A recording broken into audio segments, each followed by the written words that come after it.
Alrighty, test, test, test. I think we're all good. Here's what we got.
So here, according to the plan, we were going to do the following. Excuse me. We had that string intro for 4 bars, and we had the melody, which was kind of half tempo or double time speed, and then trumpet. Trumpet comes in for the last 4. We had that verse, which is a whistle, And then the strings come in on the second four of this 8. 8, 8, and this is 16. Lute and choir come in, and then the strings, and this is like a B section, A, B, A. Pre-chorus, chorus. Then a breakdown, the slower piano part with the lute and whistle.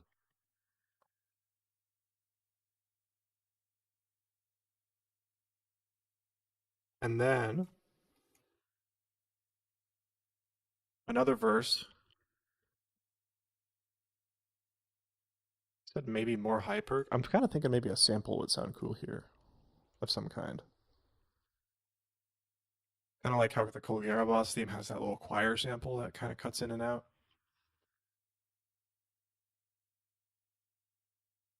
Pre-chorus again.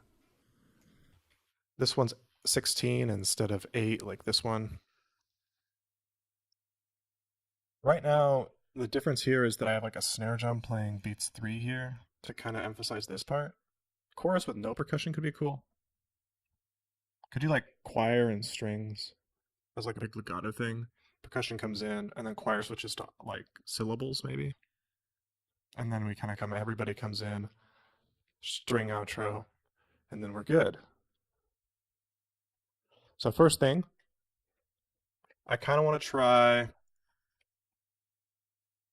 getting a choir that'll just sound like.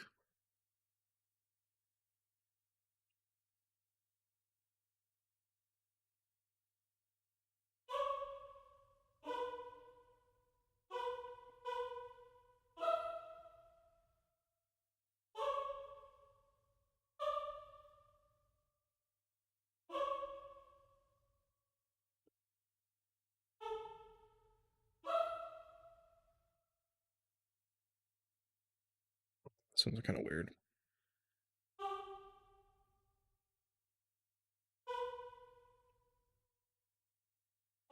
Ah. Duh. Duh.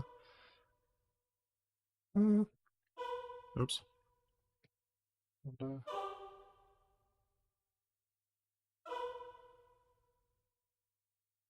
And then I guess we could do this. Nah.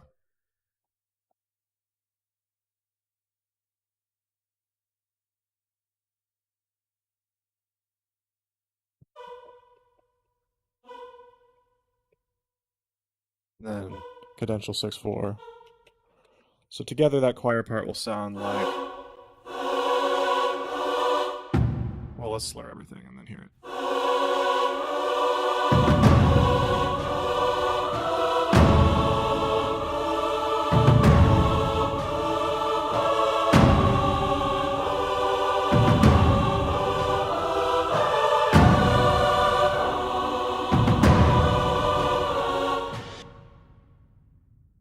The rear attacks of the same note here sort of vibe are not working as well. So we'll get rid of those. Well, hold up. Before we do that, actually, this could be a good chance to quickly copy everything over to the next date. I'm going to slide that down to like a syllable situation.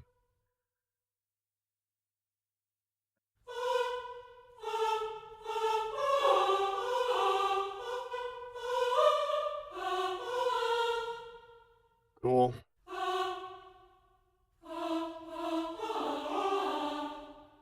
What's up, Lancelot? How's it hanging? Oh, let's not do it there. And then.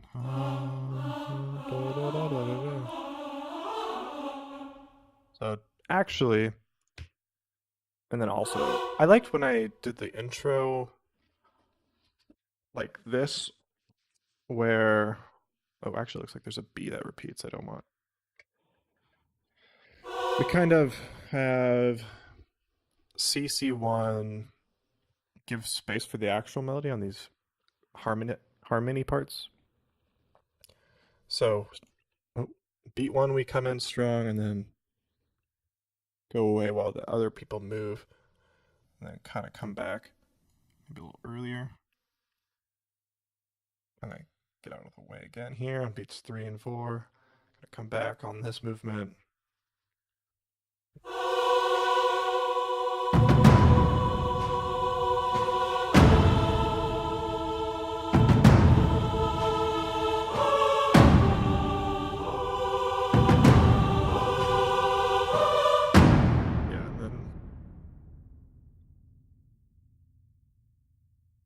That's kind of the vibe, I think. Also, I want to check before us having... Ah, damn, that's annoying.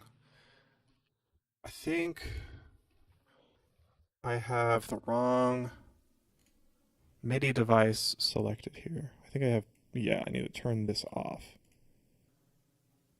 And that should make it so... Hopefully...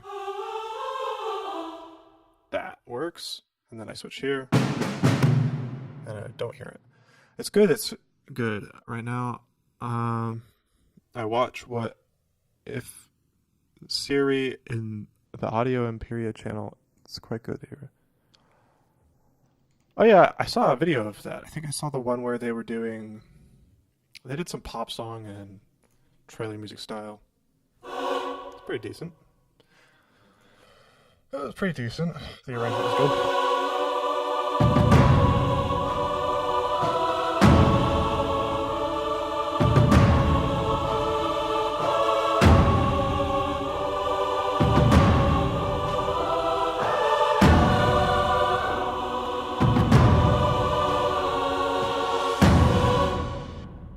Yes.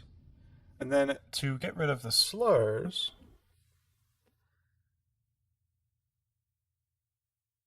do that, and then I think I wanted to get rid of the percussion, so we'll have to do that in for 8 bars starting from here, which I think that's 3, 4, yeah, just that. So I kind of just want chords here, you know, like that one part in the Brawl theme where it's just chords.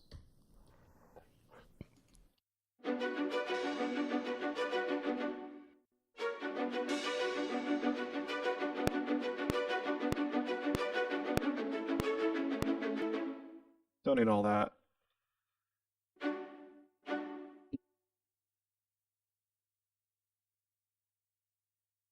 Could honestly do this, maybe.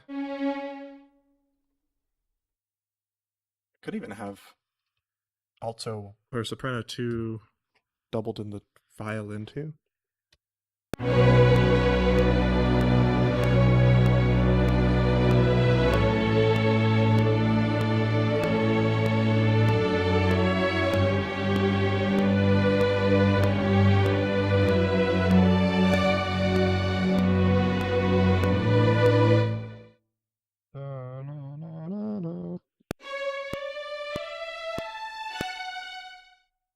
And then that F sharp, all these notes come in a lot early because of the slurs. So that's just the way Cinematic Studio Strings is. So we'll bring that back a bit. Bring the velocity down.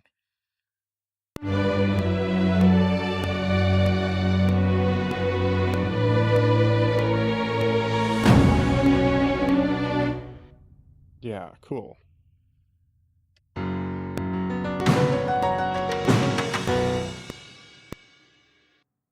Probably make this a double Breda, or whatever they call it. Yeah, that's what it was. That was the one I saw. Bring that to B1. We have taikos coming in. Like that. Yeah, maybe, maybe not. I'm not sure on that one yet. French horn feels quiet, just in general throughout the piece. Like even here.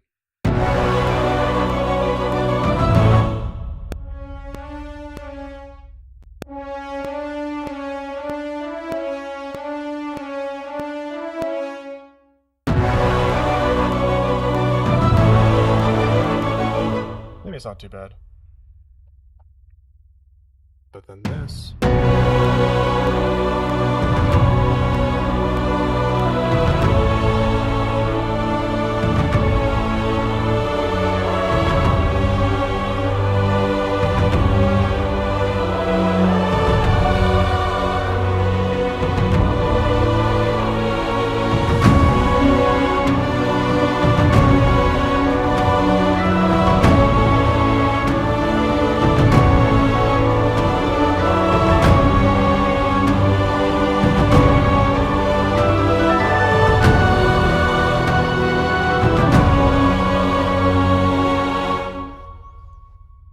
The choir, like I said, is going to become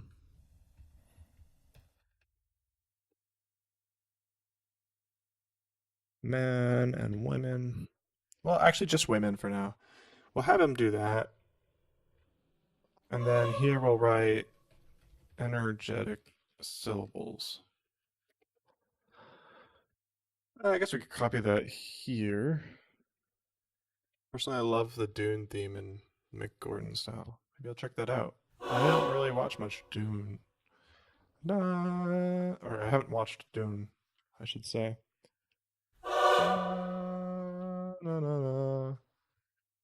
Should sound like. I guess. Hang on.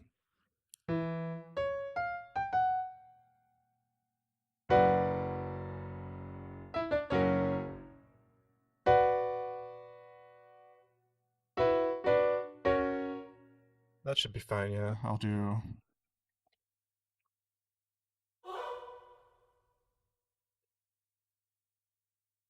And then.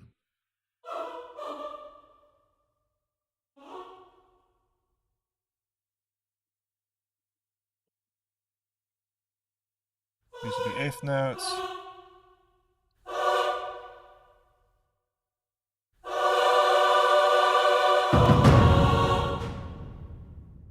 Make sure that these are actually slurred correctly. Don't know if they are.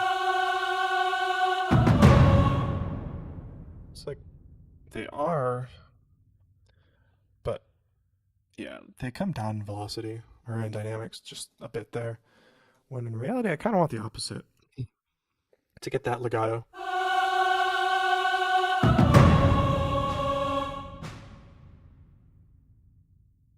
Though, actually, it doesn't really matter. So what we're going to do is we're going to copy that, go in here, suppress the playback, right-click, paste, reduce. So it sounds like this.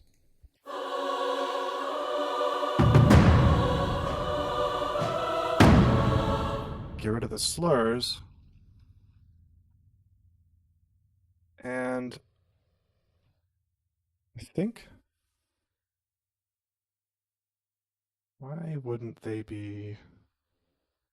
Is it just because of that bar that they're different? Could be. Let's try this. We go grab those instead. And then reduce that. And then that should make them, yeah, 4 parts. Same stem. Just for my enjoyment, really, more than anything. But since I copied that, we're going to unsuppress the playback. I'll do like fortissimo. It doesn't really matter. Then you.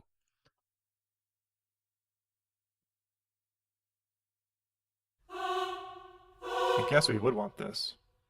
Get rid of these slurs everywhere. F slurs.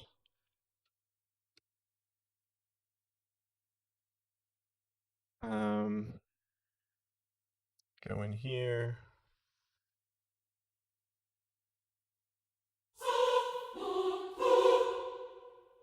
And just do that. I don't really care about the beams being weird, but.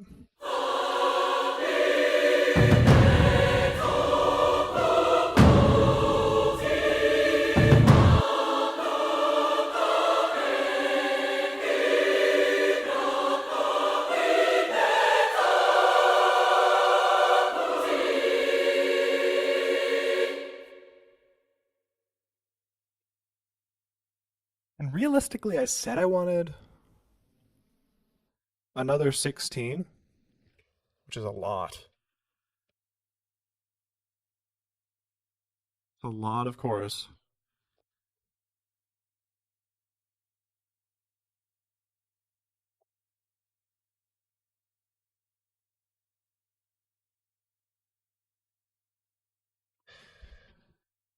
To even it out a bit, these eight could be like a piano solo, and these eight could be everybody. Let's try that, yeah. We'll add 16 bars here. Fix out the pedals that inevitably happen.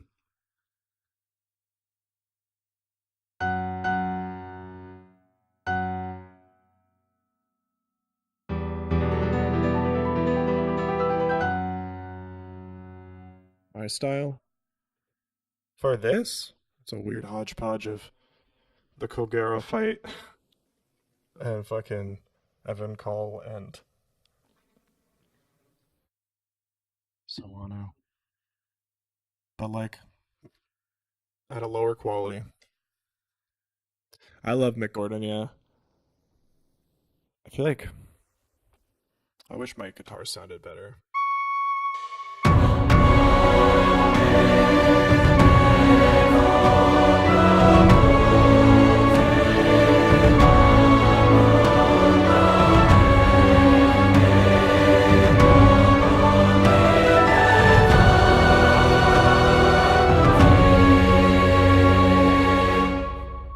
And then, yeah, actually, we'll move this. Everyone is here. Piano solo. It's like a B, A triple prime thing, or A reharm type thing. Where instead of that, we just have like a piano solo for 8 bars going.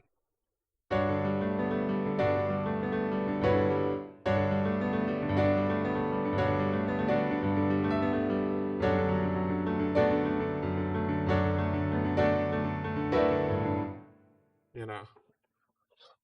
I think that's probably a good way to balance out the energy a little bit. Can't have too much big shit.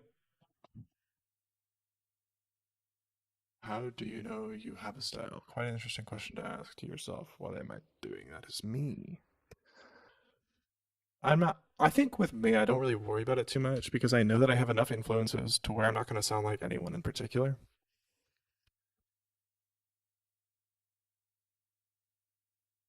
Unless obviously I accidentally lift a melody or something. That's like obviously plagiarism. I can fuck that up. Do we even want that? Do we like that, or do we like?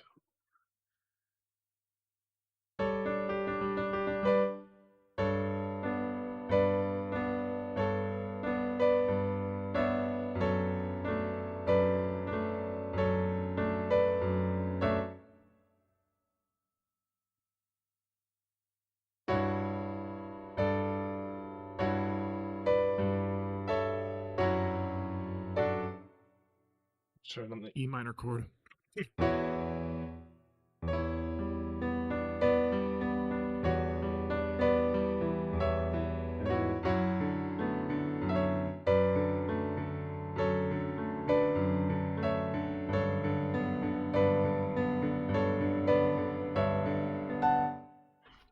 guess that was an interesting thing about like the cover era is like you have a bit of an identity crisis with that kind of stuff. Or at least I did. Because it's like, what am I doing? It's like I saw a video like a Scott the Woz style movie critic channel. And it was like, oh, that's actually interesting because it's like we're taking inspiration and applying it to different things rather than just trying to clone it. I feel like the same is true for our niches. It's more interesting when somebody does their own thing, I think. There's a advantage to doing it that way. Oh, there's shit in my throat. Okay. I think I like the G more. Maybe? We do up an octave. Oops. Uh, maybe.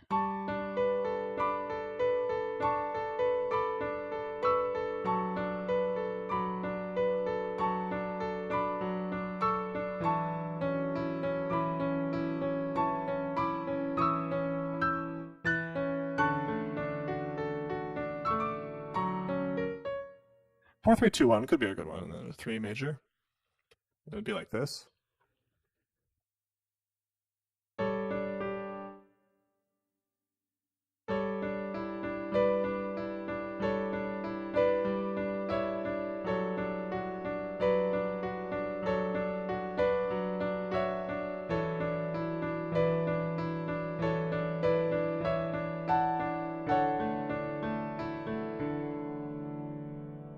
It's gonna fuck everything up.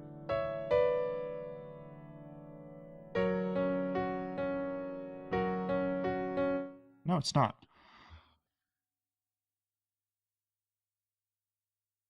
We take that, we take the bass line, which is all these notes. We want to put it on the left hand.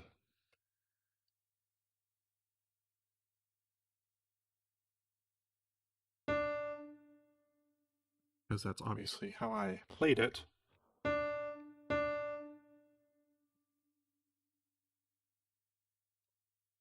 Could be Alt N. Nope. Alt M. What's up, Ramis Garcia? That's one reason I'm not so hyped about recreating songs I listen to all the time. Yeah, I see it more as an exercise than as like artistic expression a lot of the times. Or at least that's how I see its value. Some of the times. Obviously, I think there's examples of covers that are like super strong in their own right. But a lot of covers that we've been doing, I think, have been like when it's a sound when it approaches on the sound alike type covers, it's a lot harder to justify its artistic integrity.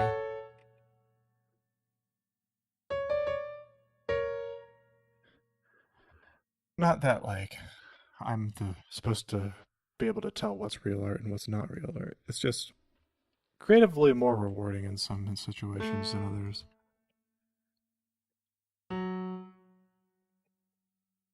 But anyways, just like that, we have ourselves a little piano part. Let's just get this pedal in actually like this.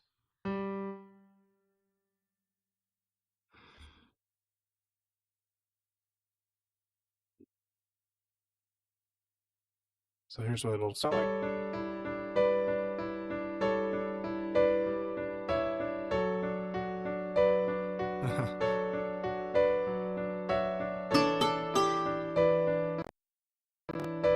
Oops.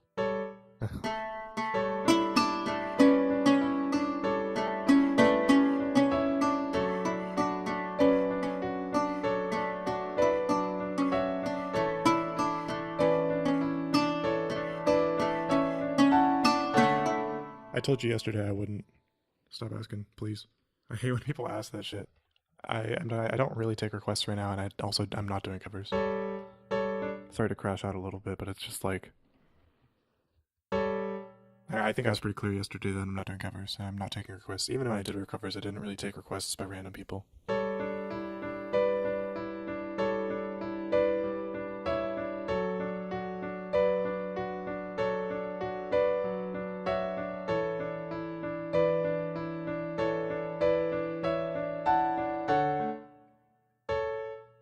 Sorry. I don't know what got into me. Oh, I don't know what got into me. These need to be a little lower in velocity. That lute is just playing the fucking Undertale song.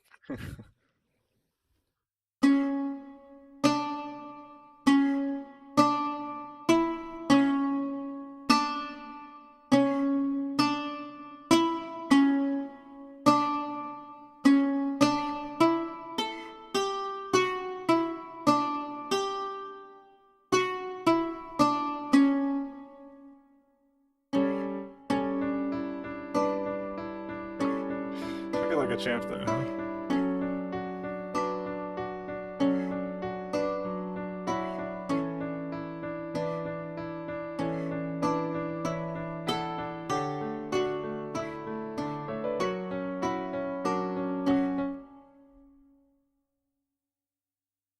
I don't know if this will work like that. Maybe we do 8 bars more, huh?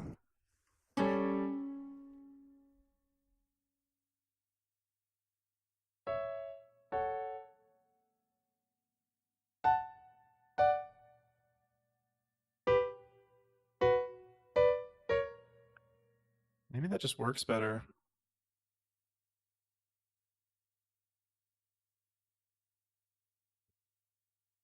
I guess we just do that and then do this. We get like a little glockenspiel or some shit.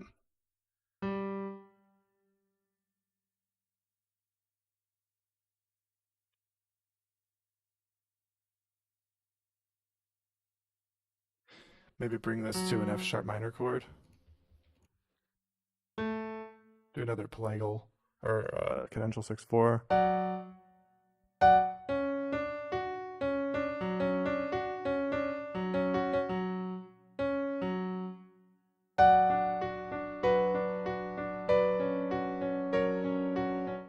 Which I guess would mean we'd want a pedal marking here.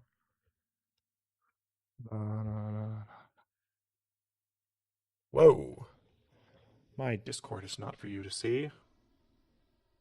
You guys hear Big Walk came out today?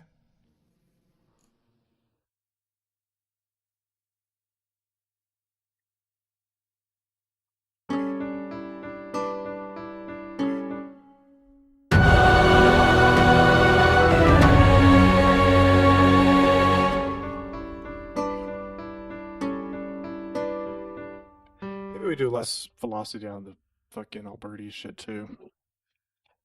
Bert and Ernie.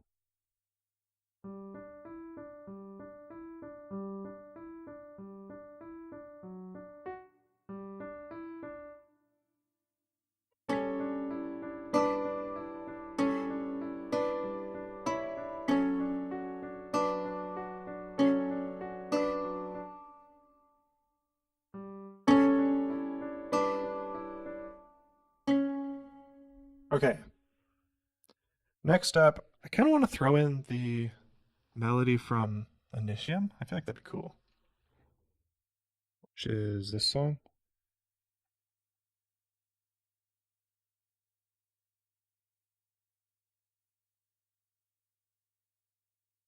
I don't know if that actually works.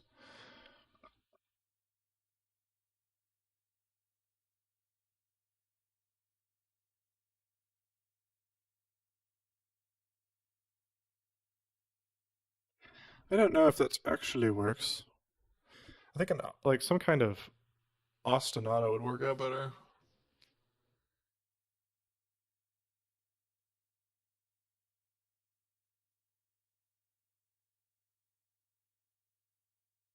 Um,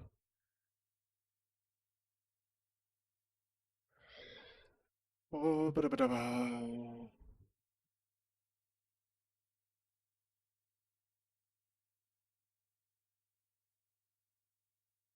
just do it in a little treble clef. What games do you play? I'll be nice to you because I was mean to you. I'm sorry. I feel bad. Um, I play, you know, not too many crazy things. Play Minecraft. I play, uh, Ravens Watch. Play. I like sim type games like City Skylines and stuff. Architect, Planet Coaster type things. The only time I played Roblox recently in the past like 10 years has been for this uh, theme park tycoon game. That one's good. But I used to play that shit a lot when I was a kid. Back in like I was playing that shit in 2010.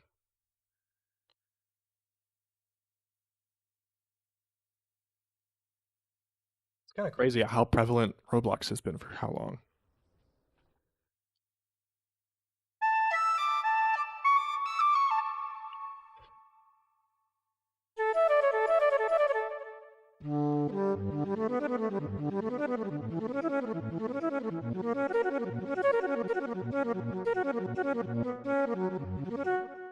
I had a pretty sick theme park going. Maybe I'll show you guys one day.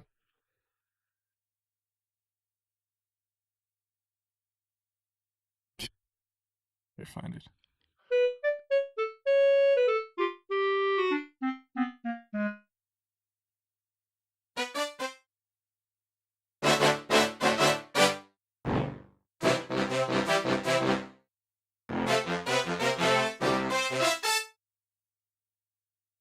What was I doing? I was doing something. Let's get some bells.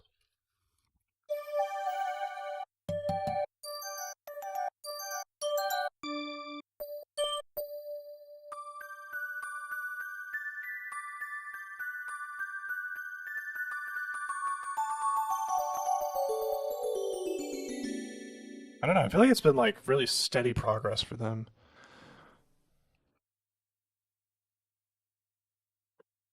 I look up Roblox. When did it get big? Truly, because it definitely is bigger now than it was when I played it in 2010. I was in like fourth or fifth grade or something back then. Roblox, man. When I look up Roblox on Google Trends, there's many different. Anyways,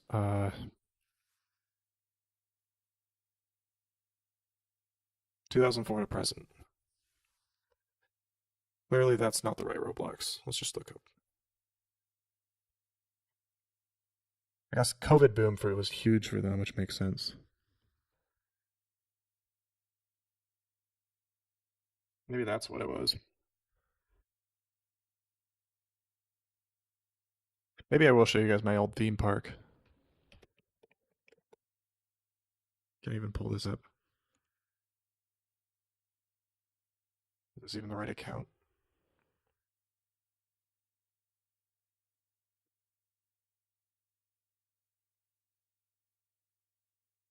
Wait a couple notes while we're waiting.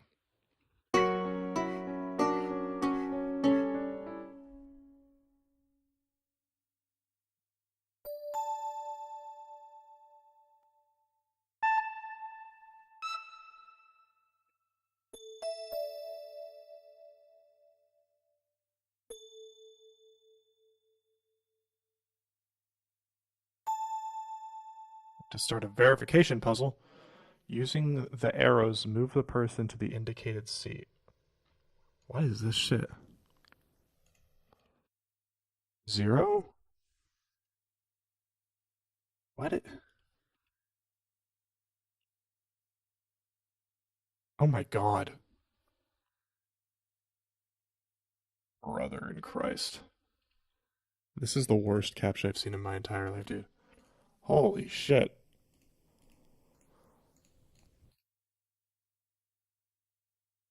Where?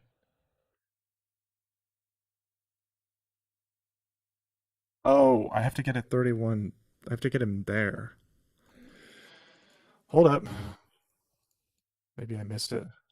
Ah, there he is. Oh my god. 26. That. Is that even an option? This is like that fucking captcha game. No, it's the. Is that the helicopter? Yeah, it's the helicopter. So on the bottom right. That's what we're looking for. Oh my god, this is terrible. There's 10 of this? 68. And then that thing. So, right there. There he is. Holy. Yeah. 84 shower head. So, top right, one over. Did I miss it? No. Here it is. 40 helicopter. So, there in the middle. Oh my god. 3 school thing. There, top left.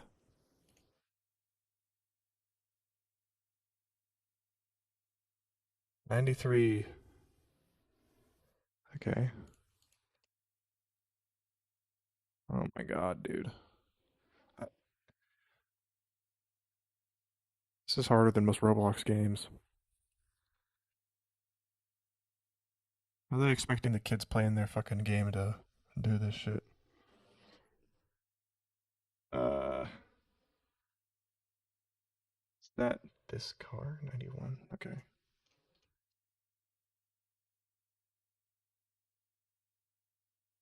Oh my god, I missed one? No way, dude. You gotta be kidding me, dude.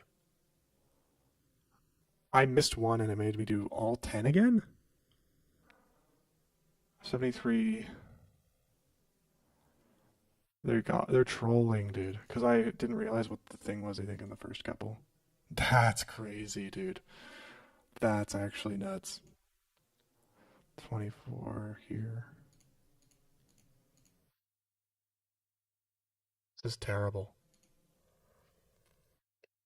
This is like the worst. Direct middle. 31 stamp. Top right.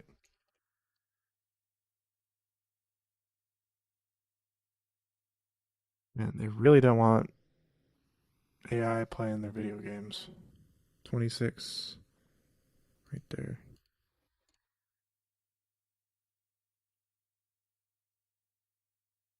19 bucket.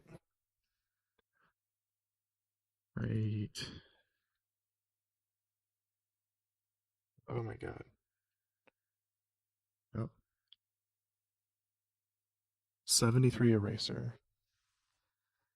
Right there. And it's like random too, I think as part of it. It's like, is that this? 34. So in the middle. This is crazy. This is actually nuts. 63 wheel, top left. This is the worst user experience I feel like I've interacted with in like a long ass time. You're killing your vibes, Roblox Corporation. An unknown error occurred. Please try again. I tried again. It's verifying my browser. What are the odds it's making me doing this a third time? Which obviously I'm not going to do.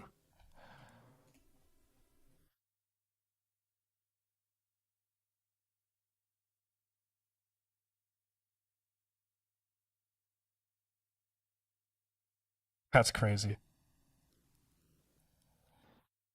That's actually insane.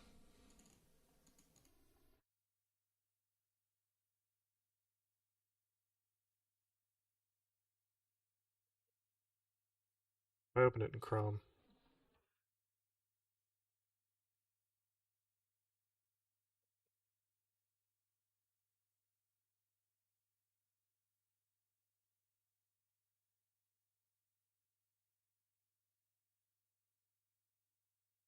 I guess you guys will never see my theme park.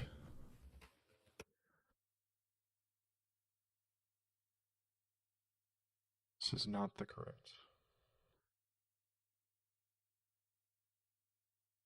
Oh, I guess.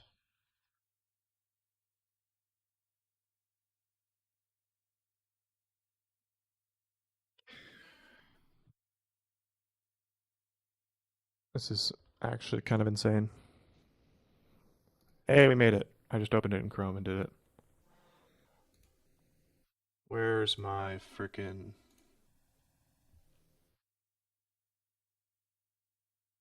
theme park, brother?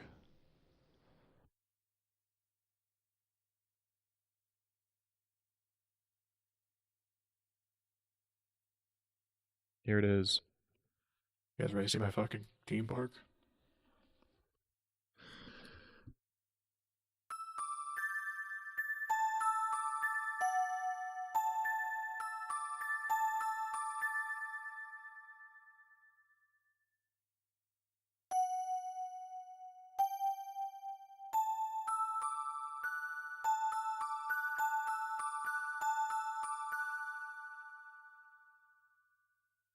All right.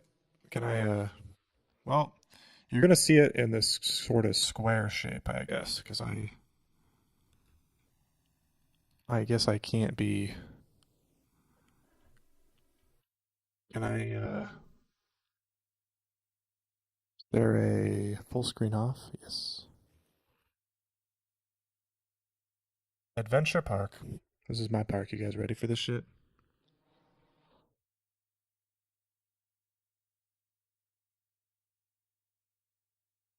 I made a big mountain.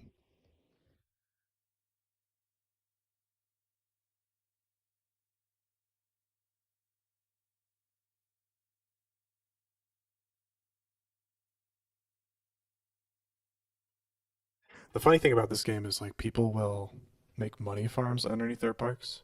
That's literally just like single rides that are like 2 blocks long that people just like go into. Oh God, I don't remember how I got out of this. It's been too long.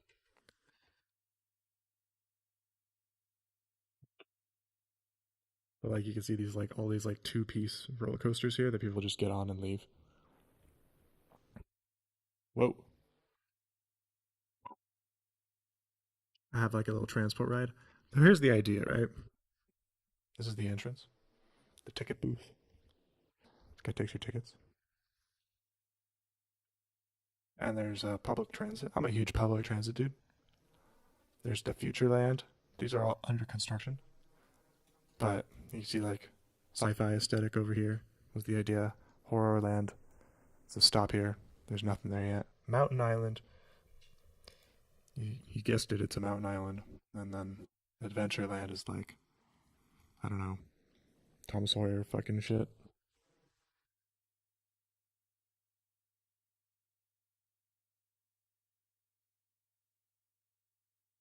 I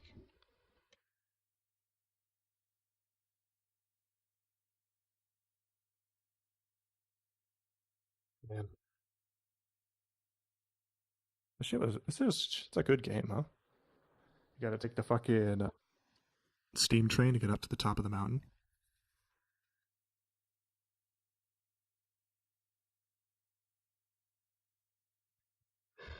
This is the shit I was wasting my time with back when I was procrastinating making covers. Yeah, I gotta make a 2 hour soundtrack for my theme park tycoon level. The Mountain Guardian. The Grand Summit Fall. Here's the Mount Guardian. And I forgot you can like there's like a camera. It's one of these like forward facing roller coasters. I'll do it like this. So you can see better. It loops around. Whee.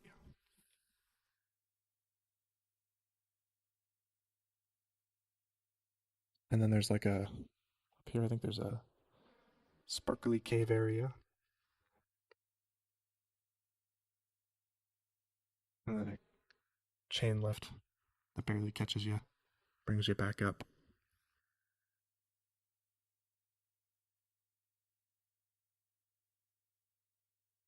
There's that. That one's pretty boring. This one takes you to the top of the mountain.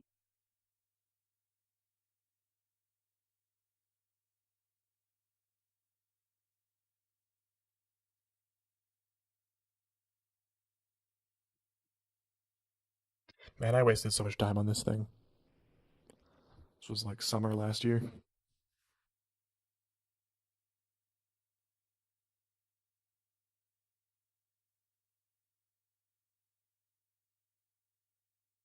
This will just be part of the VOD. The big 200-hour VOD. We're at the top. Wow.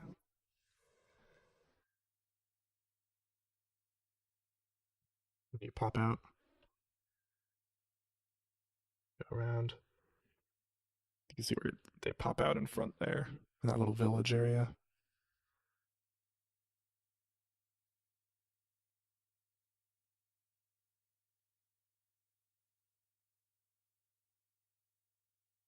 Oh, it looks like I was halfway through making a roller coaster before I gave up on this thing. Is my park just not open or something? I forgot how to do that. Um,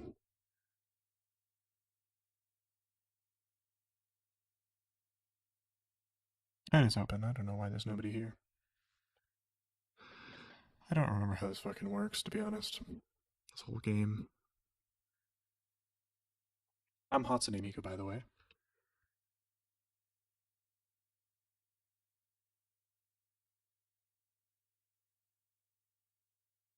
Then I'll show you one more.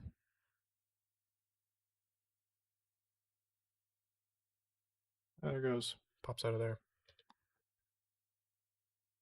I guess also there's the. I had to close this. The Grand Expedition Railway, which goes around because like all the NPCs kept getting out over here and getting stuck. Oh no, it's testing. There it is.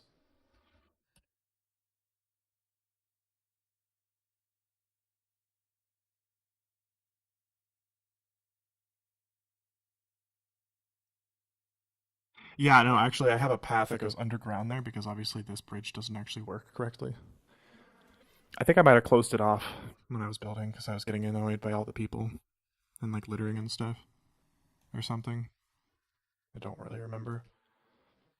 I think this is the station here to the sci-fi land area. This was the most recent one I was working on, just like steampunk. Most of that is presets.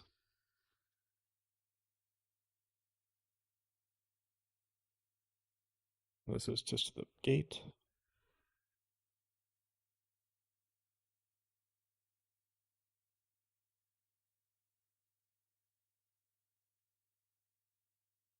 Yeah, I think I just have a.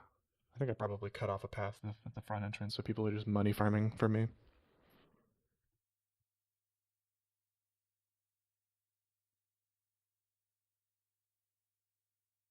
And then last thing, this is Adventure Island.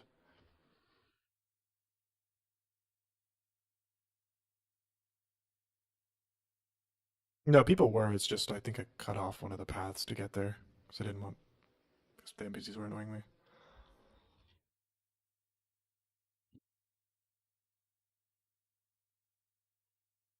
The Mesa Inferno. Which one was that?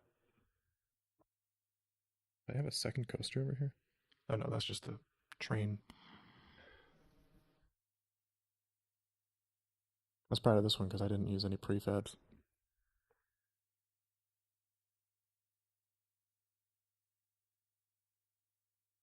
So it's a big old fucking train thing.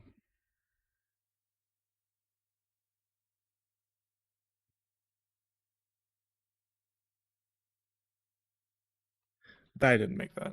That's a prefab. Would be crazy though. Made this whole thing though.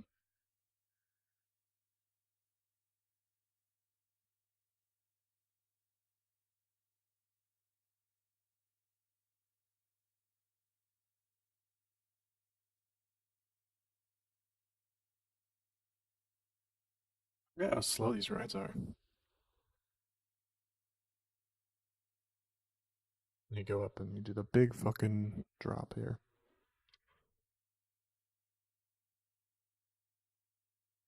You can see the fucking train. Kind of funny. It goes like way over, I think over here somewhere. See right there. Big drop. There's the train. And that's that.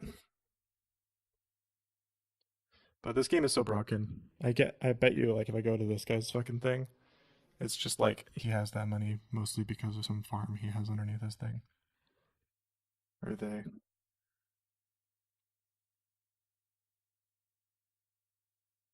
Yeah, I put gates there so they wouldn't come in.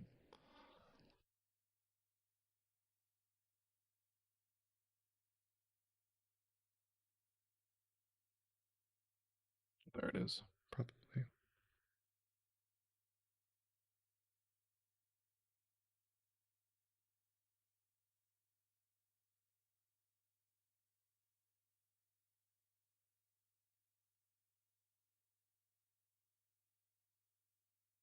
Or maybe it is just an honest to goodness. Fucking nah. Look at all that shit. They'll just like get on and then ride for like 2 seconds and then get off. I think it's so funny. They eat that shit up. I remember you can make it Fulbright if you open a tool. I feel like they didn't have these silly running animations before.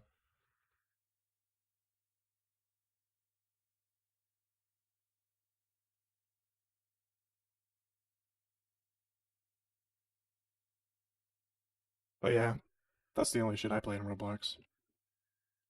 Have played recently. By recently, I mean like a year ago. Could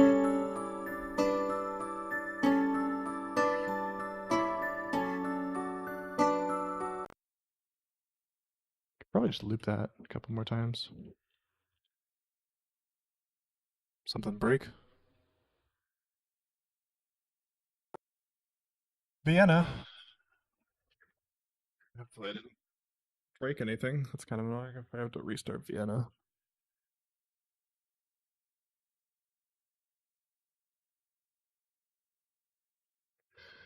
I was focused on the part of completely. Yeah, you're making a song.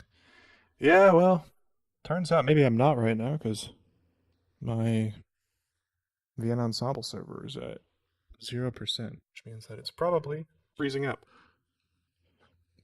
and probably won't come back until I restart something. I never know like what the most efficient way to do an honest to goodness reset of this thing is.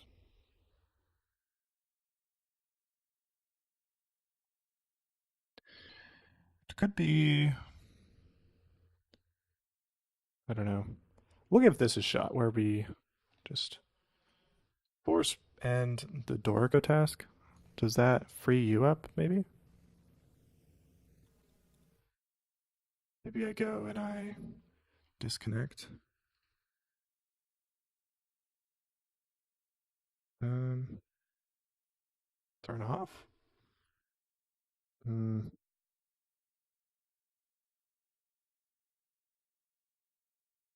Like, it still says 0 here.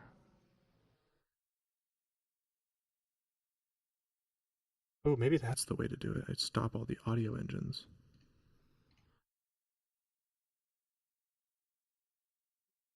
Who knows, really? And then we'll disconnect them, maybe? Maybe? Start brass up again. Roblox broke everything. Yeah, it seems like it. Seems like it's all Roblox's fault. Just like everything is. Stupid fucking CAPTCHA. That's the craziest CAPTCHA I've seen, dude. That's insane.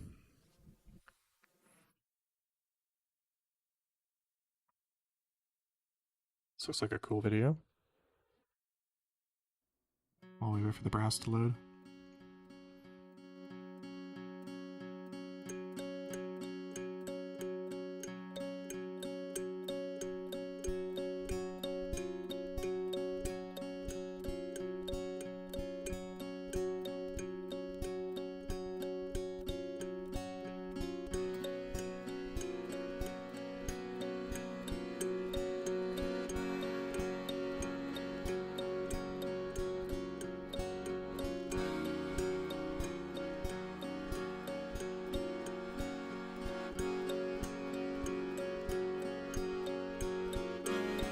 Everything.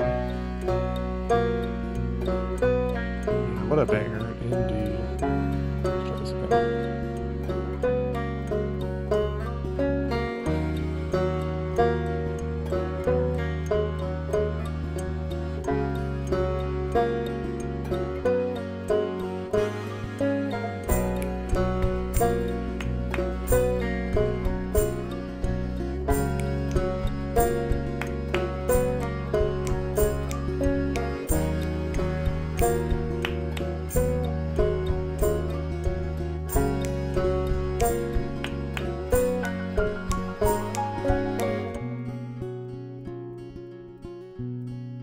Audio engine timed out. Well, that's crazy. Is Darko still open here?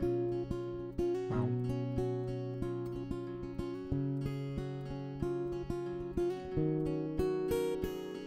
Looks like it didn't time this time.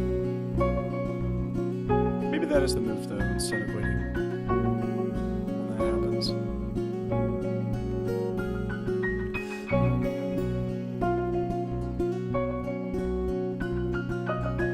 doesn't look good with the combo.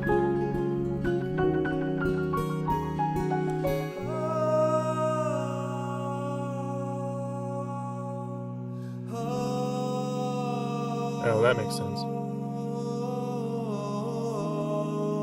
I was like, why does this guy not do better in like views? That explains it.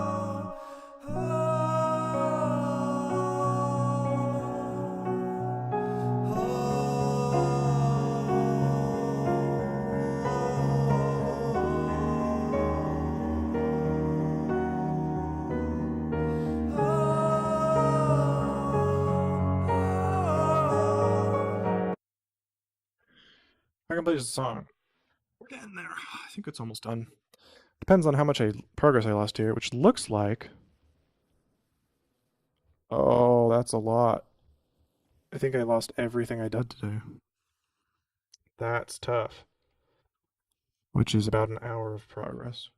Minus 15 minutes of playing Roblox. Fuck, dude.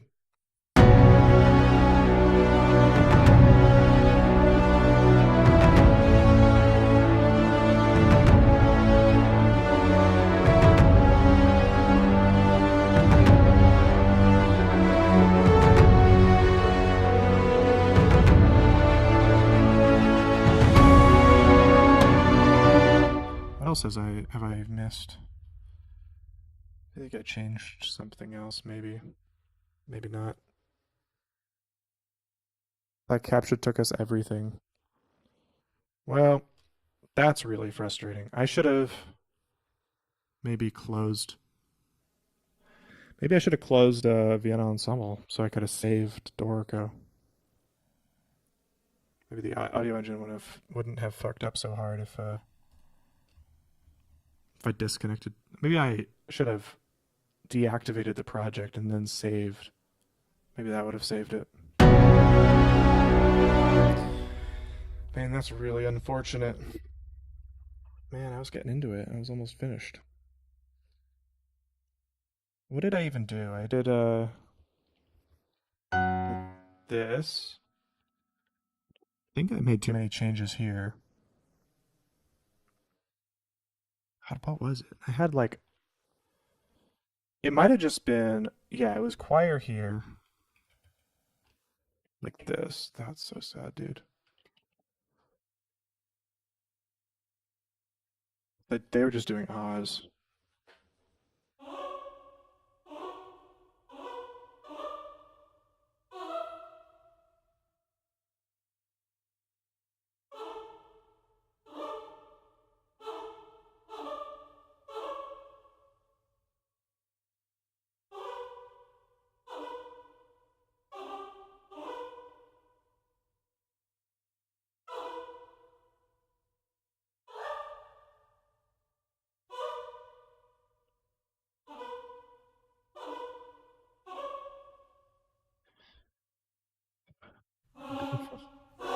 It'll be okay.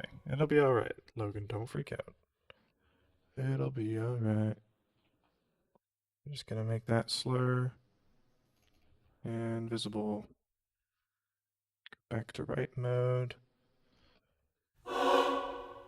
Get these last two bars.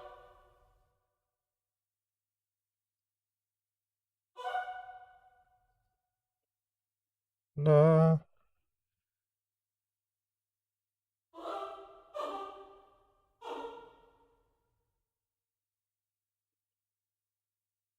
And then these are suppressed, just like me.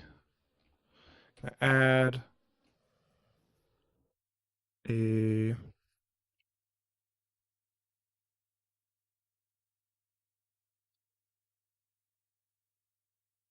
women.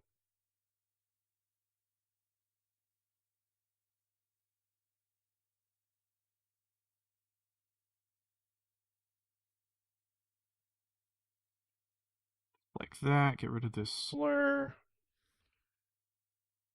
Make sure they actually play.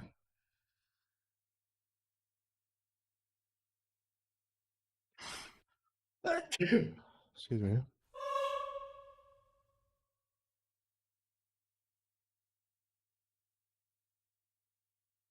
Copy that down here.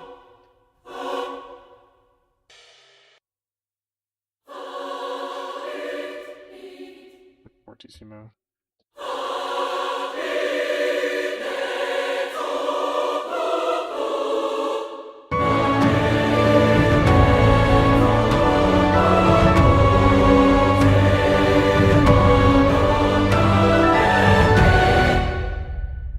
And this was eighth notes.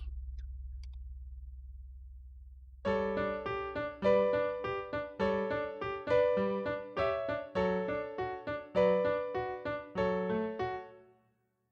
really want that. I don't know if I like that left hand part.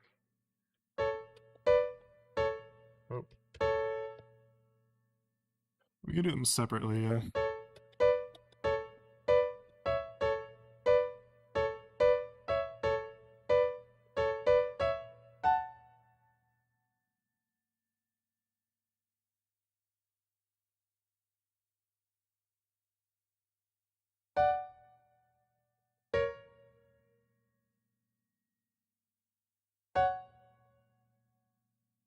What's up, artificial anime universe? Howdy ho. We could do G major.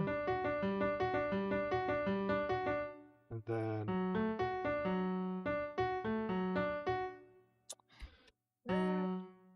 we could do, I don't know, D or F sharp of some kind, of course.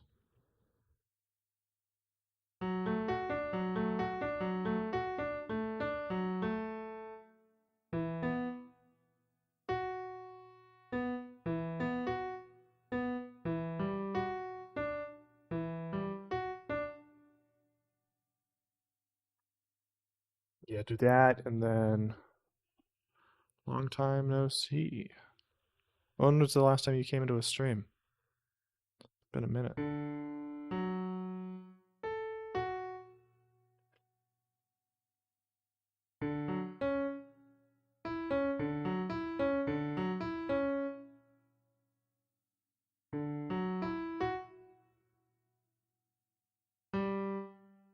Very cool.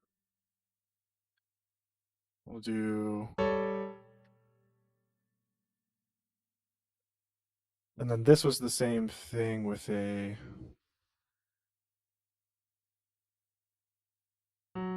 potential 6/4.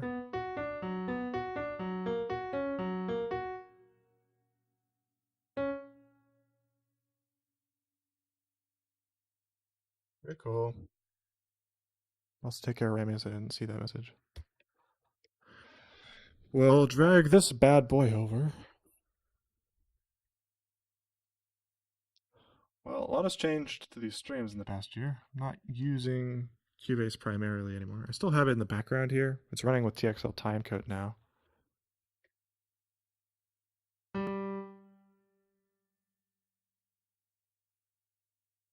Which means that when I press play in Dorico here, in this notation software, it will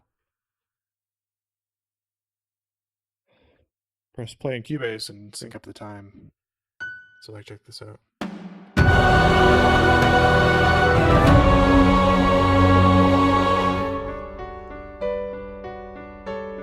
Guess I need audio samples or something.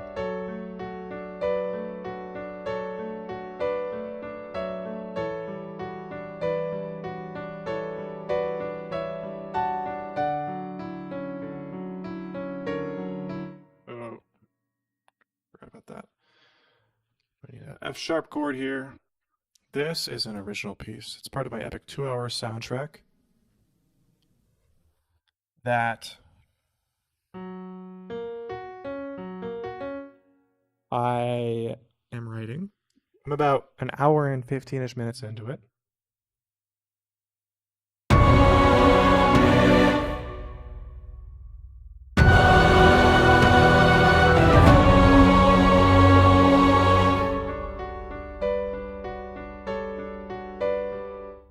And then at measure 116, we'll probably throw in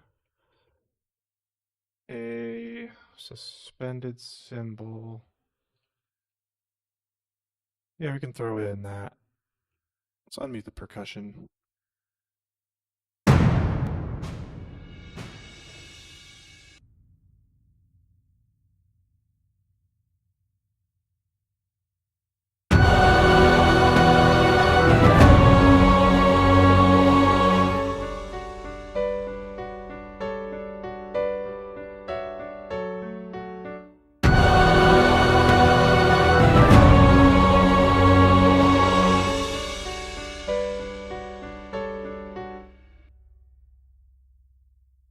Do I just grab the top notes here and just put that in the lute? And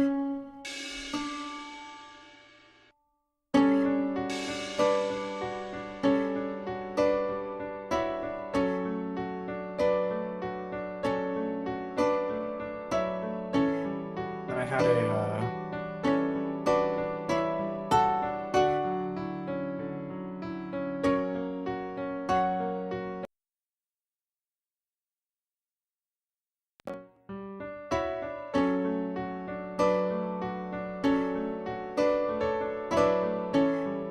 uh-oh. This is kind of what happened last time. Okay, good. We're still good. We're still got it. All right, what was the bell sound I was using? It was like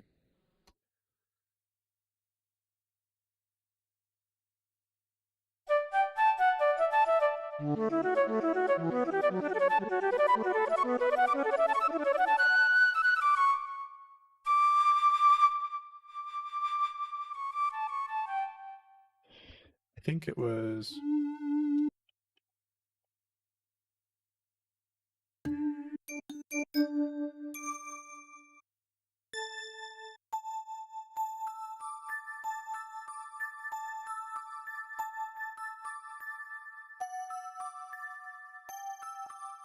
yeah, we could do that where we have the melody sort of doing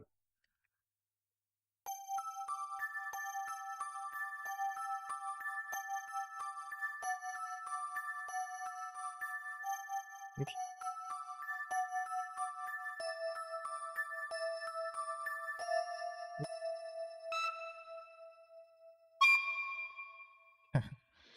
Sometimes it does that.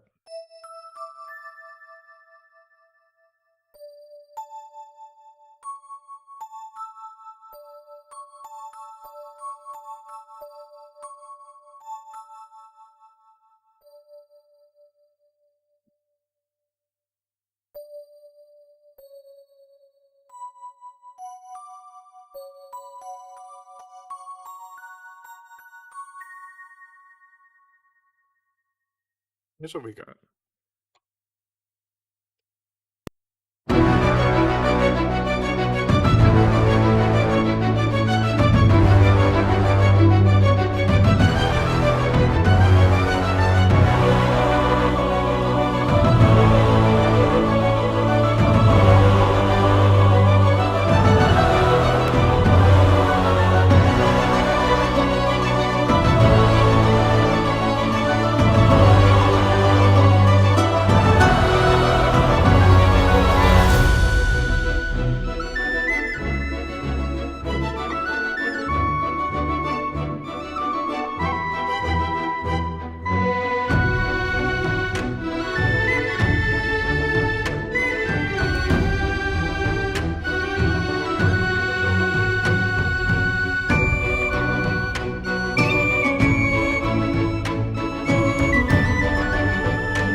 Ohio Derek song.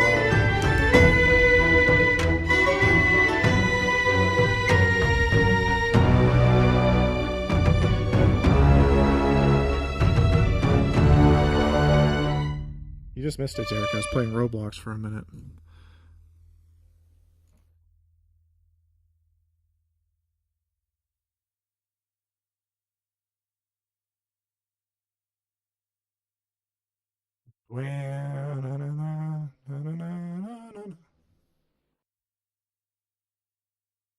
Something like that. Quick game sesh.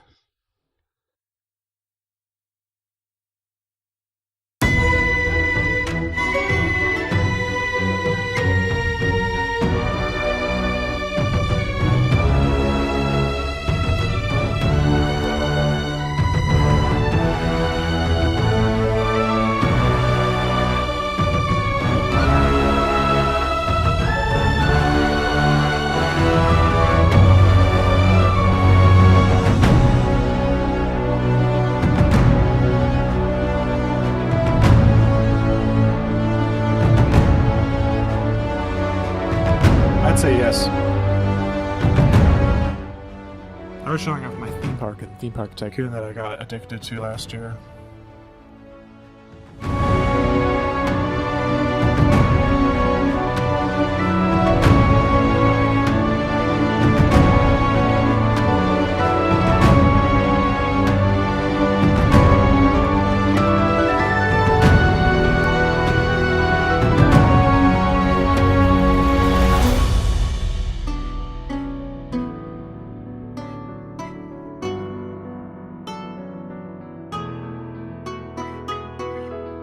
There's some good games. The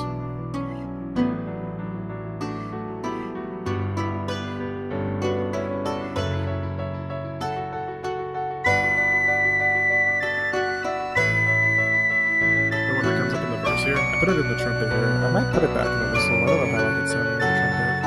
On the second verse here, I played the trumpet solo. On the trumpet you hate, the sample modeling one.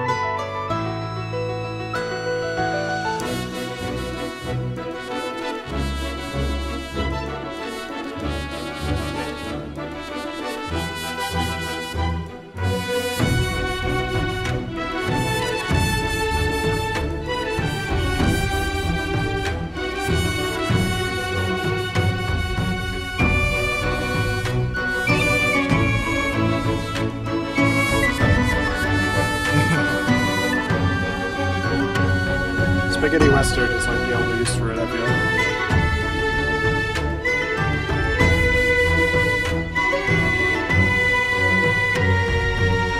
Yeah, it doesn't sound too bad there, though.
Couple quick changes here.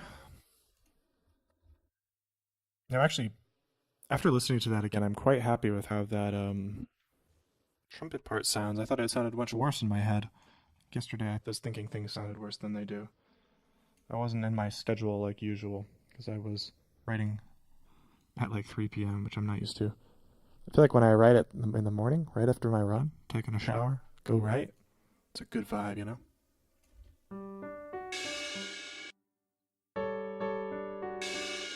It's a good vibe. I was going to go back to. I fear this pre chorus doesn't build up quite enough. Oh, wait, actually, first, sorry, I'm in ADHD moment here. I need you guys to not really reattack these notes. You don't have to, you know? You don't really need to do that. I know, I already told you this, like, an hour ago. But I lost all my progress an hour into the stream for the day.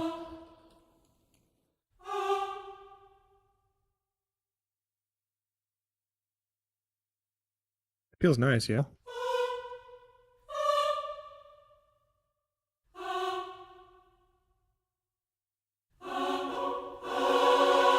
And then I go into these guys.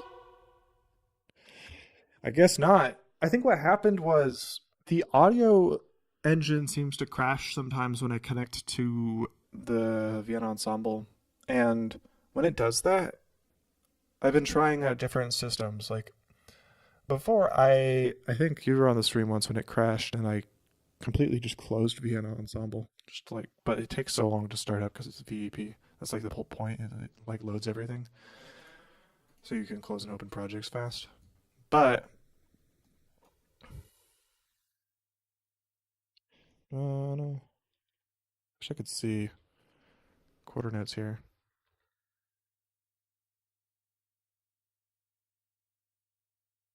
This time I was like, what if I just like turn off the instances? Like I stop the audio engine on the ensemble. And then I force closed door or I force closed dorico first. And then I turned off the audio engine on Vienna or on Vienna and then I again, let's see if this works.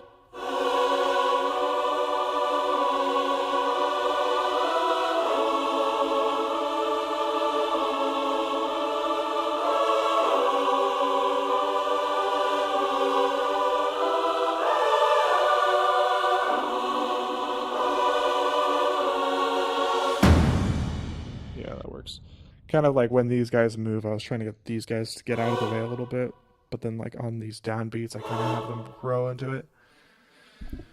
Yeah, doing music before work is the play. After work, you're too exhausted. Yeah, and you don't care if you're exhausted during work. What is going on here? But yesterday was just I was recording some violin parts. With the violin player. Actually, I could show you guys.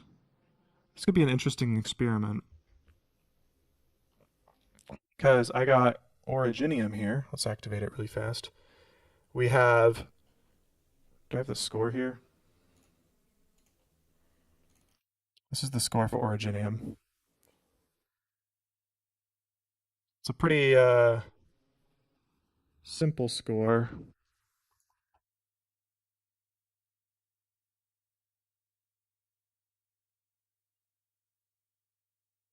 You guys don't hear that?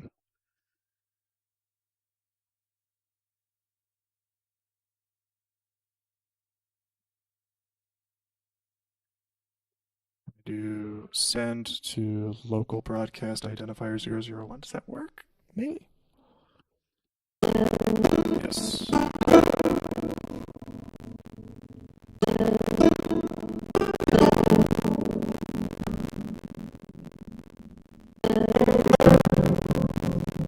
Quite loud. Yeah, live violin, bro. Super staticky audio. Oh, is it because it's mastered? What about this? Is this better? Oh, no, I know why. I know why.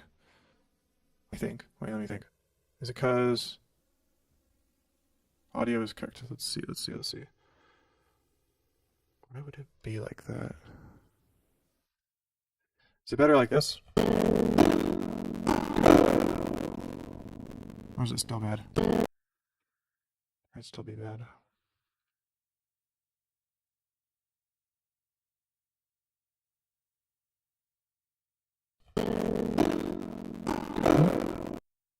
That's funny. What did I do wrong here? Do we have... Chiral shouldn't be activated. Why would that be like that? Hang on, I got it. It'll be alright, Back here, we'll just do... Oh, this has to be 2, that's why. Now you'll hear it twice probably, but... Okay, and now I'm hearing it twice, not you guys. I don't beat that. Okay.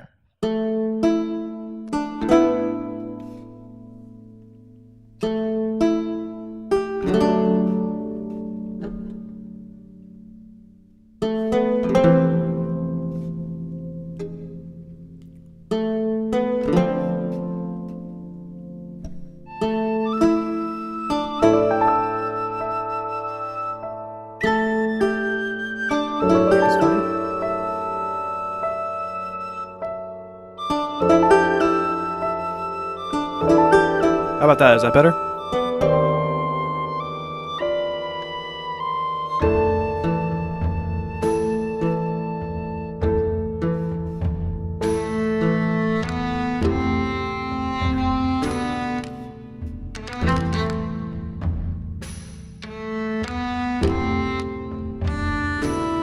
Sup, amalgam.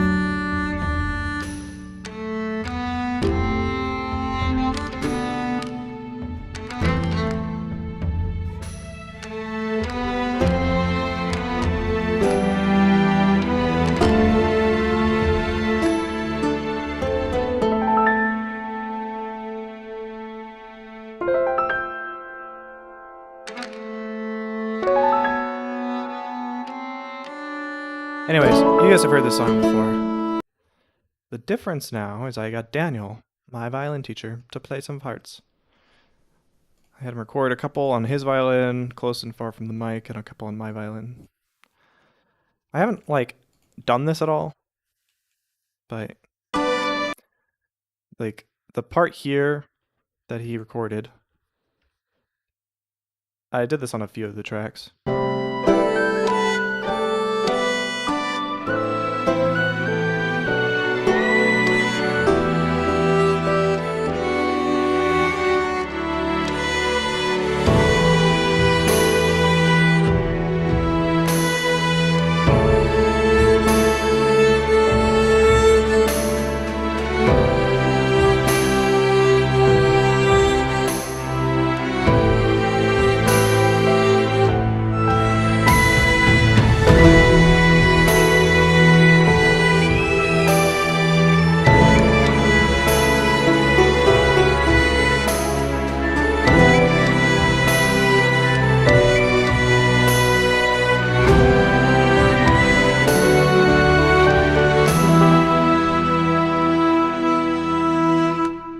Yeah, the fiddle.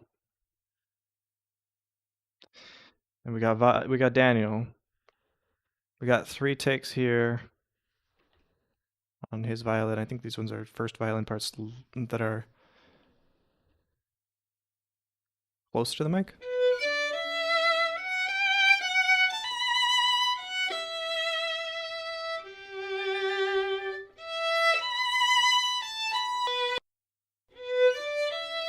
So let's try it out. Let's try we'll create, I don't know. For now, just 10 audio tracks, violin, and just mess around, you know? See what we can do with all of these takes. We'll start by throwing these on here.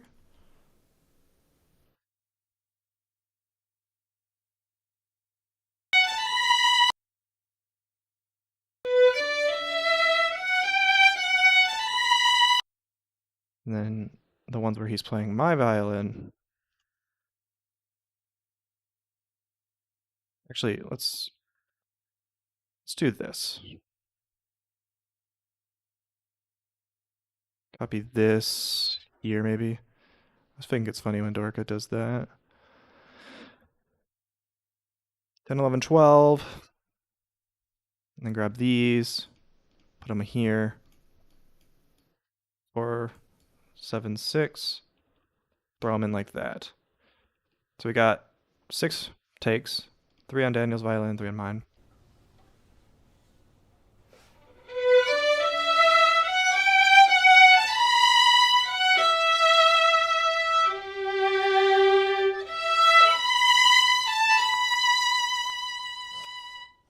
For now, we'll just leave that just like that and take all these 10 tracks and add them to a Daniel bus. And then we're going to pan them first. See what we can do here. For now, just pan these 6.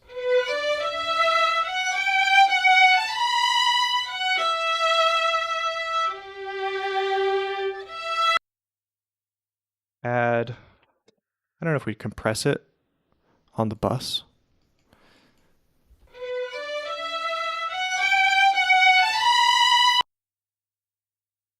The sample quality obviously is pretty terrible. I think it's on my shitty pencil mics. And that's it.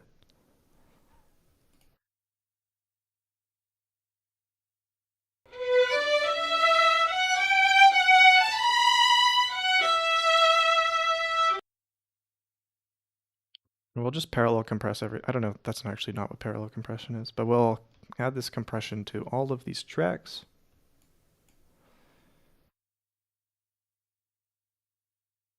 And then on the bus, we'll add Pro Q.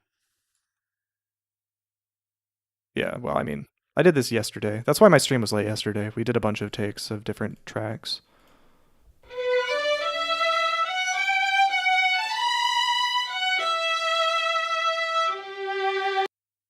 Let's listen for some nodes or some shit.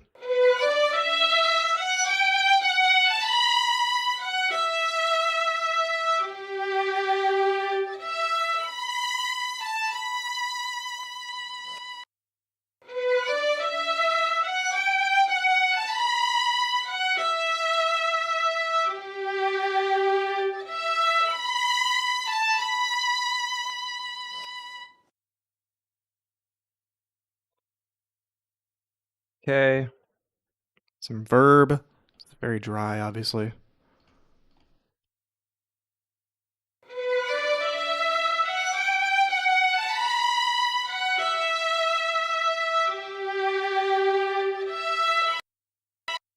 Some soothe.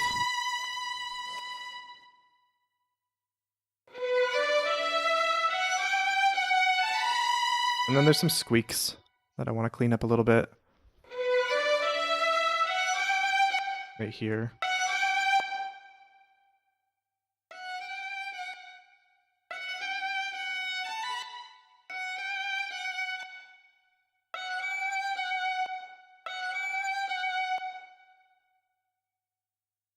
Mix that in like that. Yeah, there. That's the bad part.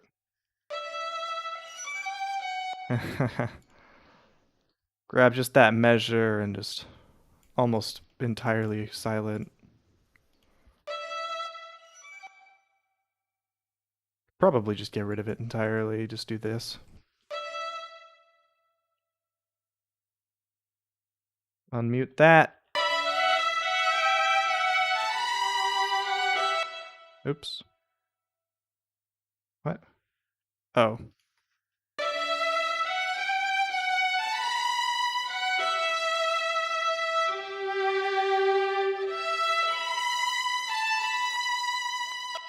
A little nasally, huh?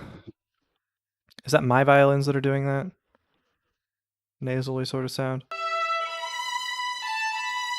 It's my violins and here's his violins. Yeah. I think we take Well, fortunately, I had him play the second parts on this next part on my violin. So this one will just bring those down a bit.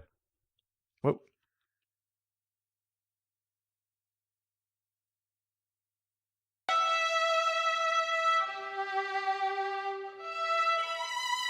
A little less of mine.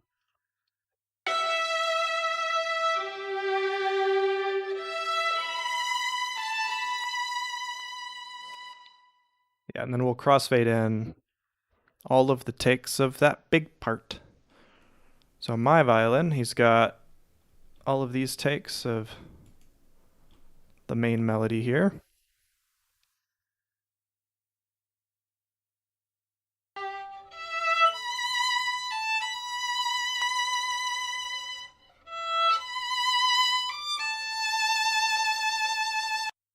Which we'll copy measure 41 down to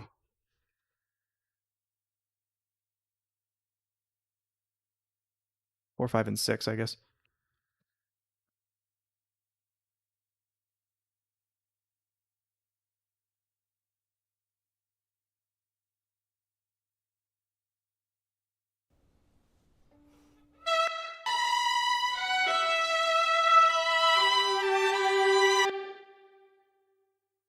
Did I move it somehow?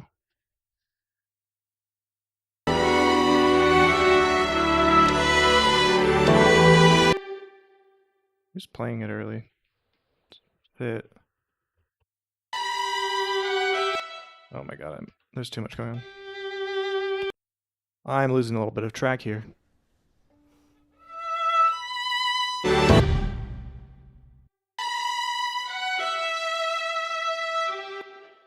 It looks like it's this part, maybe? That doesn't make sense.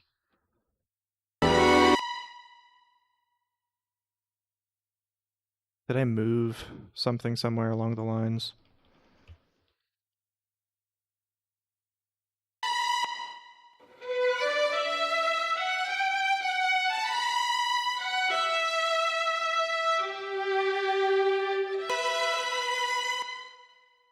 Yeah, it's here that I moved it, I guess.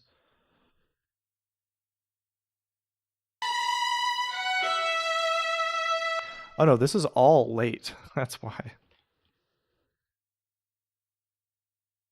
Yeah, that's why. It's supposed to start back here.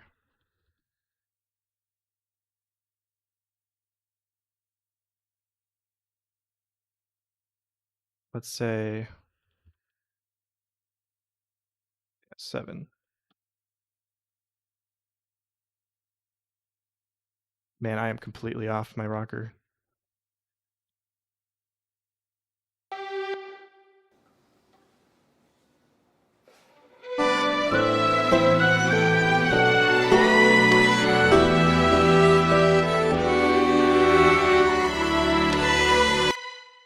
Yeah, that's it. At least for that first bit. At least for that first bit.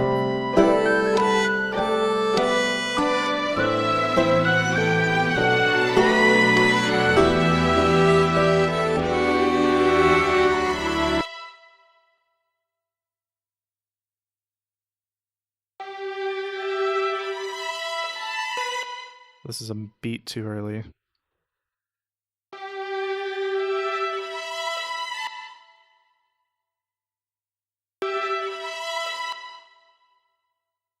Don't even know where we are anymore.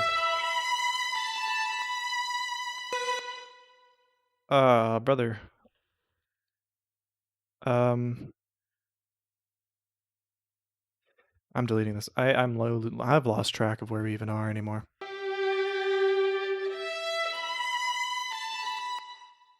Yeah, and then we cut off there.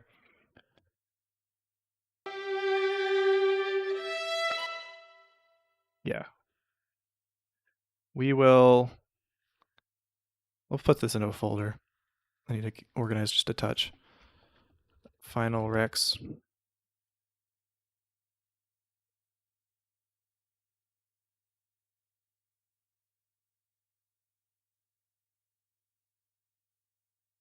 Buying a $800 string library when you can just play the strings yourself, skill issue, I guess. Well, I'm using both, so it's still worth it. That's what most people do. Or at least like most people in like the film industry and stuff.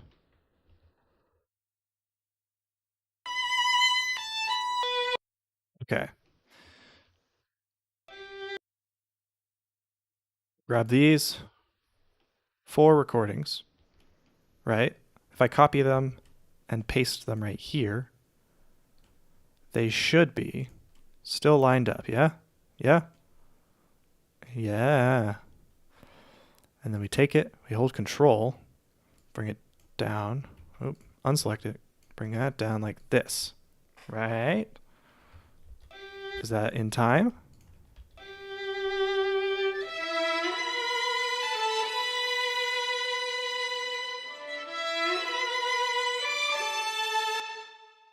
Okay. Well, now we're getting somewhere. Then we crossfade here.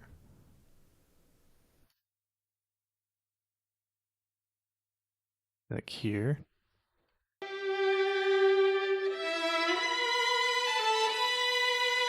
That B on this, it's super flat. Let's just quickly fix that.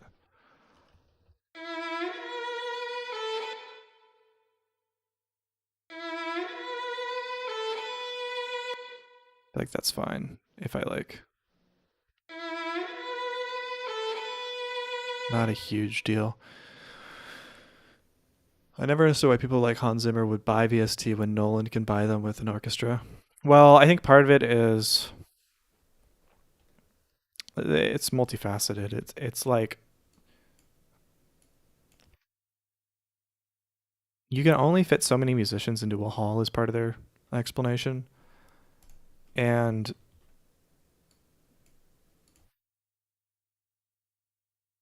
I don't know, there's some things that the library brings to the table that just like makes the mix sound a lot fuller a lot of the time.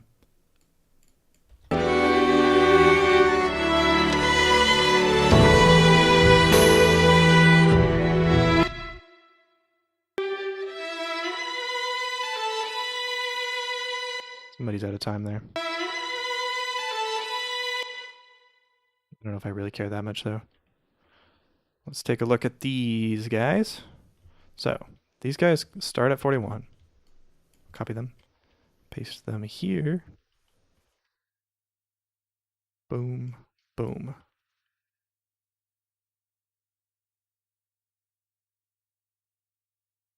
And then I think we try crossfading them here.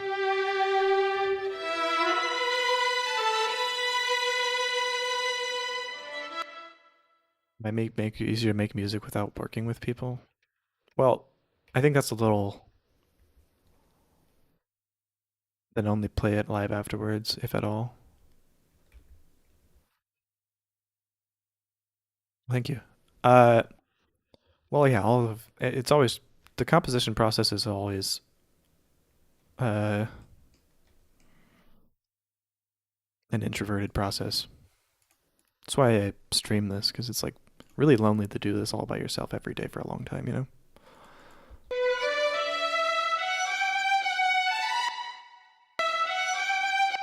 There's a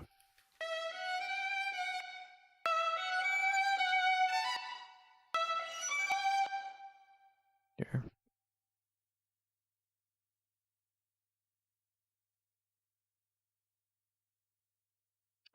But I mean, just because people use string libraries, I think doesn't mean that their music is like less authentic or anything. Less vulnerable, maybe. I don't know.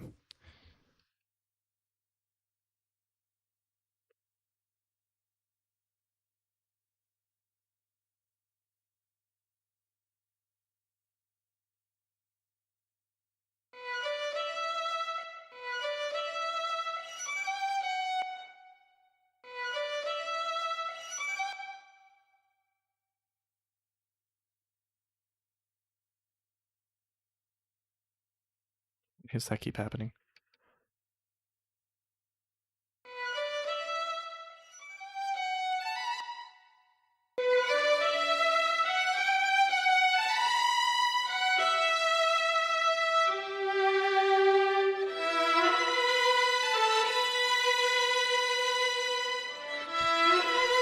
I'm not a professional mixing engineer. This is tough.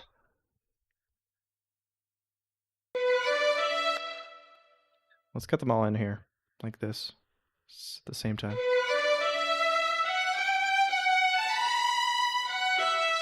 All right, let's separate top from bottom. So we got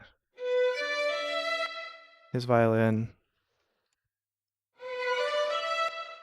And let's actually, we only use up to 7, it looks like. So 7 also needs to be left.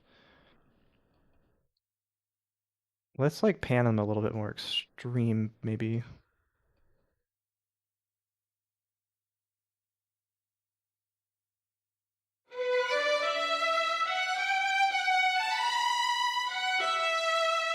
It looks like just generally it's panned.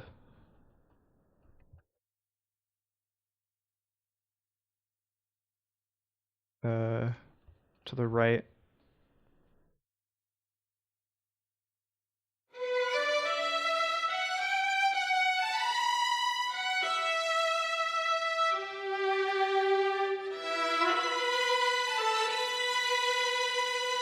I feel like it would be more so weird to have people standing there and replaying the same thing over and over when you need to figure out how you want something to sound. Oh yeah, like Sore Hands reacts to Jacob Collier composing live for orchestra or whatever.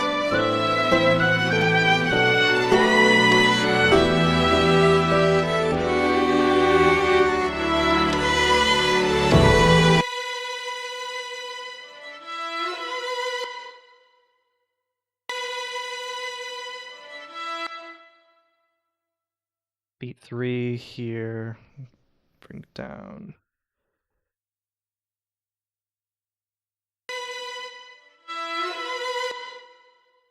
These guys, maybe give them a little bit more time on their crossfade.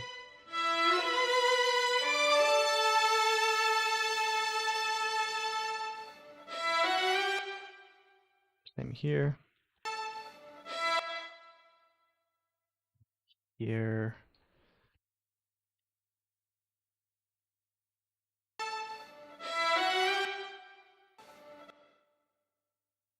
Who's doing that?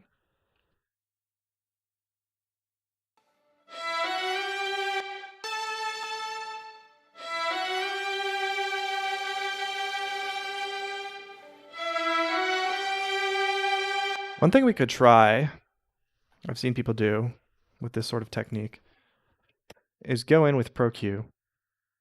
Let's say just to the first part. Take the first violin here.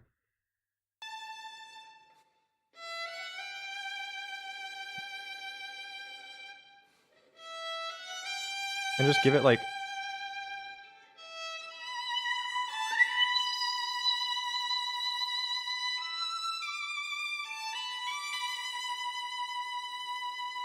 a couple of notches and stuff.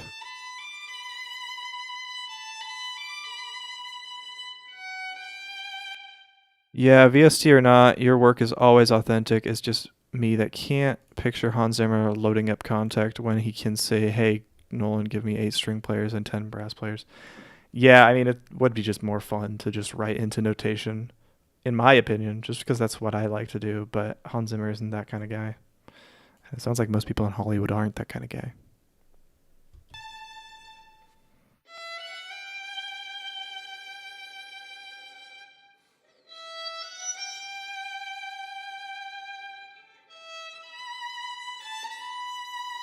I don't know. What kind of things could we change about this violin? We could change the format.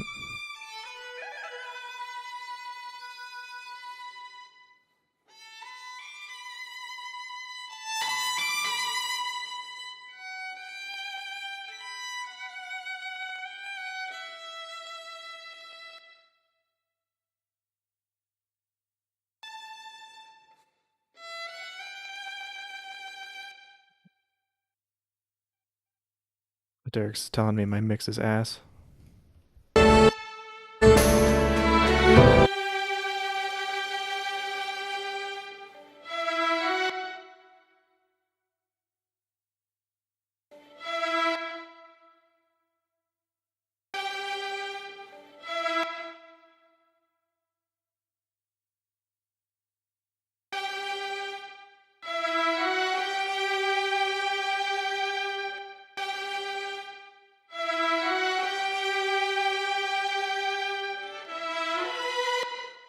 I would be so lost trying to mix a bunch of string recordings. Yeah, I mean, I'm not found right now, so.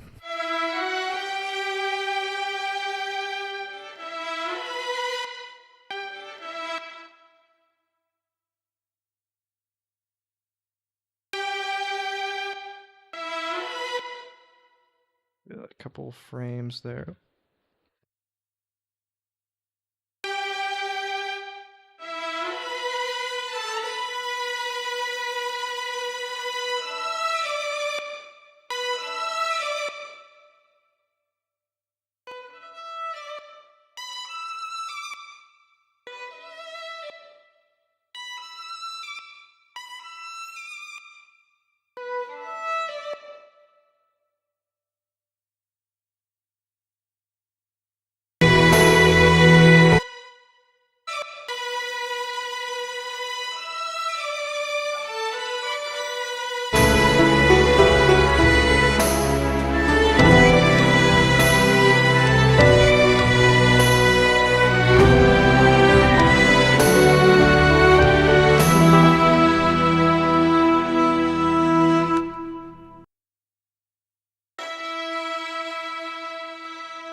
Not too bad, actually. It's sounding pretty good. He was saying he's on a mixer. I happen to know a guy. Yeah, I know. I don't know. I'm happy enough with it to where I don't really think I'm gonna get a professional mixer to do this. But it's 2 hours. I don't think I can afford, 2 hours of mixing. Uh,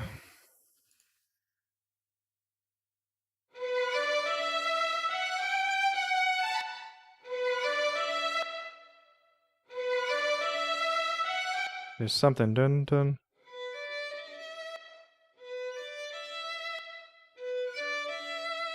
It's right there. It's on this guy. I'll bring it down a bit. I'm not gonna delete it.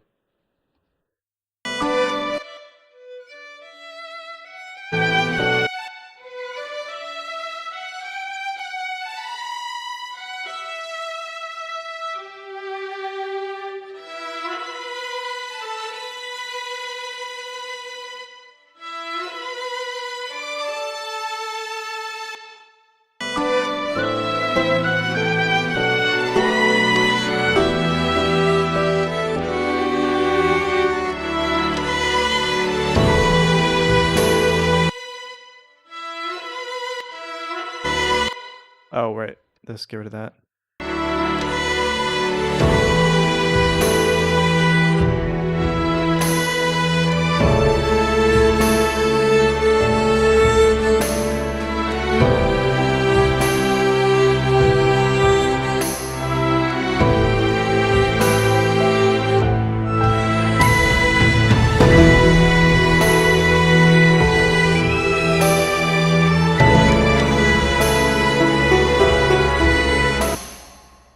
That's the viol from Era, or the fijoule from Era 2.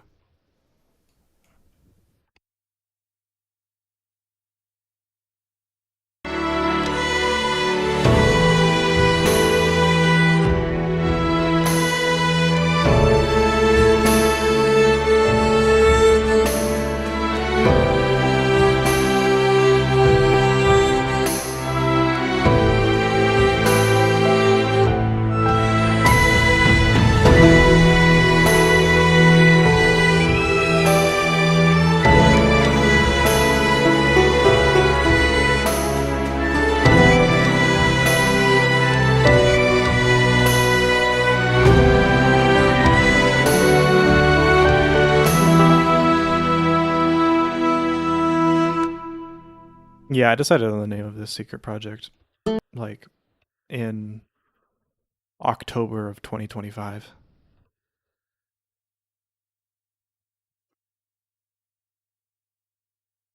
I've been working on this a long time.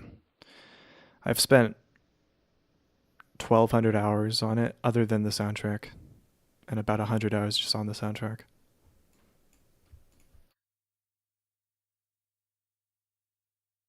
Another free run like soundtrack, yeah. That's the name of the. Yep. But yeah, that's the mixing there.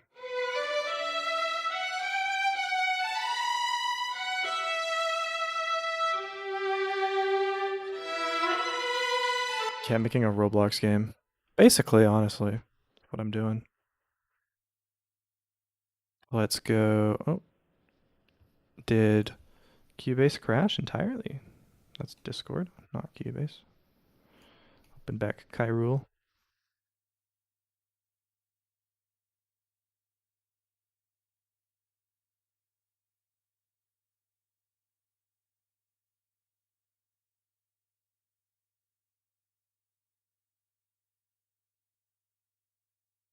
Open the backup. Cubase is a lot better about the backups than Dorico, it seems. I mean, it could just be like I need to change the settings in Dorico.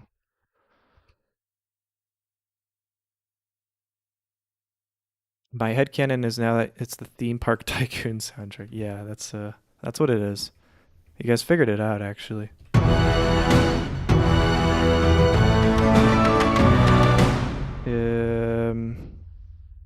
What am I doing wrong here? Oh, right. You guys hear that? I don't. Because I muted this.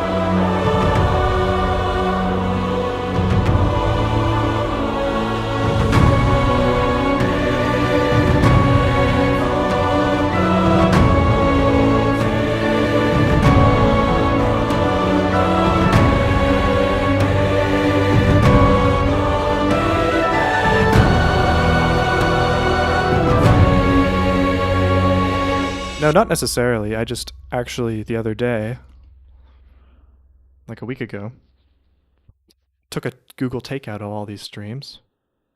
And also the program I'm using to make the other part of the project tracks my hours for me. It tells me how long I've been using it for. So I don't know, it just tells me when I open up the program. And, well, at least on this specific project. And then this is all of the, you know, I don't think it says right here how long everything is together, but I think it's about 100 hours or so of videos. You can open up any of these and be like, wow, look, it's the stream.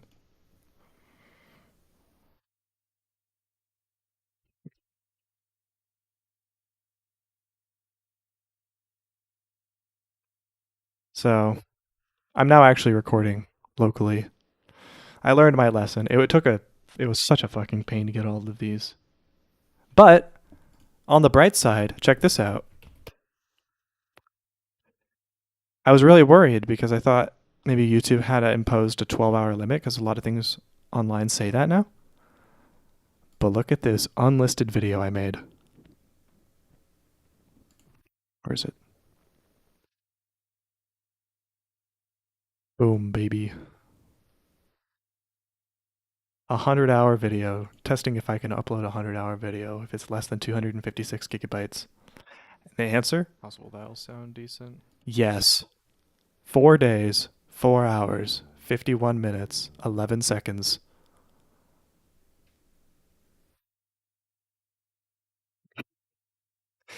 So this one is 360p. I'm going to need to figure out some crazy ass compression algorithms to make it at least 720p. There's no way I got it to 1080, I feel like. But for 200 hours, it'd be kind of insane if I got it to 720p. Maybe set it to like 15 FPS or something. Imagine that. Yeah.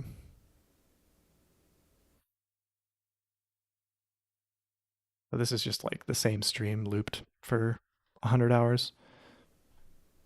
So I'm kind of against the clock, not in like any timeline, but in the sense that I need these streams to be less than 256 gigabytes total. I played a bit of D&D, not too much, just like pretty casually with some friends. I let somebody else do all the DM work. Yeah, because I just think it's such a Giga Chad move to be like me making a soundtrack and it's just a fucking 200-hour video with no repeated content or anything.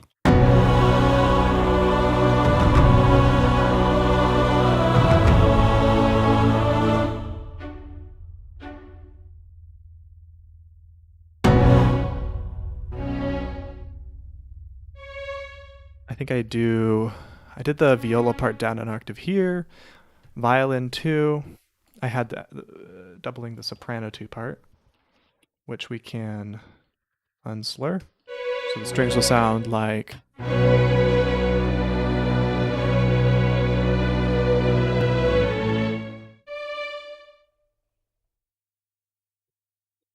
think this part was also weird.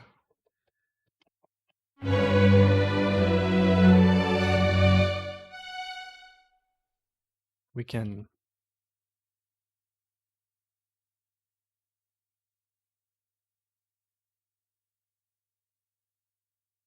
But we need to finish it first before we can be excited about how long this silly VOD is going to be.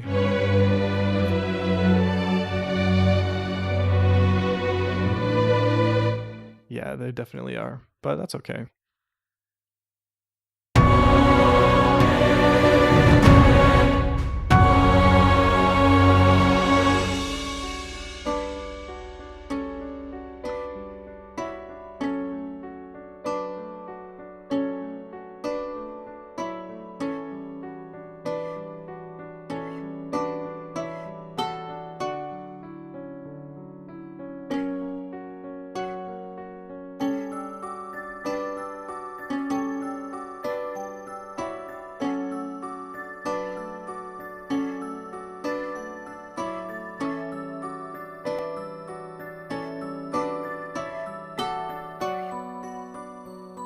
I pressed Control A. I shouldn't have done that. All I want to do is take these and move their velocities down a touch. Thank you.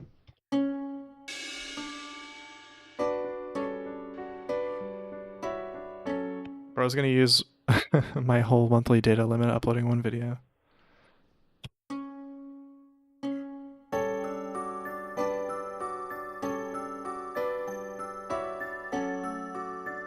You have a data limit?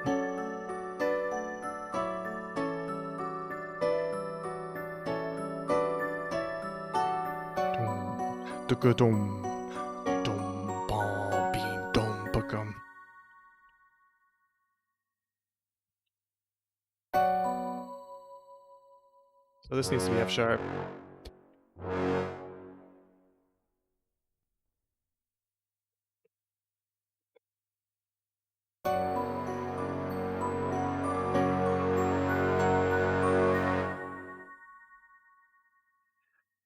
I don't know if you've seen this yet, Derek, but you gotta love ISPs.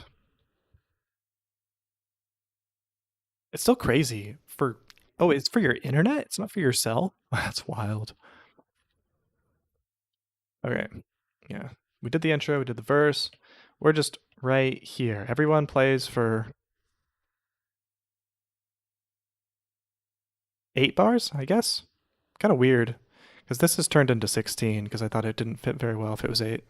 Because I changed it from like a chorus. I was going to have 32 bars of chorus here, but then it kind of turned out to be a lot. So I turned this into a piano solo, which means that this is still 8 bars. Well, let's test it out, see what sounds good. It might just be good as 8 bars. 8 bars and then 8 bars of a string 8th note spiccato outro thing. So let's add 15 bars here. See if that's enough. Potentially could be.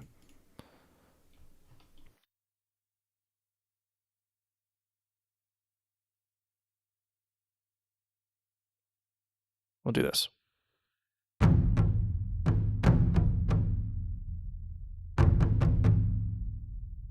Oh, wait.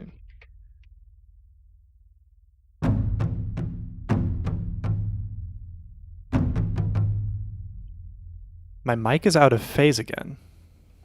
What? What does that mean? Let me listen to what I sound like in youtube.com. I am talking into the microphone.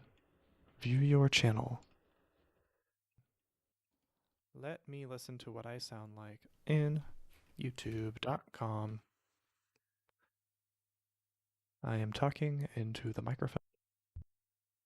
Outro thing. So let's add 15 bars here. See if that's enough. Potentially could be.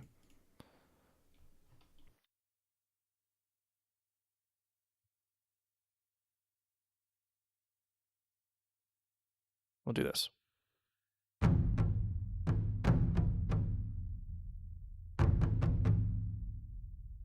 Oh, wait. I don't hear anything wrong with it.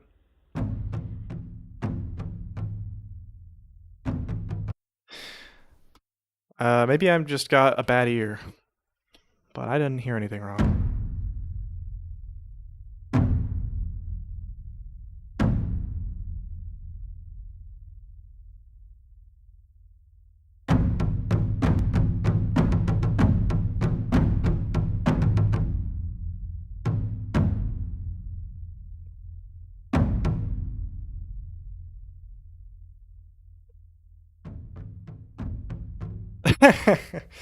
Yeah, it happens. I have my AirPods, the like stem of my AirPods touched a bit of water, and now they like do this weird like phaser effect in certain frequencies, but only like in a small range of very high frequencies. It's kind of weird. Kind of strange.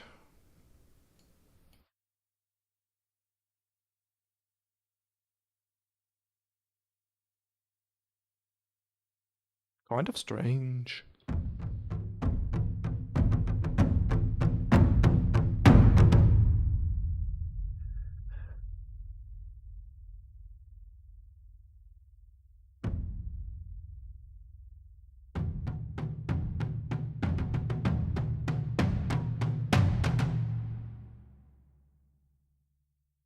Four bars here.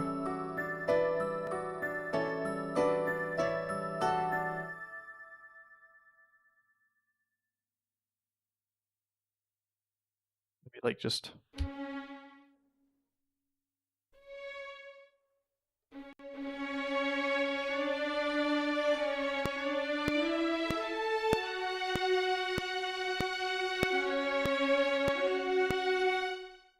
Bay Fortune's Weave track's going to be released on Nintendo Music today. Cover time. Isn't that bad for your covers though? Like, your covers will do better on Spotify if they're not on Nintendo Music, right? Or is that? I guess it's on Nintendo Music, so. Right, never mind. They don't put their music on other streaming platforms, right? Is that how that works?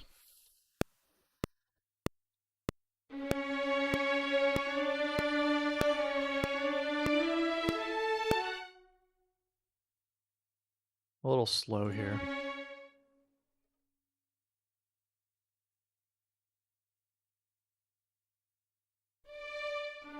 Nintendo's so weird, dude. They're so silly. Such a silly, goofy company.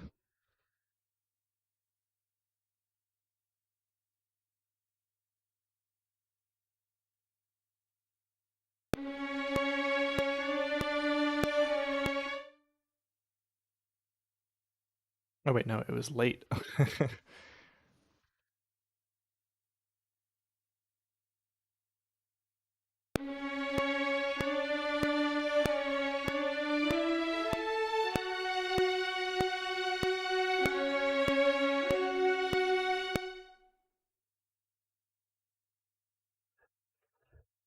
Yeah, and then we just take a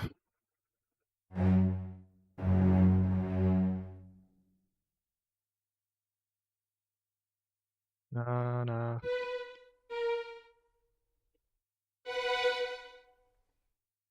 Some guy called Arcade Player who gets like 2 million monthly listeners just uploading super low effort MIDI rips of Nintendo music. I feel like I've seen that.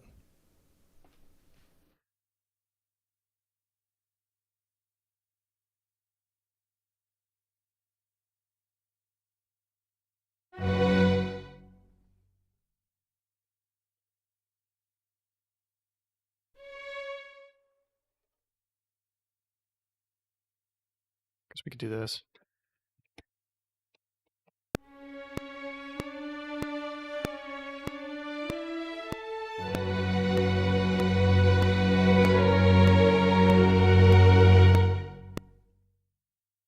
And then everybody joins in, a la Super Smash Bros. Ultimate.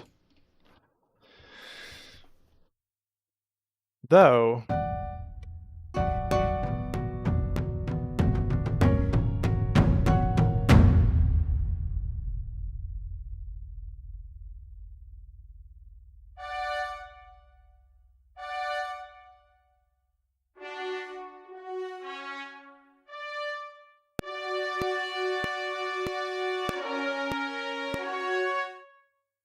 trumpet part needs a little more time to legatoify itself.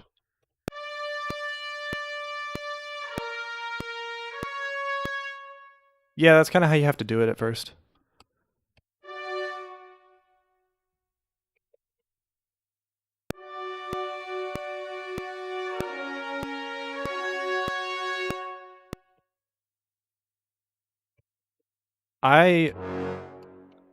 I wouldn't recommend ripping Nintendo MIDIs to try to make enough money to go full time.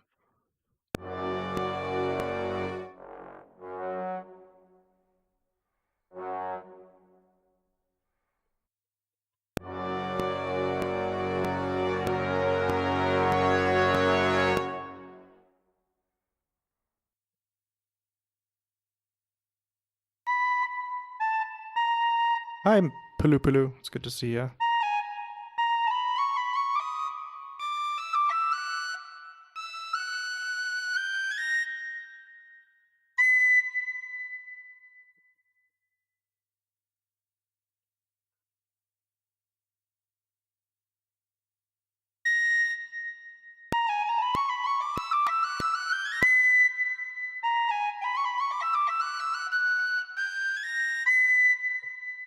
Appreciate that. Thank you. That's really sweet.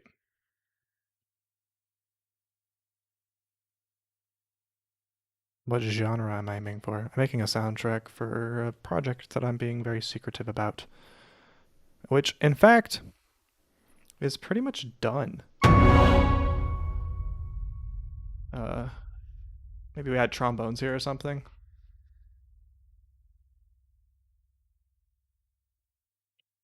Not the soundtrack, but this track in the soundtrack. We're like an hour and 15, 17-ish minutes into the soundtrack. Could just make higher quality covers and steal all his streams. I mean, you could just rip the audio, but I'm not popular enough to where people actually care to do that, so. But anyways, here's the track. But anyways, watch this drive.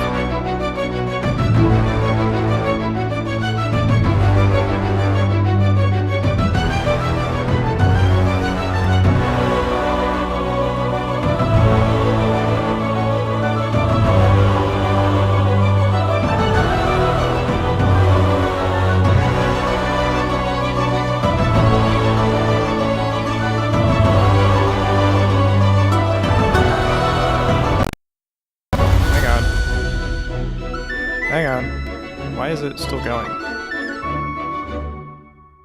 Hello. Chill out.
do you get your inspiration from? Lots of people, lots and lots and lots of people.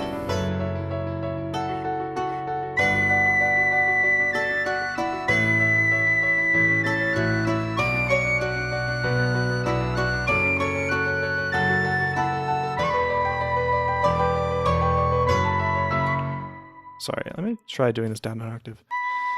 I don't know. Biggest right now, Evan Call, Kevin Penkin, John Powell, Yuki Hayashi, absolutely.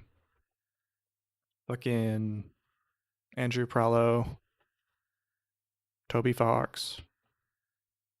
You know, the kind of, I mean, not super special.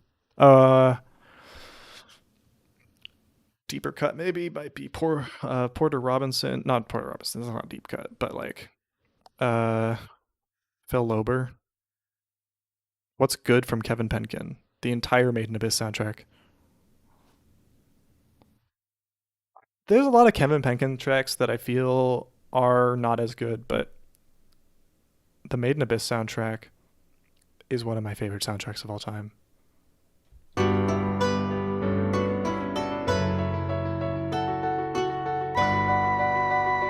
I thought his work on Apothecary was like, it was okay.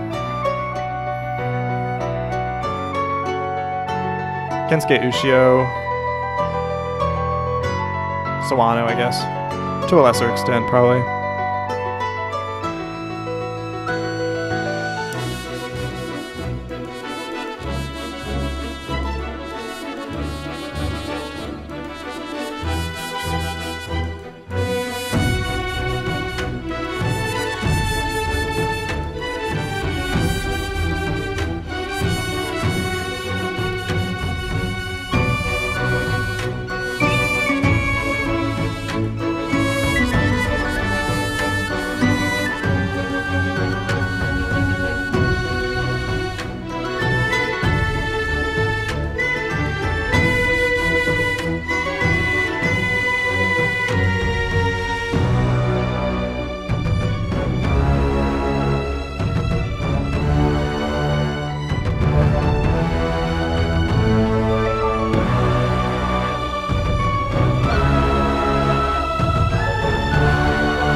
A lot of the chiller parts of the soundtrack, I think, are also influenced by like Jun Maeda, some early visual novel type sounds, classic Roland type video game sounds, you know?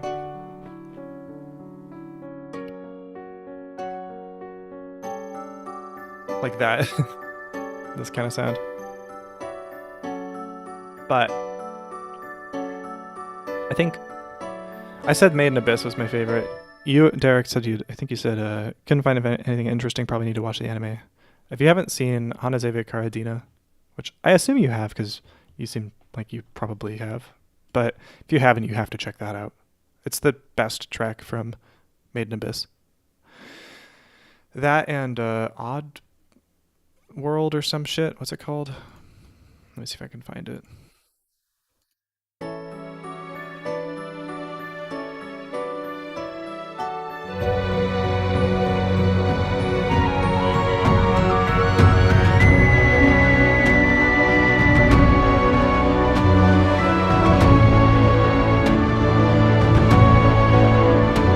Old Stories is what's it called. What it's called.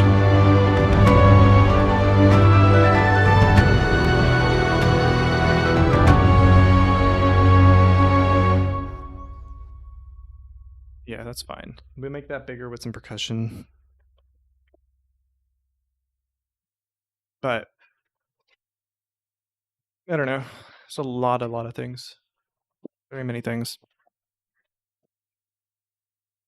But I think the Clanad soundtrack is like my favorite. I think it's just really cool how one person made the music. You know, not made the music, but it's like the this anime had a different uh, composer, but it's just really inspiring how like Jun Maeda just like made the story and the music for Clanad. You know, it's not something you see too often. Uh, it's something that you have to be nostalgic for, though. I think too. Uh, maybe I don't know. It's hard to say. It's like a very specific vibe that's hard to describe. But like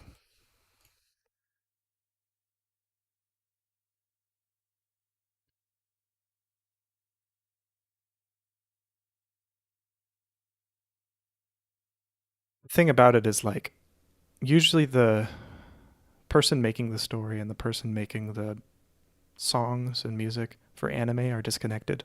Like it'll be, you know, uh, Tatsuki Fujimoto makes the fucking Chainsaw Man, and then Kensuke Ishii makes the music. And obviously, they're both incredibly talented people, and I respect them both for different reasons. But Jun Maeda like did both of it, and it's like, wow, that's incredible, you know.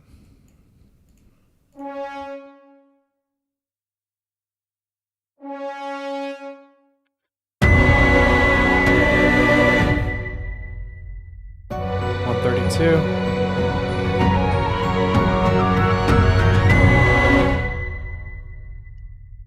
We stop at 117.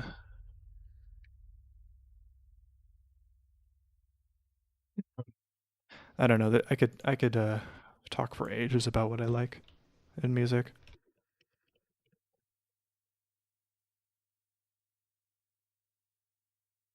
But I think Jun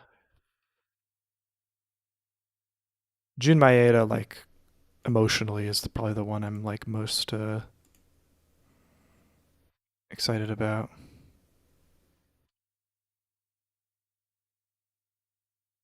Or the one I'm most like attached to emotionally, I guess. But like the one I am influenced by the sound of mostly right now is like Hayashi, I think, and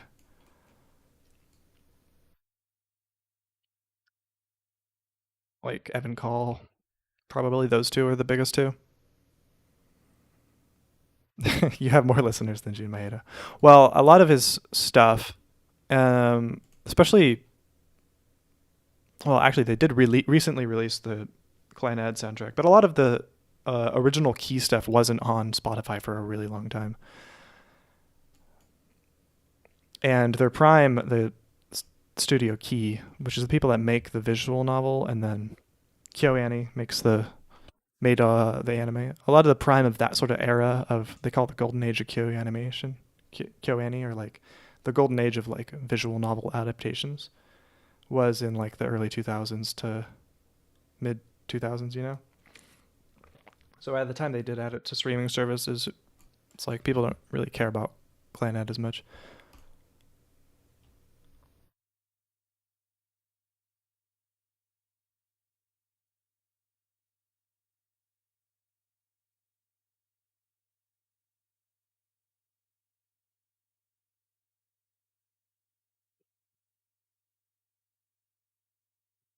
So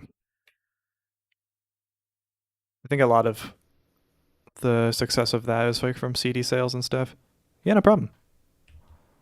Thank you. Appreciate that. Appreciate you stopping by.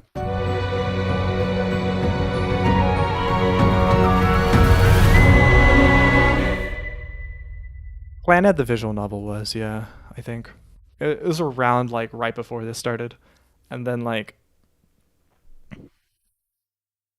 the anime, I think it ran until like 2011 or 2012. So they definitely could have been on streaming services, but And they didn't get added to streaming services till like 2024 or 5 or something. So it's like it's very recent. But I think royalties wise, Jun Maeda is doing totally fine. But yeah, clearly not the most. Oh, also the other thing is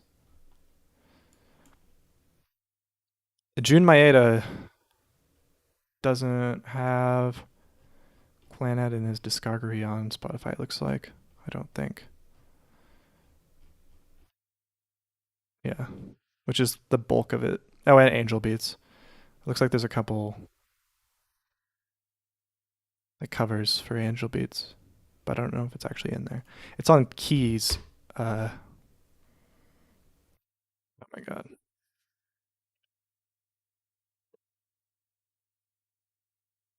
Visual Arts slash Keys like page. Like Air, Clanad, um, Angel Beats, Charlotte, and uh, Canon is probably the next most popular. Yeah, there it is. It's just like I don't know, the sound of this vibe. I'm not logged in.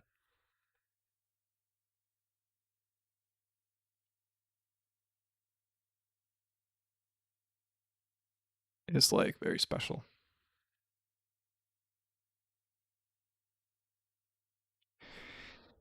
It's from a very particular time, you know.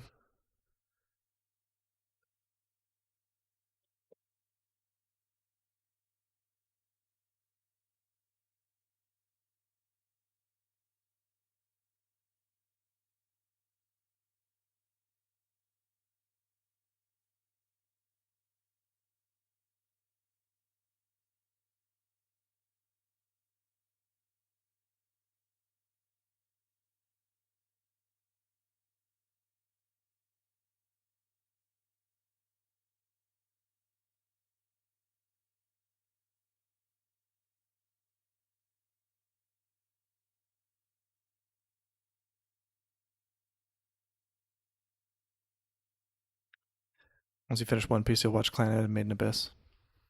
I actually haven't finished Made in Abyss. I think I watched the first season, and then when the second season came out, I had forgotten what happened, so I never finished it.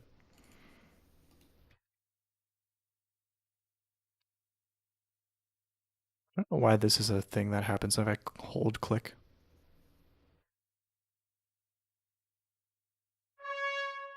Anyways.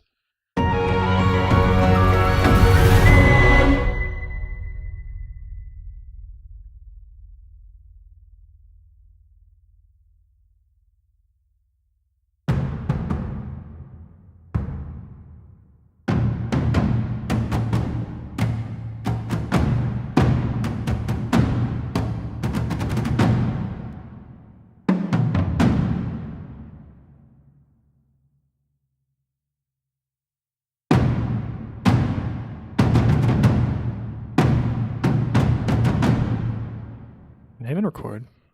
I don't think I can right now.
That's probably good enough.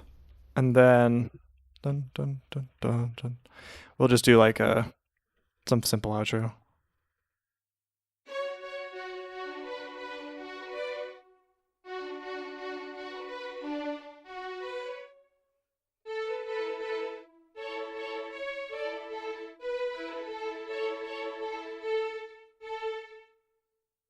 Uh,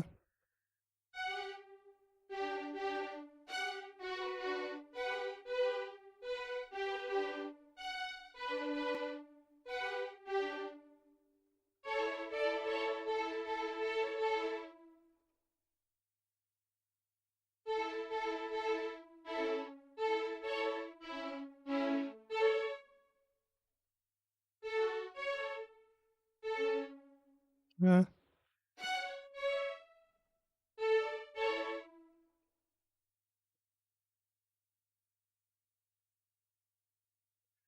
And then I guess that get rid of these 8 bars. Dun dun dun dun.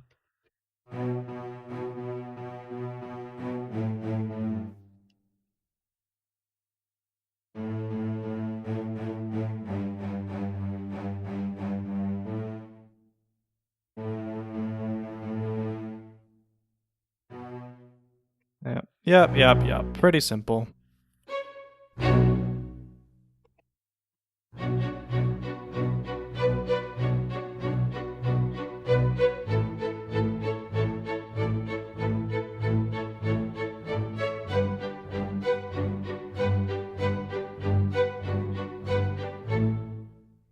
Maybe do forte.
Yes, sir.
Damn, that's 6 minutes? Holy shit.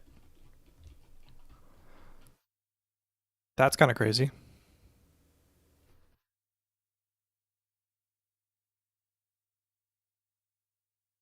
Let's listen through it once. Let's make the score first. I'm going to make Xenology. I'm going to rename it Bell Synth Xenology.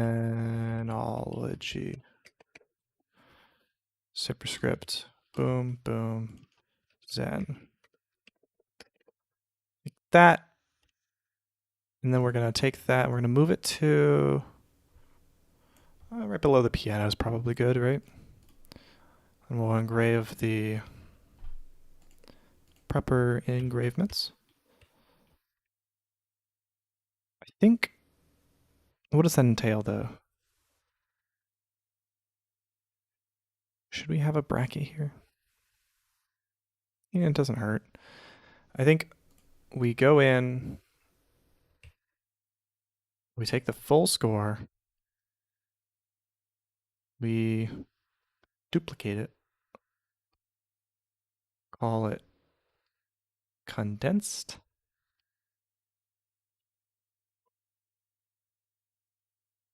And this score, we don't have any of the guys on the bottom here.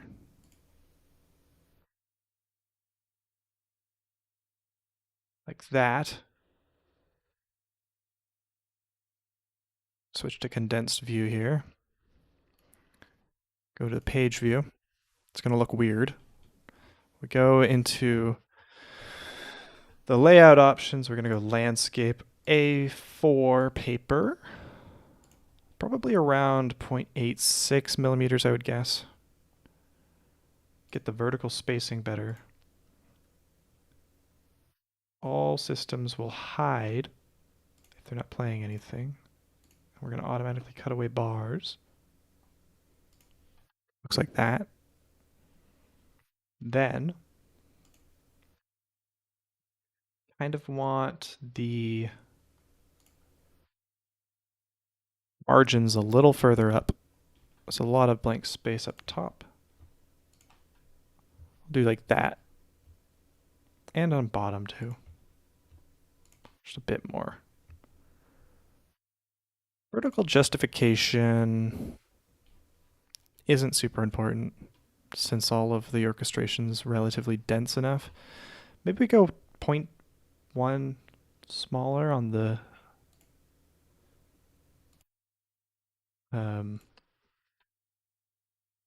base size.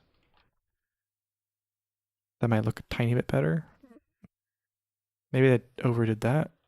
We could go 0.8, somewhere in between those two. I like that. I think, am I forgetting anything? I'm going to get rid of the copyright and lyricist.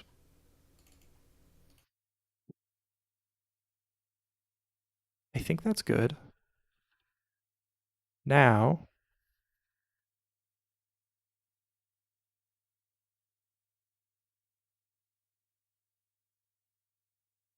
maybe we change a couple of these frame breaks. That's actually already way better. Just add that there. It looks like the Bell Synth's name is a little messed up here. Let's fix that. Doesn't see the enter.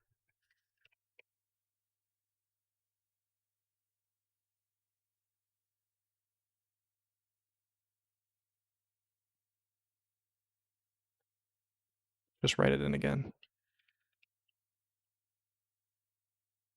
And then take the, I think I did something wrong there with the, when I copied and pasted it. Seems to be the issue.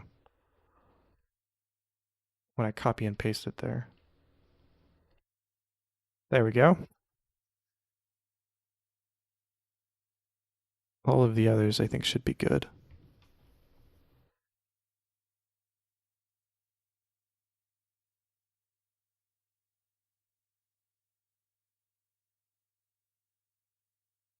Let's go back to the full score. Go to print. Take a look at the condensed score in here. Take a second to load. Get it horizontally like I should.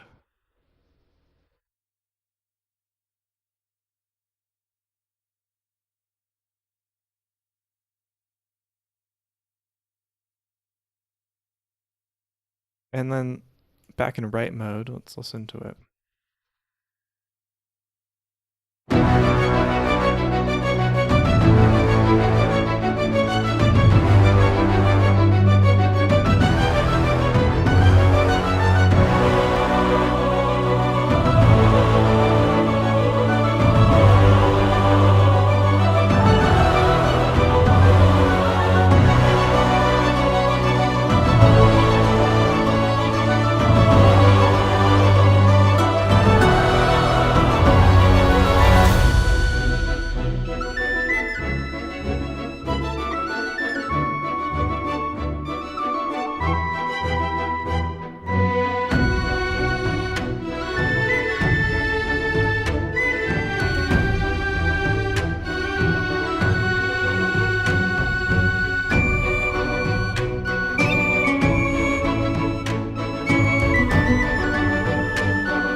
Oh, the brakes.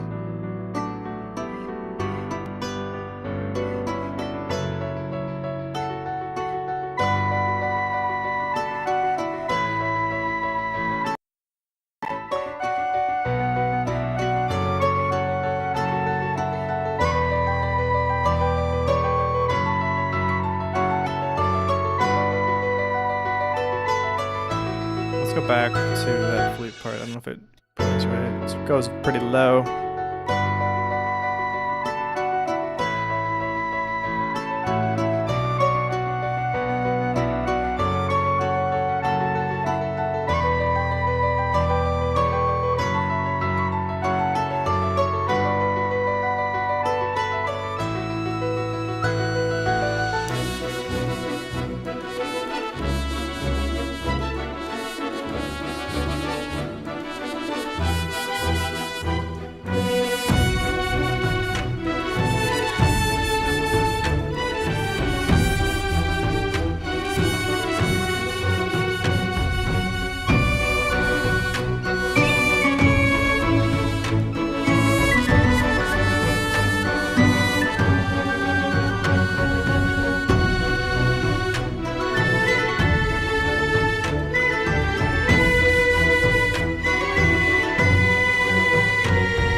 I'm really happy with that, actually. I am quite happy with that. I think it sounds really good. Couple changes. First, before I forget, I think this second violin comes in early.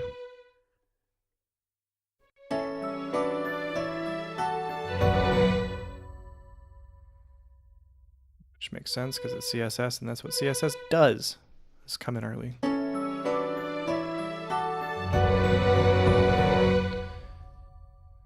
I fear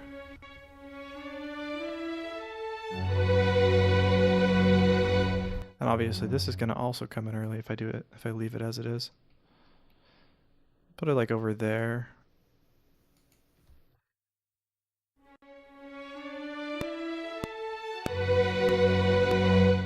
And you, I think maybe we just change your CC1 to be a little bit better. Do better. Ah, there you go. Looks like there's some kind of overwrite.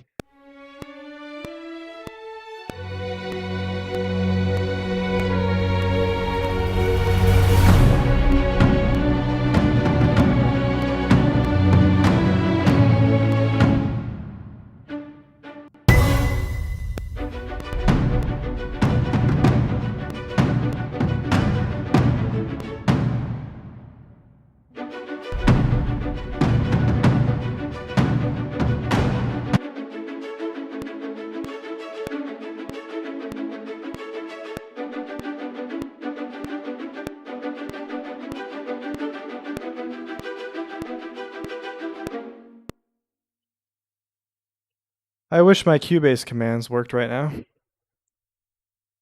but alas.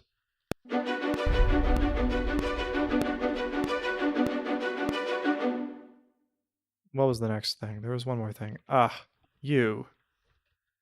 You. Yo. We'll do that.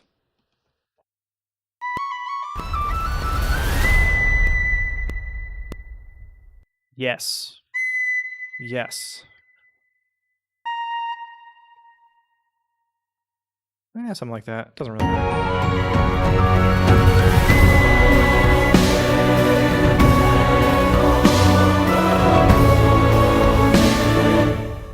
Okay. Not me. Not Hermione. Yeah. And here, we need to throw in measure 28 to touch of a lippity dippity taiko roll. Not too crazy. Maybe a lower intensity one.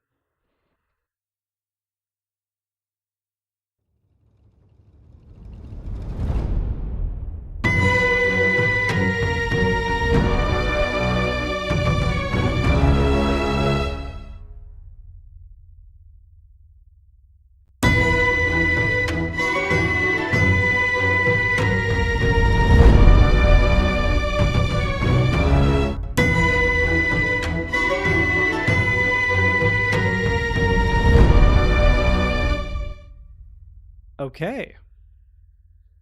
This will take a while to export, but I think it's worth exporting the audio. Well, let's start with the score. This bad boy here.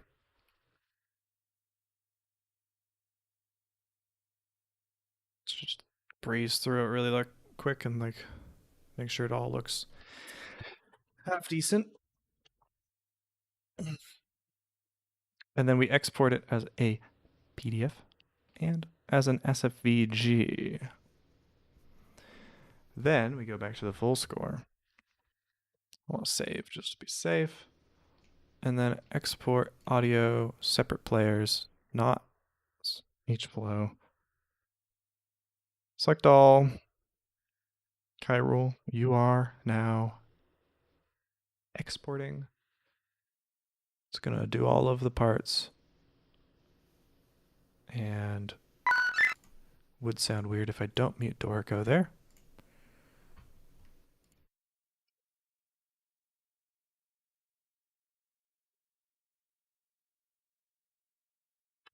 This might take a minute. This might take a little while. Let's strip the SVG while we wait.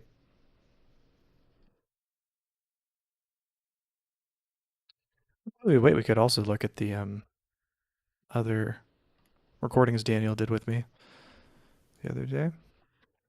I don't know.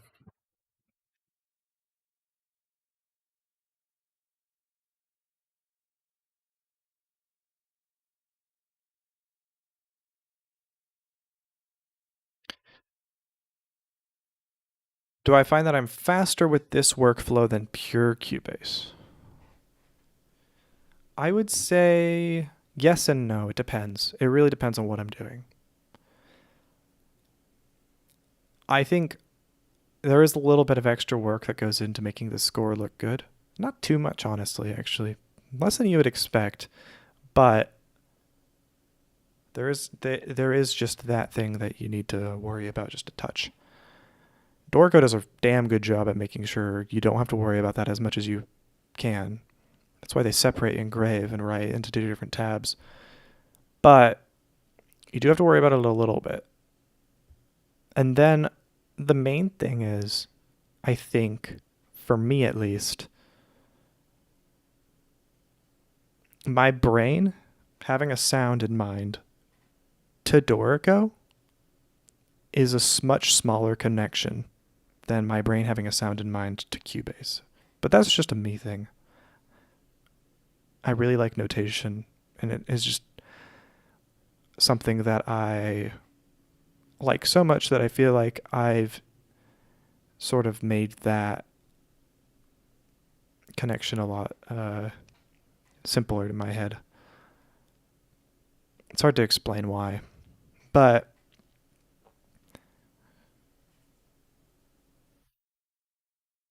I don't know.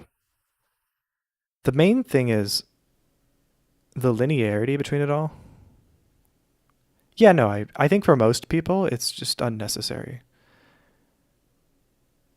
But like a lot of my concert composer friends would like to be able to just write into notation and have good sounds. And I'm lucky that I enjoy the technical shit a lot. So it's like a nice little it's like a good workflow for me specifically. For people who just want to use notation, they'll just use Note Performer or something in Dorico or whatever, or MuScore. For people who want really good sounds and don't care about the sheet music, obviously Cubase is better. But for me, I think those avenues are both important to me, but also, I don't know. It's like the skill tree. A lot of concert composers max out their orchestration and composition skill trees. So they might be better than me at like composition, you know? And they would probably be worse than me at sound design mixing, but mainly MIDI mockups. And then there's the other people who are really good at mixing, who are really good at sound selection, who are really good at MIDI mockups because of those being part of that. But then MIDI mockups have a prerequisite skill of at least some orchestration and at least some composition knowledge, right? So it's like those being there, inherently to me, composition on sheet music plainly lays out what's going on in a lot more obvious of a way than a piano roll. For example, like if I look at this PDF right here, for example, and I look at this part, I know exactly what this is going to sound like. I'm not trying to be pretentious, but like this to me, I can sort of like hear the basses going boom, boom, boom, and the violas going boom, boom, boom, boom, boom, boom, boom, boom, boom, boom, boom, boom, boom, boom, boom, and the violins going.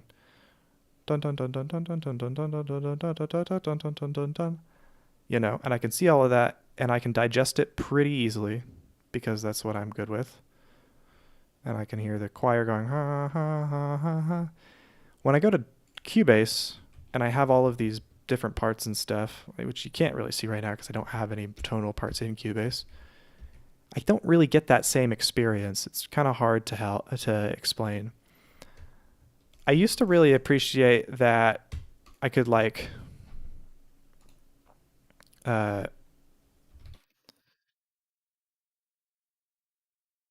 you know, write out a few different parts. Write some parts here, write some music, you know, here, and write some music here. Ah, shit. Feedback. Whatever. And then I can see like exactly where they overlap and stuff, which is really nice in string parts or like, you know, just orchestration and stuff. Why did it overlap? That's weird.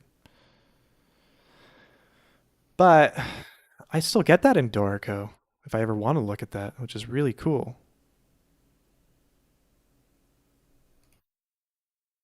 That loop feedback thing that I just did caused Dorico to. No, it's still good, it looks like.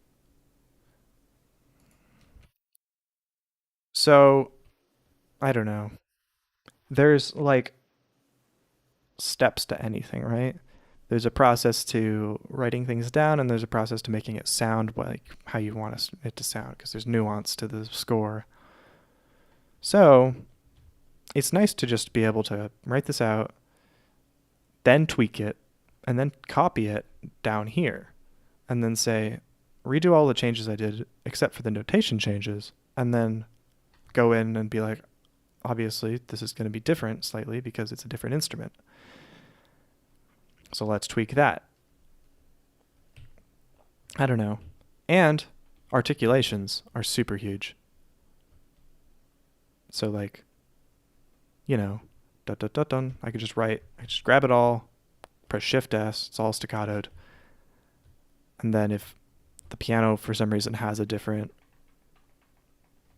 way of handling staccatos, which it doesn't have a different articulation, it just makes the notes shorter. Then it does the staccatos, you know? I don't have to be like, okay, actually no, it's not an articulation. It's we got to make the notes shorter. We got to go back into the MIDI editor and change all that. No, I just copy it and I put it there. And I can just grab this and I can reduce it down too, which is nice. Not that you can't do that in Cubase. It's obviously pretty easy to do in Cubase too. I also really like Dorico's ability to like, I'm just shilling Dorico at this point. I can like grab all of these parts and then like record them with, you know, this piano. And like it splits them up just like this, just by writing that through.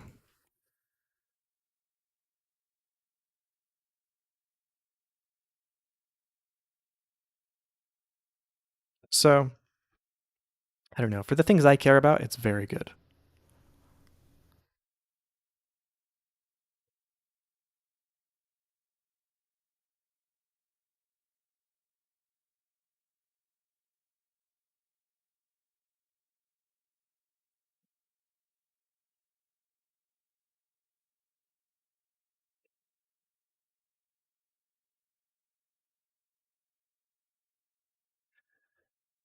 So, I don't know.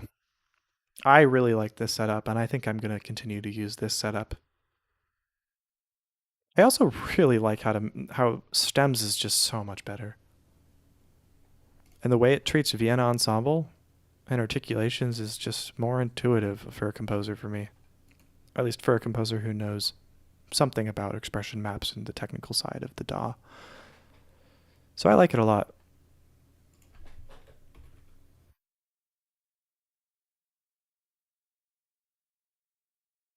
I think it is better. And I think it just leads to better writing on my part.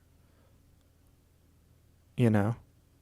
I think the orchestrations I make in something like this is just more interesting than what I would do in a DAW a lot of the time. Because it's so easy to copy parts to different parts and like write new parts in and stuff. The one thing that is a lot harder is recording MIDI, Recording MIDI specifically is much harder. I do like it more, yeah. Long story short, I like this setup a lot, and I'm really excited about it, just in general. And the benefit of having a score is actually insane. Like, obviously, if you're going from Cubase to the score, it's just another process. Like, it's another at least a couple hours to get a good score. This, I just go into my layout, choose what I want, and then I make a score. It's so huge.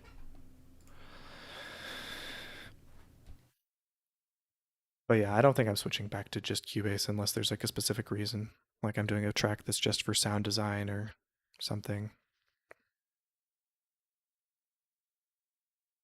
Even something that's not orchestral. Like if I'm arranging something for like, you know, some kind of sound canvas sort of sound type rompler type music, or even lots of electronic music or whatever.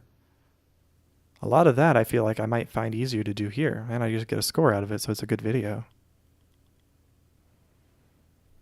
And then I can mix in Cubase after I finish these. After these finish exporting.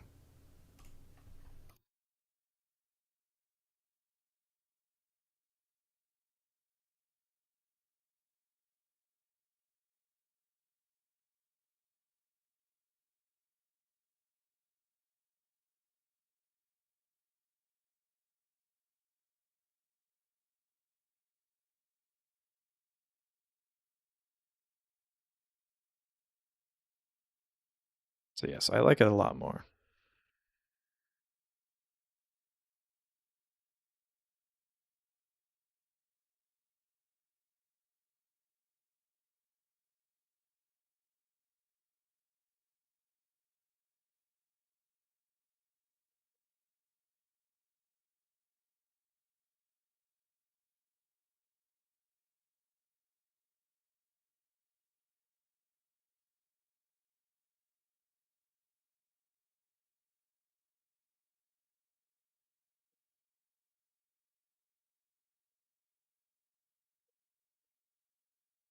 I don't think I can add notation on top.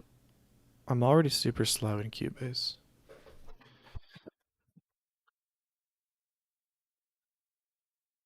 I think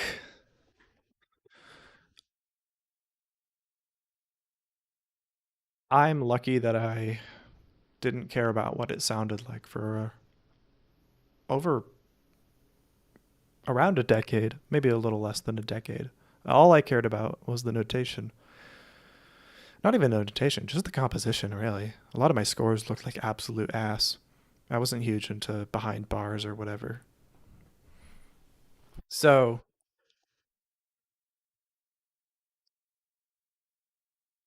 I really built up that skill tree without even thinking about Cubase to like overwhelm me with the fact that there's this and that, which are two massive endeavors.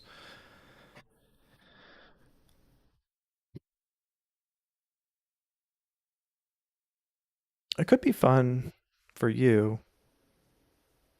Yeah, that's what I was just about to say. It could be fun for you to not worry about making things sound realistic.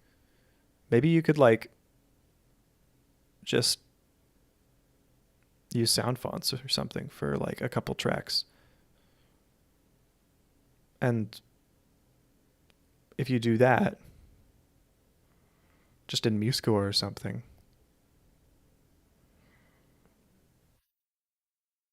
I don't know. But like then don't worry about what the mockup sounds like at all. Maybe if you wanted to.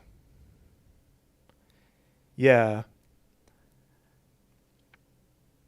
but I think for you, I could totally see the arrangement and composition. It, like, well, no, I could see like the mock-up or the sound of it being a really hard thing to ignore because you've had the privilege and the luxury of having good sounds like already so long. I didn't even realize it was an option until 2022.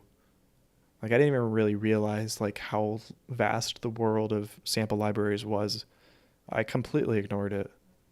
I just sort of assumed if you wanted a good sounding recording, you'd need to get it recorded, and that like it was for like the ultra like successful composers to get a good sounding recording, right? That's what they kind of say in like music school a lot of the times, especially the contemporary, not especially like the more classical whatever schools, because I went to like UOP, which the is like a conservatory. It's not really much of a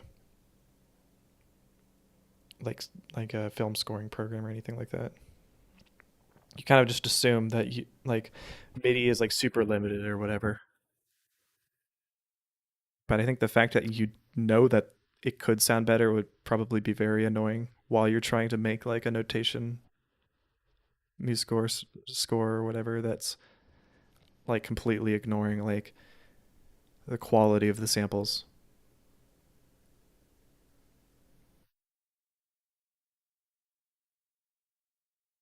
Yeah, you write things kind of just because you like writing things, not to get a good sound, but just because it's a fun thing to do. It's hard to describe. Even if you don't think it's going to get performed a lot of the time. Like, I wrote so many orchestral scores in MuseScore that I had no expectations of getting performed. It's kind of like making YouTube videos just because you like making YouTube videos that you don't expect to do well. I did that a lot, where it was like not really realizing you're developing a skill until after the fact and realizing that you're really lucky that you did it that certain way, because there was this other massive hurdle that you have to get over that's a lot easier to get over when you've already developed this first skill. But developing that first skill after you've developed the second skill might be a little more frustrating, maybe. I don't know. It's possible it's not frustrating also. It's possible it's easy to like forget the fact that you have somatic studio strings and the strings you're using right now sound like ass because you're just focusing on the arrangement and composition. It's hard to say,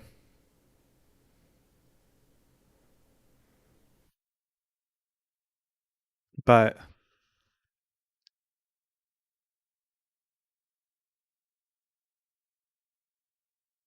I don't know.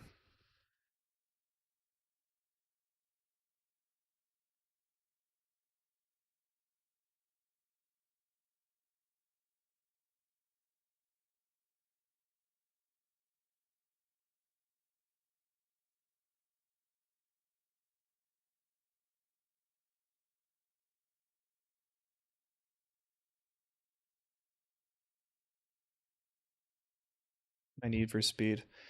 I think I can do it. I'm a lot less perfectionist now, and my purest.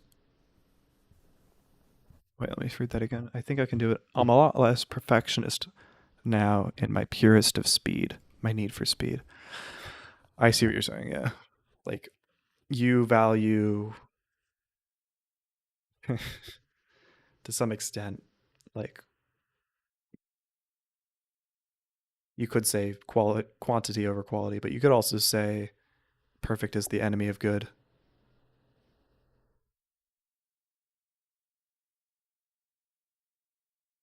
Yeah, it's a long one for sure, but it's worth it. It gives me a chance to chill, for a sec.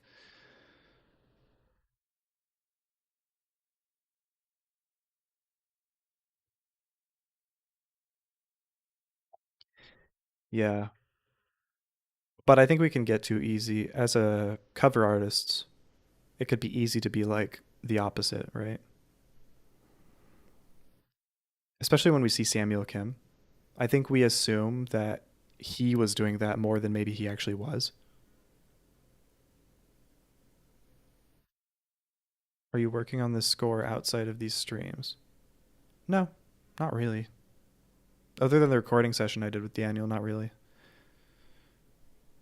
Um,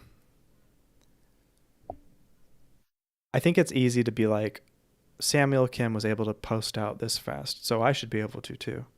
When in reality, Samuel Kim was able to do these things really fast and have them be really good. I think if we want to expect our music to sound as good as Samuel Kim's, we gotta we're not as good at making it as fast as him. I think that's just how it is to an extent. I don't like he was doing daily uploads for a while. I don't think that that's reasonable. I also think if we're just going to be a copy of him, there's no way for us to expect to get as big as he was. I think we got to do something special or different, you know? He was smurfing. Yeah, maybe so. But I don't know. There's definitely scores I'm not proud of back when I was grinding more of these covers. And I don't even think it was like it might have been worth it for my skill, but I don't think it was worth it for the views, honestly. I honestly think right now, if you spend like let's say you spend 4 hours on a track every day and post 5 tracks a week. I think if you instead took those 4 hours and did one track a week that you spent 4 times 5 hours on, 20 hours on, I think that would do better. Like, I think you would probably get more views, especially if you're smaller. Like, I think if you did that 20 hour of work on each track, but you only post one a week, I think starting from 0 subs or 0 views or whatever, I think that would do better, at least right now. And also, I think, honestly, it's possible that completely repackaging the title and thumbnail into something completely new and original that isn't what we've been doing, trying to get beating this dead horse of this Samuel Kim style thing. Diego Mitre is a false pretender. What do you mean by that? He does well, yeah. How is he doing these days? I haven't really checked his channel out recently.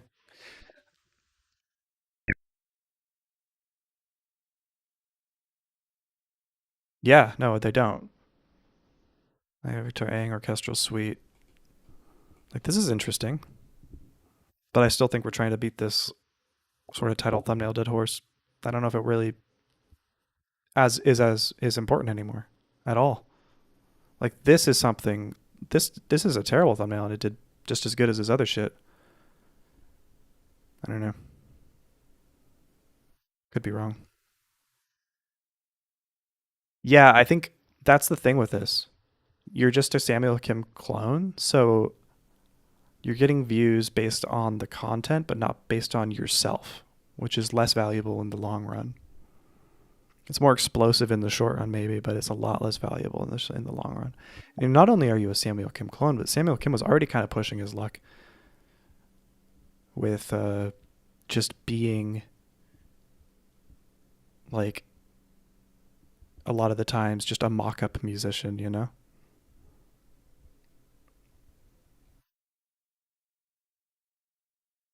Like a sound-alike type musician,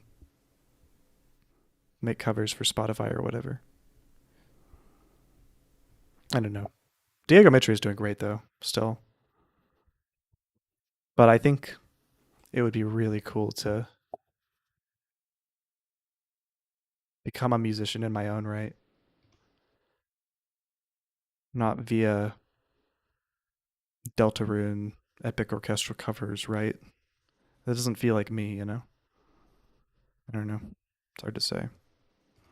How we think we're done?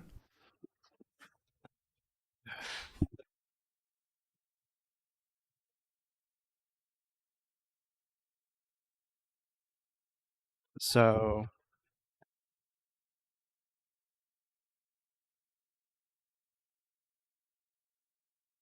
we go in here.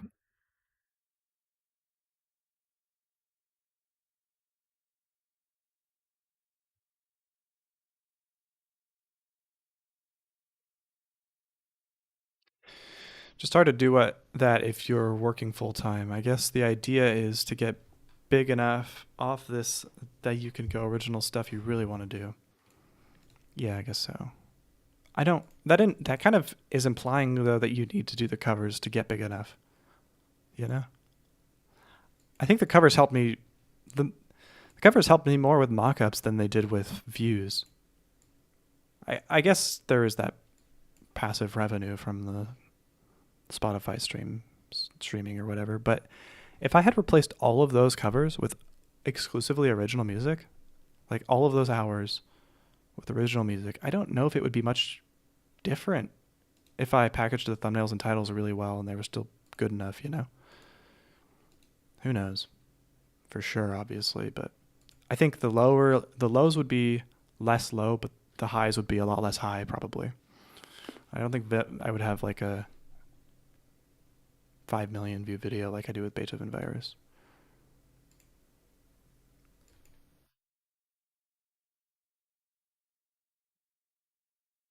It's hard to say for sure, obviously. It's not something you can predict.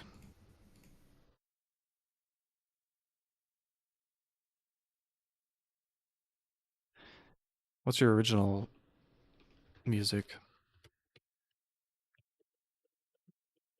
packaged like, though?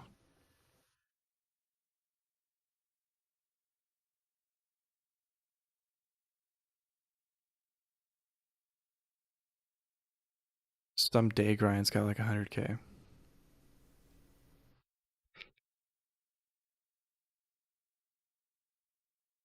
Yeah, but if you build a brand, I feel like you don't get this. If you build a brand where like people trust you and not like what you're doing, people inherently right now, just like whether they know it or not, I think are more trusting that you pick the right cover than if your covers are good with this kind of content. I feel like if people trust that your music is good, you're not going to get like 900 view videos because you're not going to choose the wrong thing to cover, which happens. Like, I mean, obviously happens to me or happened to me when I was doing covers. I think it's just like you got to be more patient with it though, which is like the hard part. You can't just like immediately make a random Midging Digital Circus theme and pop off immediately, unless it's like insane. I mean you can't make an original song and expect it to do as well as this did. Where's your original music though here? I feel like this is less interesting to me than like a Zolly type thumbnail and title, you know? There's like I feel like this appeals more to a composer than it does to a general audience as part of it. Like on theory, this on paper this feels like it should be a decent thumbnail and title, but I don't know. This feels like the kind of videos I see from like people that are marketing to other composers, which never do that well because the niche is too small at the moment. I got to use the FL Studio piano roll technique. I don't know about that.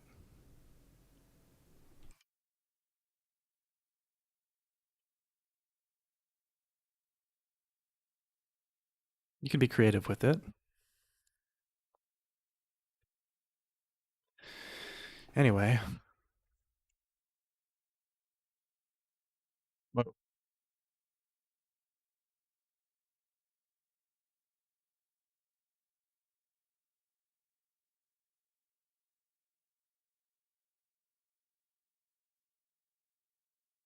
and then we go and we grab these, put them in here onto different tracks,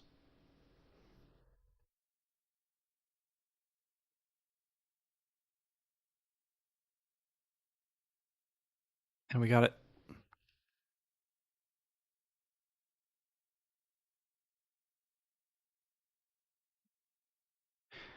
I don't know. The fact that I have stems already is like kind of, to me, feels really nice.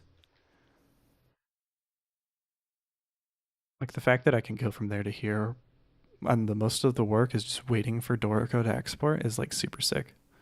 I really like that a lot.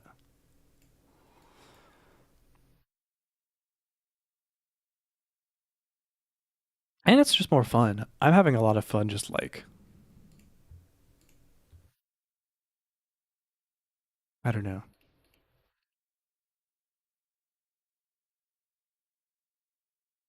It's a lot less monotonous.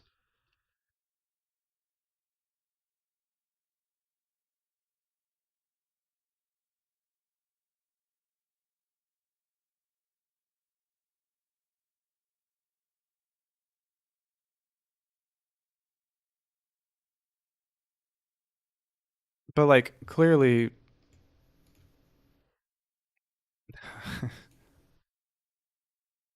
I don't know.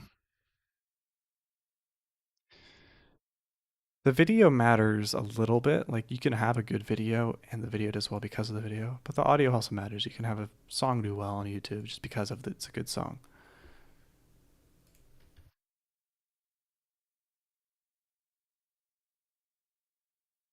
And those are different types of content, I think. Like the guy that played the drums of Liberation on Tychos and popped off because of that, I think popped off because it's a good video.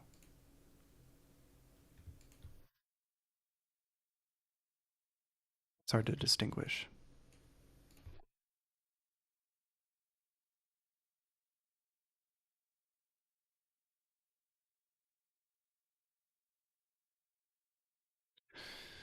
It is hard to distinguish.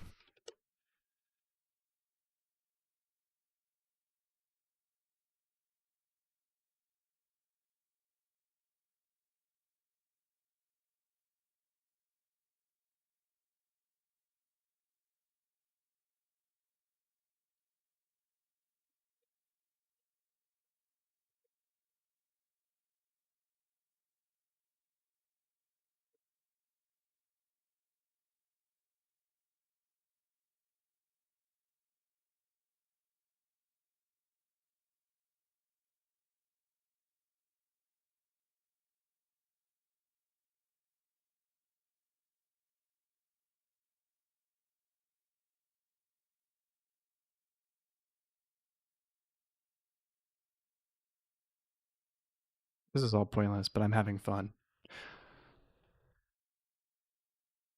Organizing. Sometimes organizing is just fun, you know? Feels good for the soul.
I think I'm kind of glad that YouTube, I don't know. There's something weird about the grind set of trying to maximize YouTube views because it's so addicting to like try to be as good as possible to get as many views as possible. And it's kind of funny because it's like I was becoming a better musician to get more views, but I'm realizing now that I became a better musician. You know, it's like, whoa, like surprised Pikachu face. It actually helped me grow as a musician. And the views don't. I don't really care about that.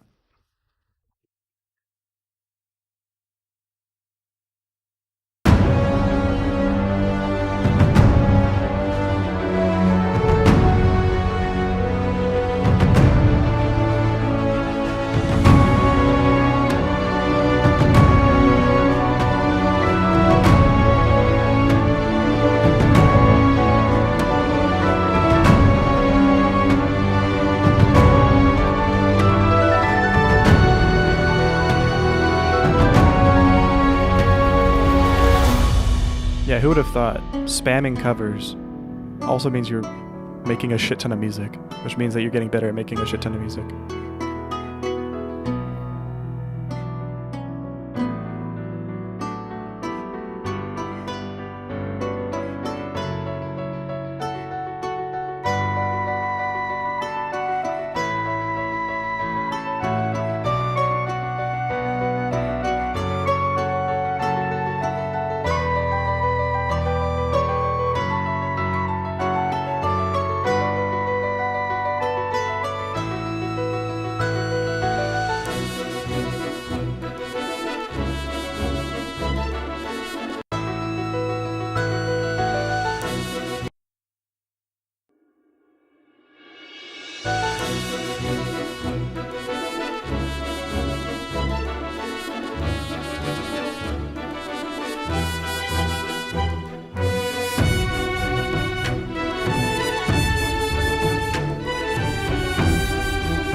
Okay.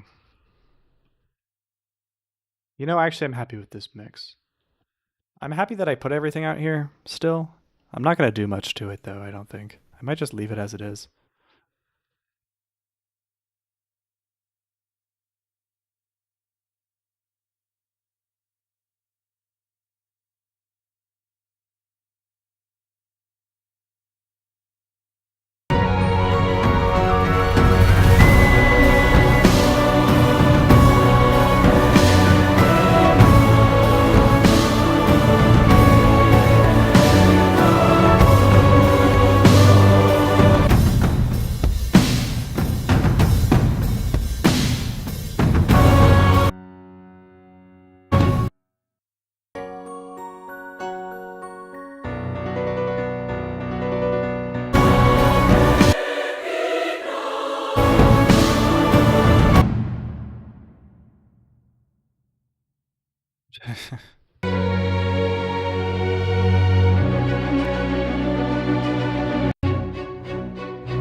I mean, it's fun to do both, you know? It's fun to, like, spend multiple weeks on a single track, or even months occasionally. Like, I don't know. But it's also fun to rush things out and, like, just get a product done.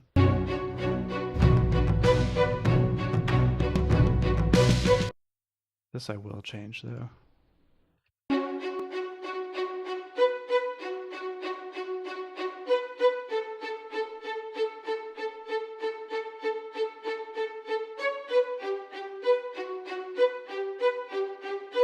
Specifically, just these two are a little loud.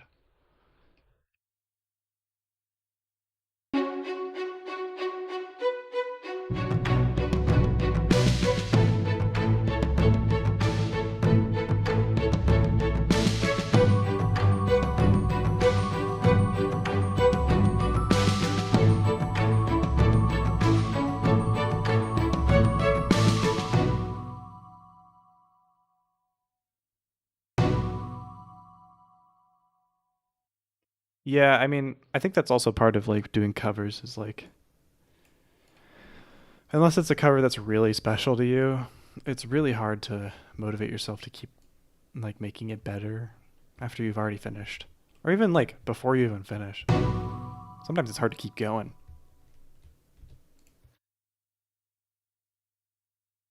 especially when you're view chasing.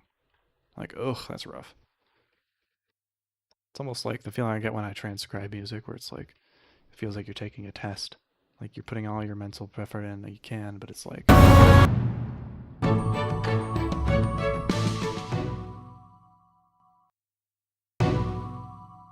it's just exhausting.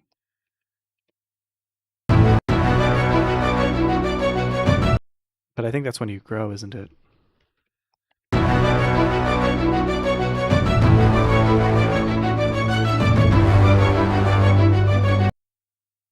That's when you grow. That's why I'm not a good piano player. I do whatever I always want to do. I don't ever push myself to do anything fun or anything unfun.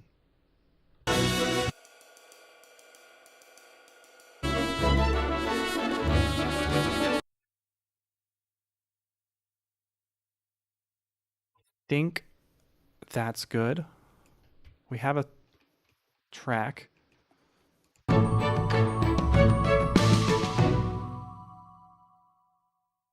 This will be the Spotify version. We'll just export that. Put that here. I'll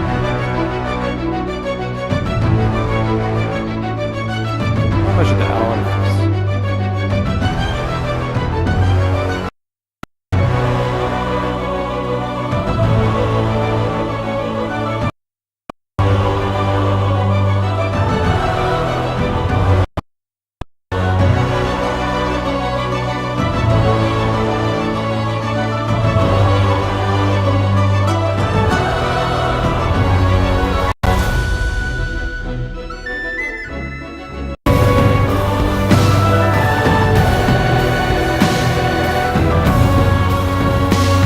Yeah, -9 is a good number, I think, for that. And I feel like if I were to try to master it with any more compression, I would just end up squashing it too much. Just do a wave file, export Kyrule, Spotify version. Need to start practicing. Whoa! I'm realizing that turn off ProHal, you turn off KHS gain, and I can also turn off the restream.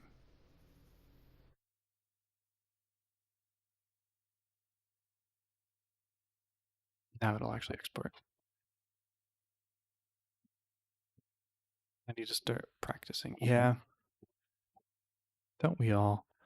So I was telling my violin teacher, I'm at like kind of a crossroads where I need to decide if I want to be somebody who maximizes more composition or somebody who knows enough violin to be able to record some of his parts, but might lose out a little bit on the maximization of the composition part. And it's hard to say. But I'm realizing if I'm better at violin, I mean, that is helping with my composition because I know what intuitive violin writing is a little bit more. And I know what the violin sounds like at different registers better and more like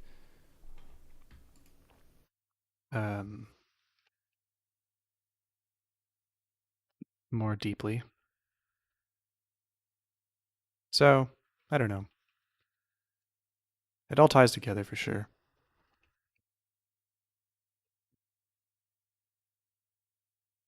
But it is like a muscle you have to work out composition a lot of the time. I think I came back from my week-long break when I was out of town. And I realized I forgot about all the mixing that I was trying to remember. And I was like, oh yeah. You know, I felt like I had reverted a few weeks. I don't know.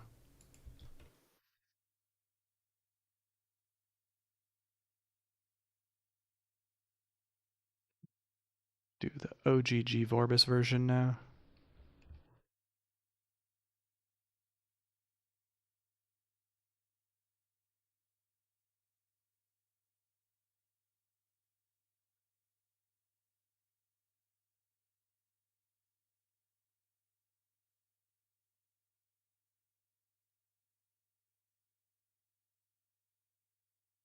I want to get to a place where I can play simple melodies on violin, like folk tavern type stuff. Yeah, me too, bro.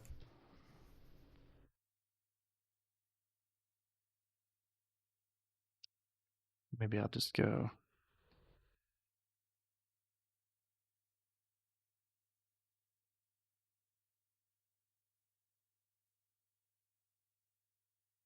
Yeah, that's probably fine. I don't really care too much. Export. OGG Kai rule.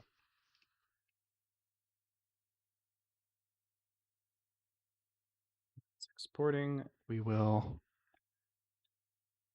open up DaVinci. Make this silly little score video. Like Ramen Duality, being able to whip out his cello to record a nice melody for next week's episode is a superpower. I don't know who that is.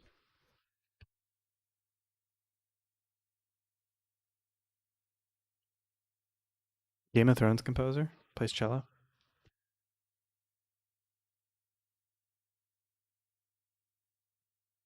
That's kind of nuts.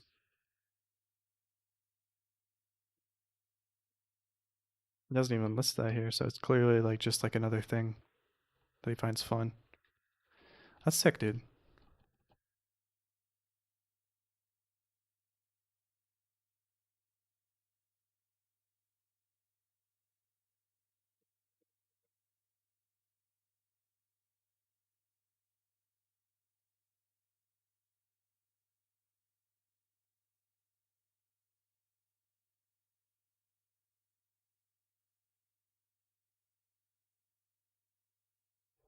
All right, let's make sure the project is at 60 FPS.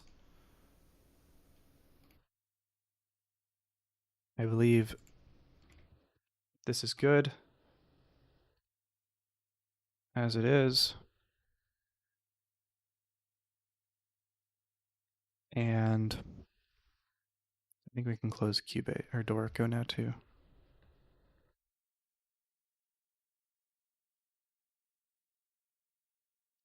No, I clicked on a project and I opened up Silveria. Damn it. That's so sick though that I can just open and close things that fast.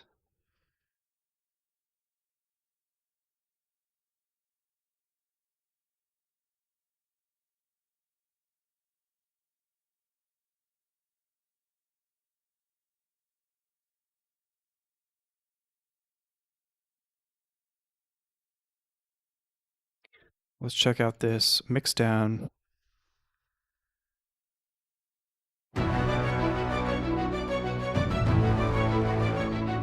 Looks good.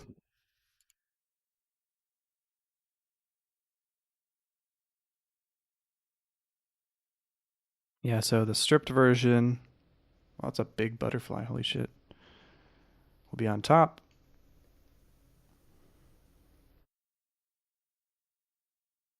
For a couple.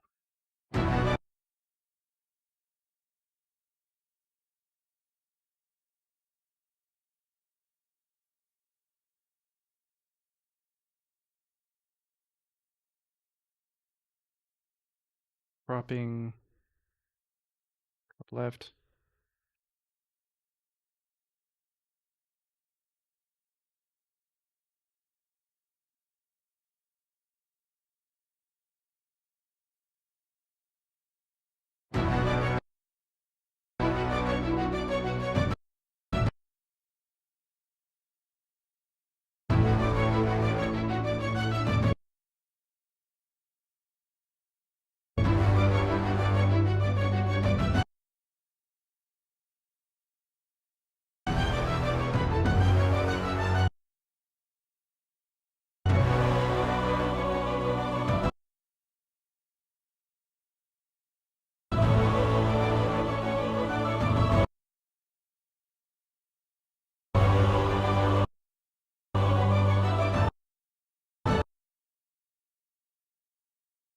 Okay.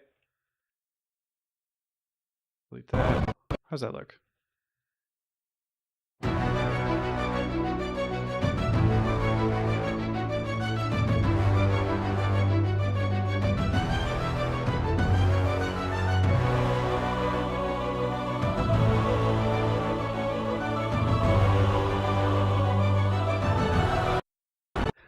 Looking good.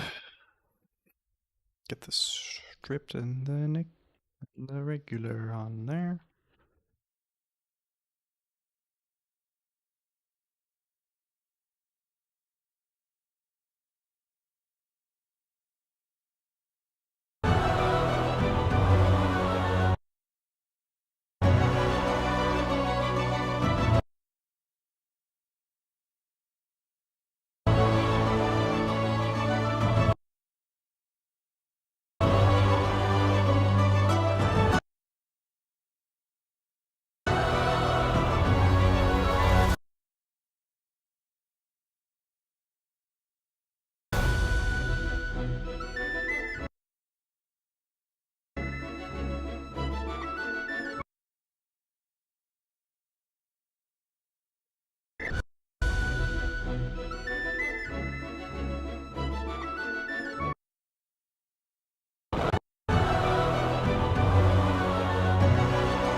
That is crazy though. Like,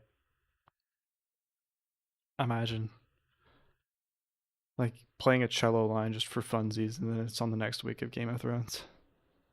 That's crazy.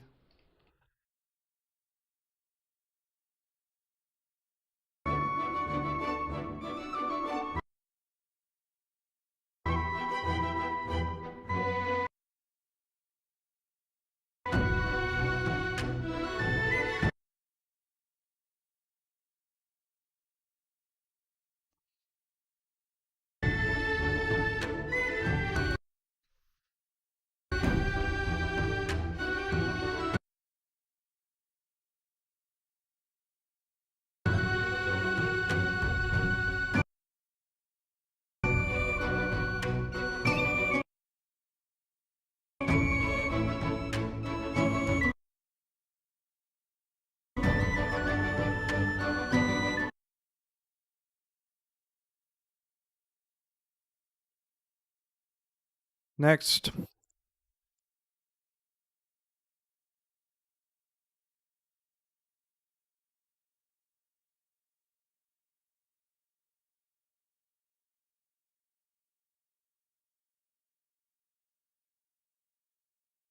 Why you don't record flute for every track? Sometimes these sample libraries sound better than my flute. I think is part of it. Sometimes it's not worth the time, unfortunately. I'm trying to get through a 2-hour soundtrack, and it's like a lot of work to. That's why I want to make the barrier as frictionless as possible to just be able to record. Which I guess is why I'm doing the things like making the mix down thing, because A, it's fun to be able to see all the stems laid out like that. I just find that cool. But B, it's like I could just mute the flute track and record it after too, instead of trying to record and compose at the same time. Depends on the situation though, obviously.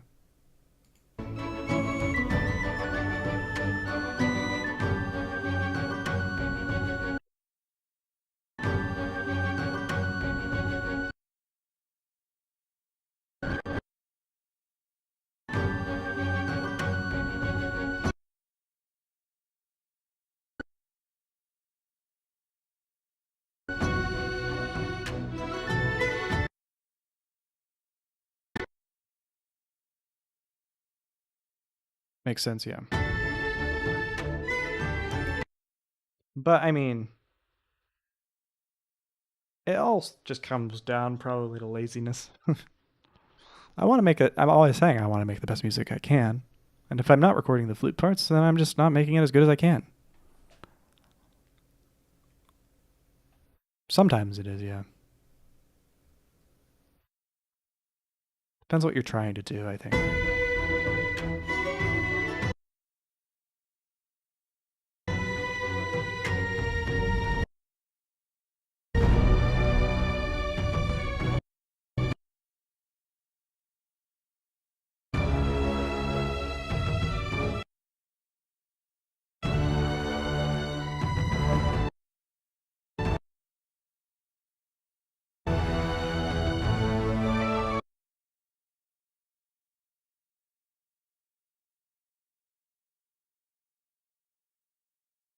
All right, 5.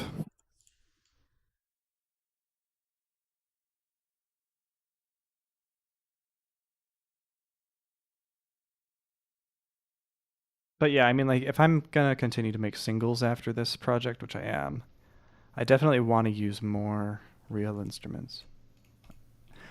Instrument Maniac has been very influential to me recently in terms of content.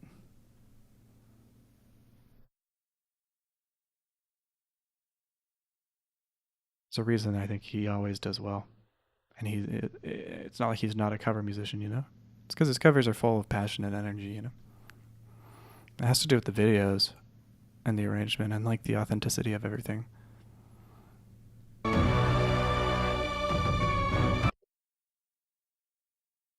Like, it's not like he's not thinking about what's going to do well. He knows that Plants vs. Zombies is going to do decently, and he knows that Deltarune's going to bang, which is just what we're trying to do too. But it just reads as less authentic when we're just using stills from the video or from the game or like clickbaity thumbnails, putting in less work. Yeah, you know it's going to be good. Exactly. It's not going to be slop. And that's really important right now. The value of things that aren't slop, I think, has gone up since AI.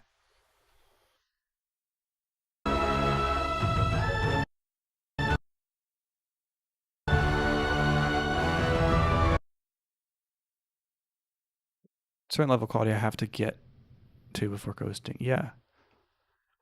I think it's like it is doing you a disservice though if you like put in all this work to make it as good as possible and then you package it thumbnail and title wise as if it's going to be slop brand wise these days, I think.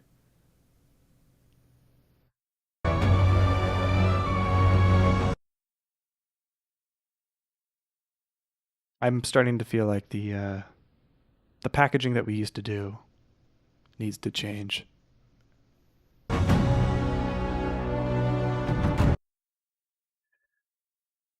Not that I don't think it's good or right. I just think it reads as less authentic maybe, you know?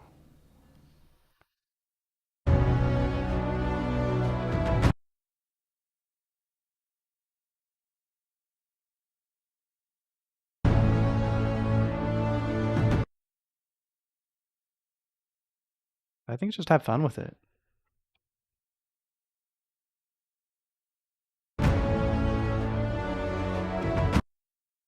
You know what does well on a thumbnail, you know, to an extent. I think obviously you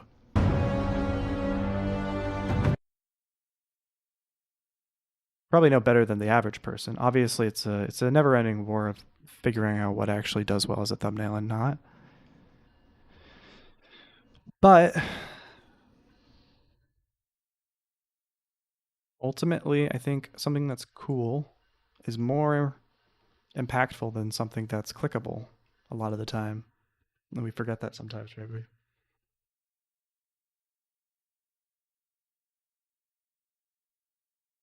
Yeah, that makes sense.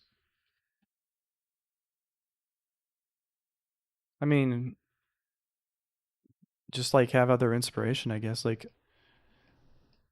people still commission art for album covers and stuff. It's like the same thing.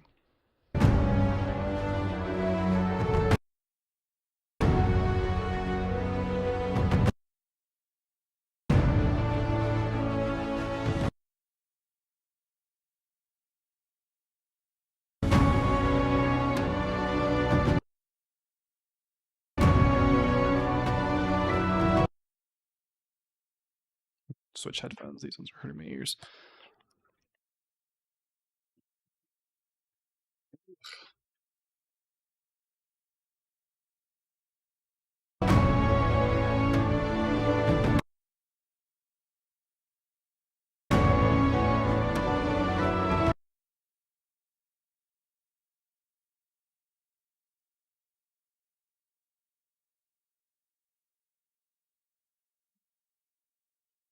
Seven.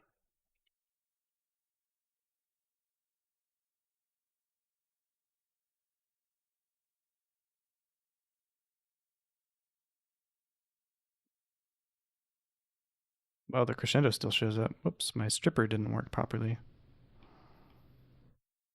It's fine.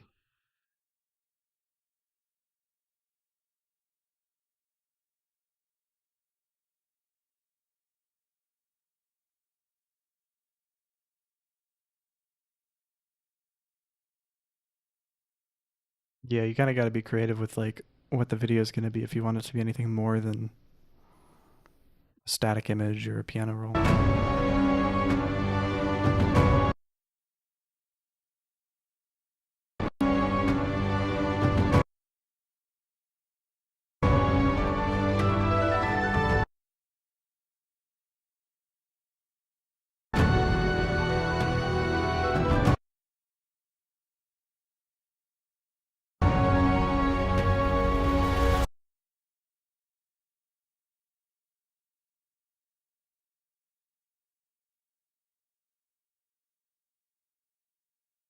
I feel like for me, it's like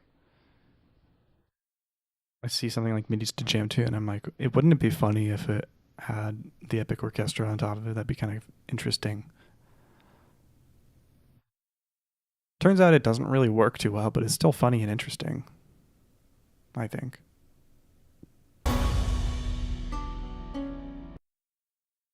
So I'm excited about this.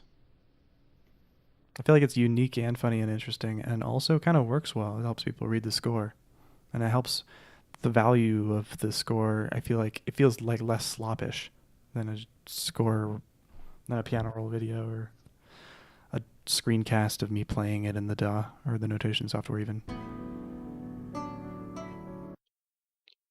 Takes more work though, but I think it's worth it in the end for me.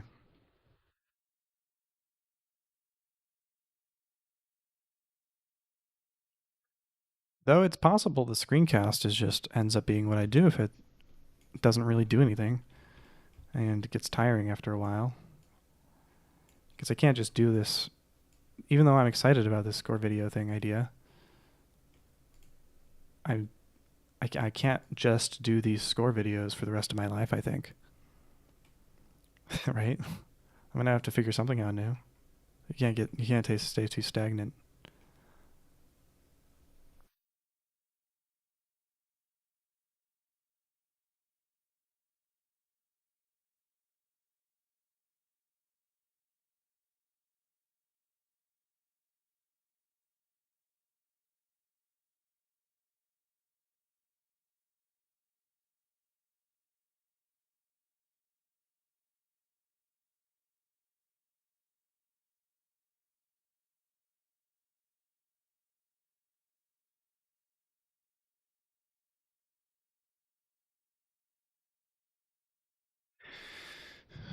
The slot method is tried and tested and easy, I guess I see.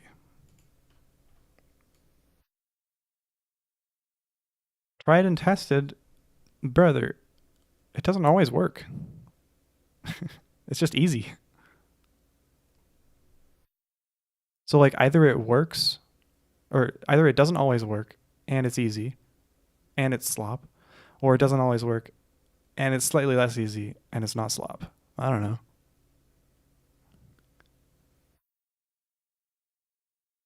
Is that the final form? If you see them as the final form, then you're never going to get better than them. I don't think there is any final form. That's kind of the beauty of it.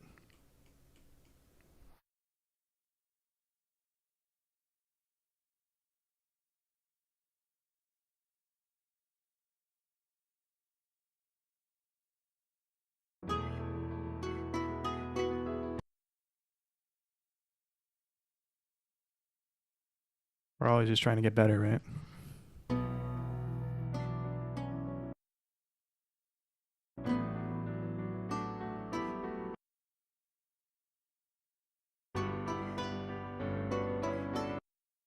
I don't really care about the videos. I just want to make music. It's a good vehicle for growth and revenue.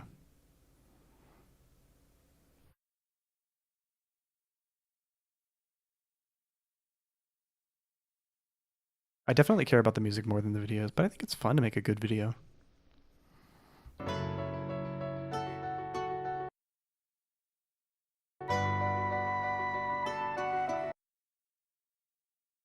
But yeah, if that's not something you like, then just make as good music as possible and hope it's good enough to make a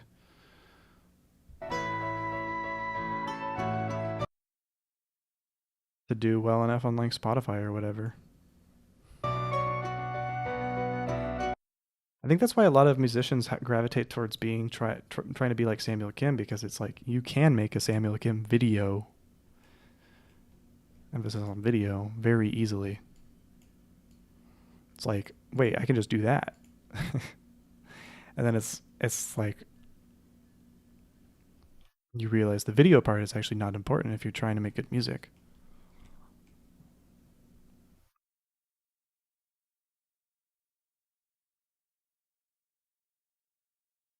But I think if you want to make good videos, you have a leg up.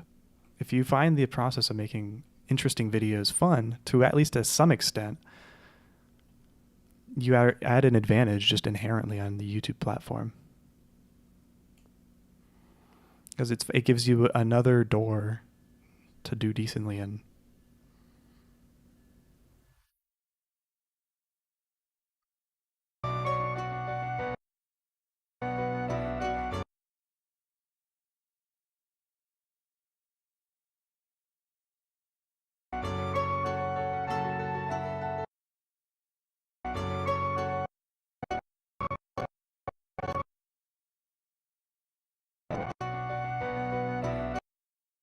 But there's other forms of media that you can combine with your music if you find other forms of media fun to make your music better.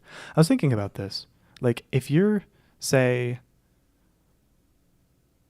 somebody who's good at one form of media, who is less good at every other form of media, but has some interests in various forms of media, there's something that you can do no matter what. Let's say you're a like really good 3D modeler. You could spend all your time just making 3D models and uploading them to Sketchfab and like maybe applying to jobs as 3D modelers or whatever. Or you could spend just a little bit more effort to like make, I don't know, like a fucking what's a good example? To make a mod for like a video game that you really like, that imports your models into the game in some creative way. Like that extra bit is like not insanely hard, like technically, like you can get there within like a dozen hours figuring it out. But suddenly your 3D models are something more than just the 3D models, right? I don't know. I've been thinking about that a lot recently. Like, no matter what you do, there's something that you can do that makes it special, you know, in some way. And I think just like everybody has to make videos is like kind of the economy right now, but like I think that applies to other things too.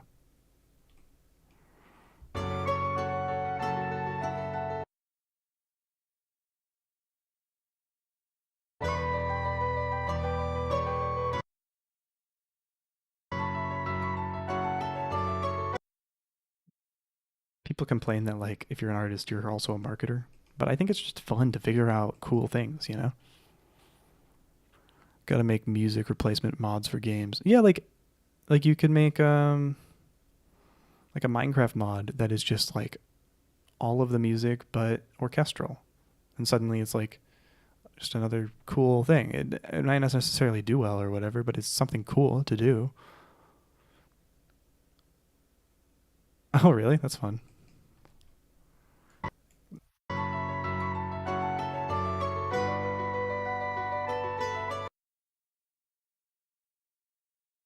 Dubious legality, obviously. I also didn't even realize Helldivers was moddable.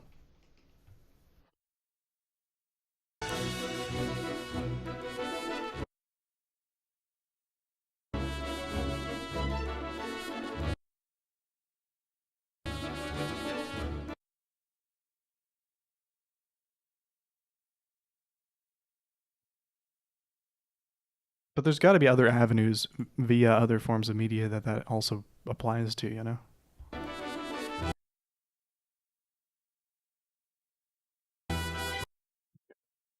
Did it again.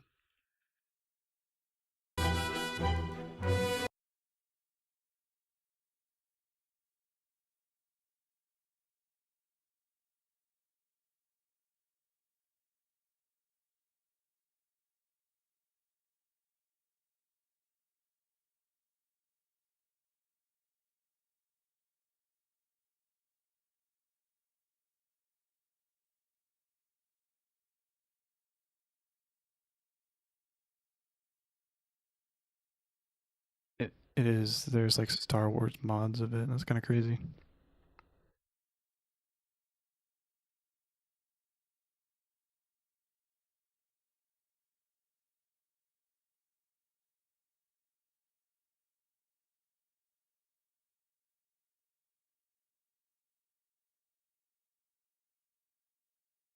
Let's also have a.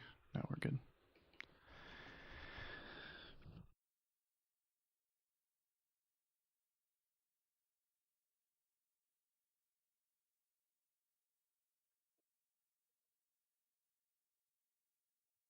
Yeah, I don't know.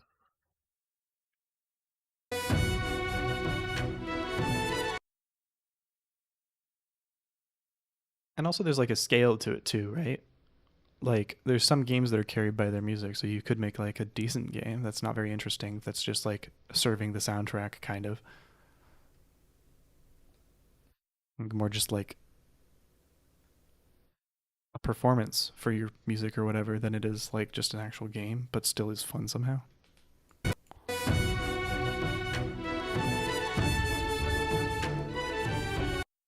I don't know. I sound like a crazy person, probably.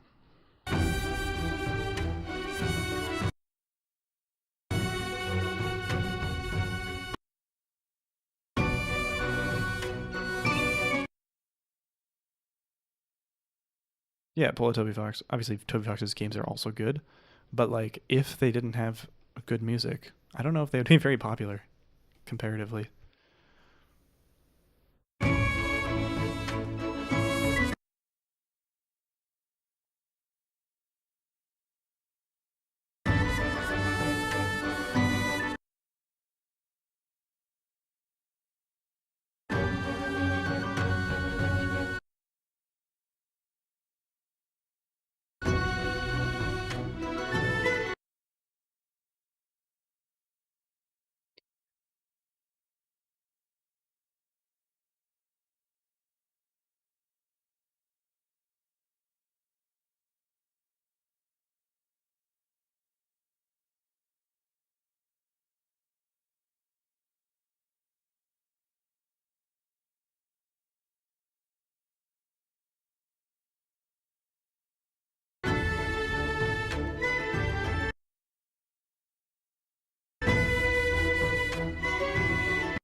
Okay. Page 11.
Okay.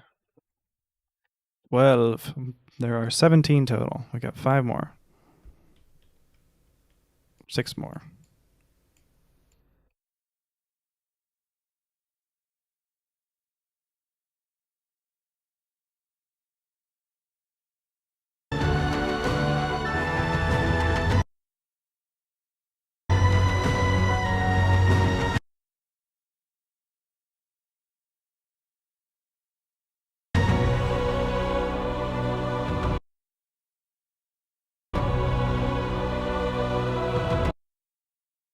Automate this, yeah.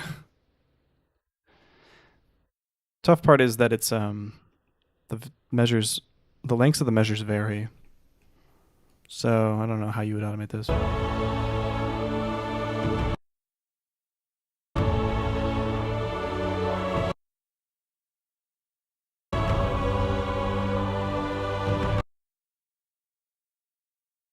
But I think that that's alright. It's cooler, you know?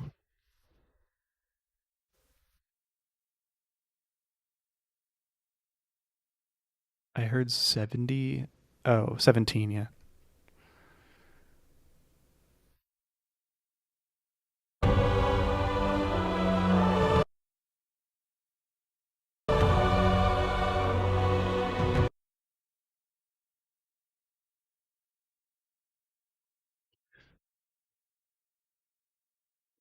But like, I don't know. Some things are more fun not to automate, I've found.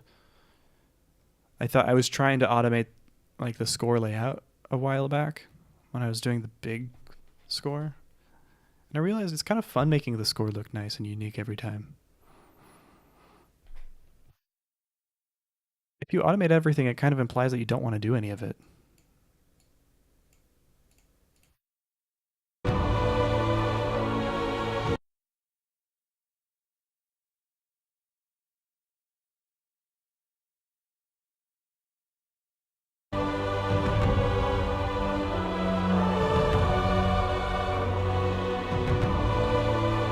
Oops.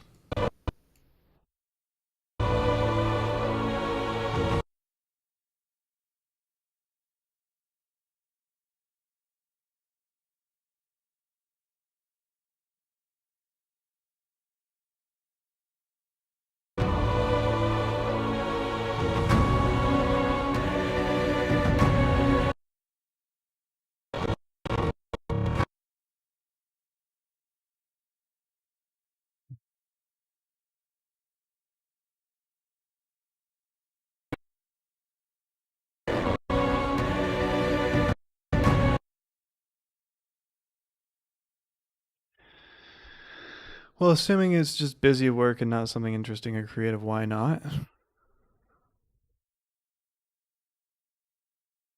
How do you define busy work?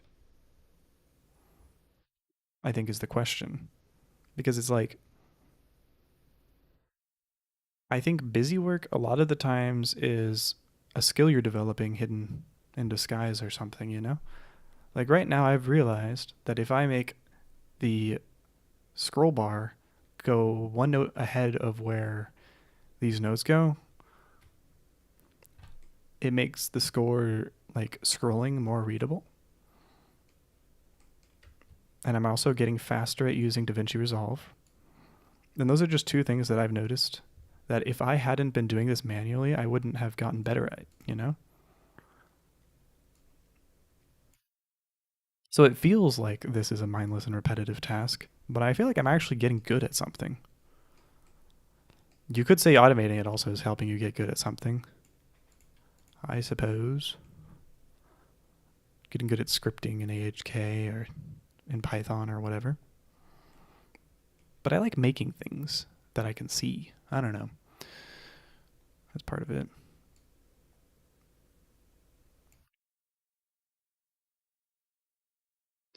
If I went to try to automate this, I might see somebody trying to automate this, like making all of the measures equidistant, and that just makes the score worse. Or like, I don't even know how you would automate this. I don't know.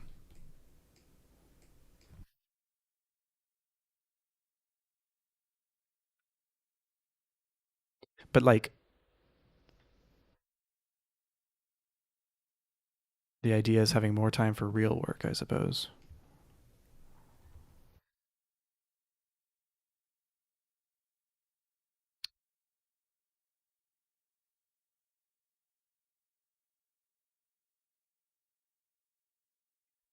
I guess. Yeah. Like I could be spending this time making music instead of editing a video. But I like doing this. This is fun.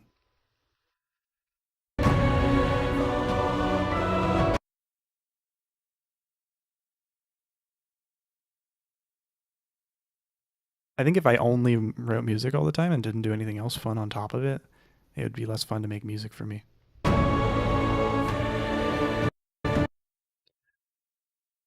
It's almost funny. Like, I realized running in the morning helps me be a better musician. So I'm running to be a better musician, not because I think it's actually good for me. It helps me energized to make music. It's like everything is servicing making the actual music or whatever.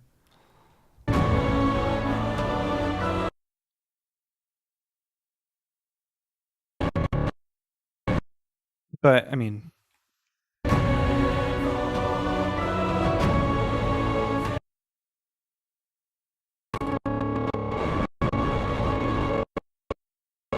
I skipped something.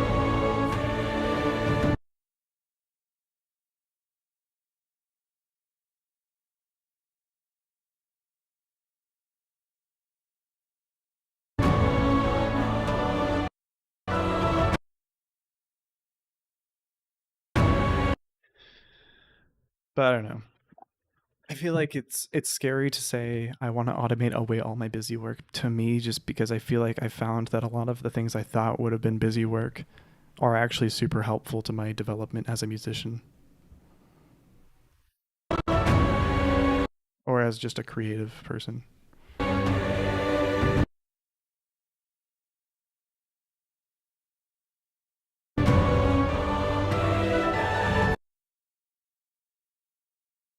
There are definitely things you could automate though.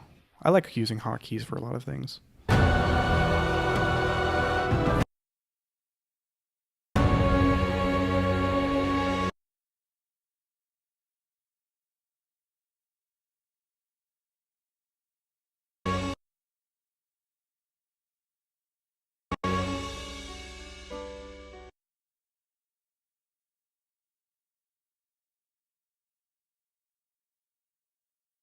Yeah, that's like the most obvious example. I was even thinking about saying that, but I'm like, no, that's a little too on the nose. Like, I don't think anybody is thinking that we're trying to automate arrangement or transcription. Like, we know that's an important skill to develop.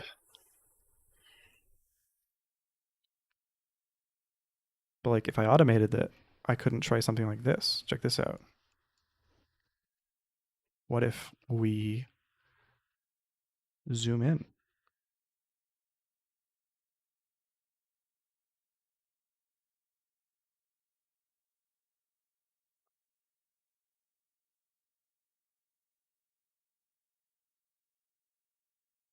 Ooh.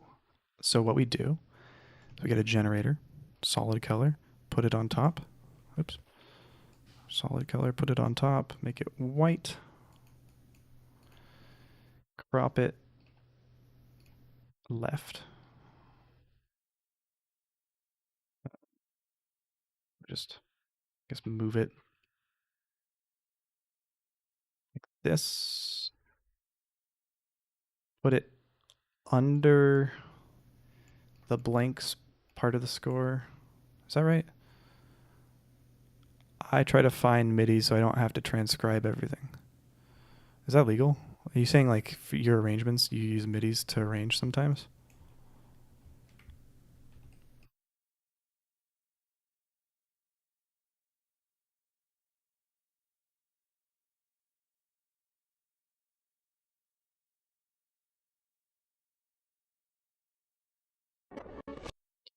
So let's see, how would we do this? We'd move this. Now we composite linear dodge. Is there a composite mode here that makes the score subtract the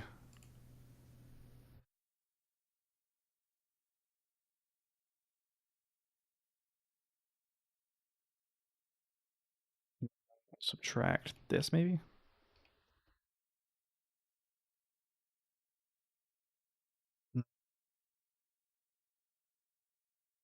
That's not what I'm looking for.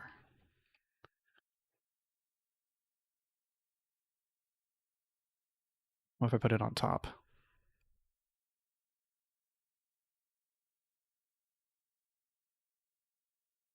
And normal that, subtract this. Don't really understand how.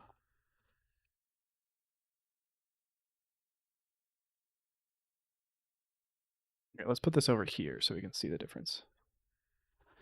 I want to see just nothing on the left and sheet music on the right. Normal here. Oh my god.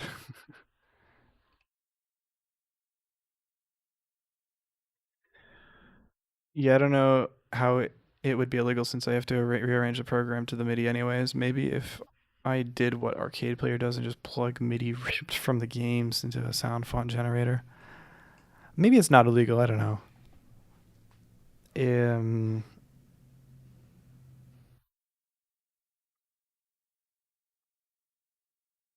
yeah, I guess if you're saying the part you like to make a difference in is like the thing that separates you from a machine that makes sound font music and orchestral music is you like to arrange and you don't care about the transcription, then I guess maybe I can see the morality behind using the sound of the MIDI track from the source. But I think maybe if it's like a like let's say like a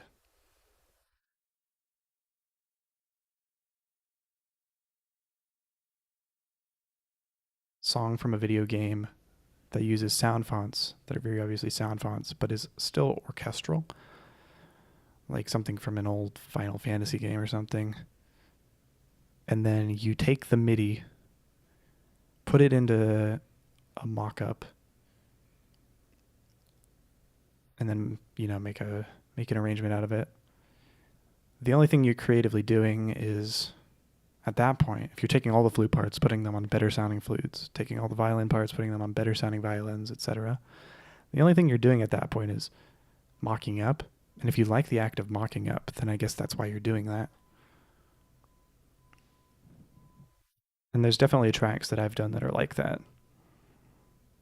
where I like him transcribing. But I like transcribing to an extent, and I like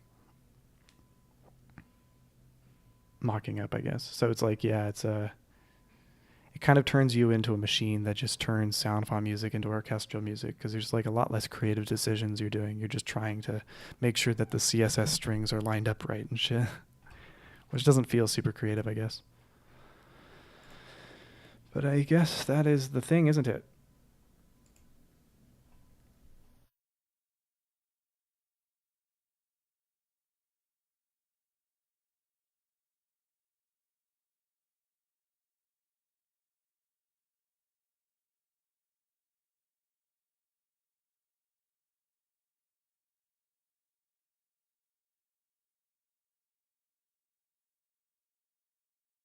Okay. So I want to see. Okay, maybe I have to do this. Go boom, boom. I want to see the right side. Wait.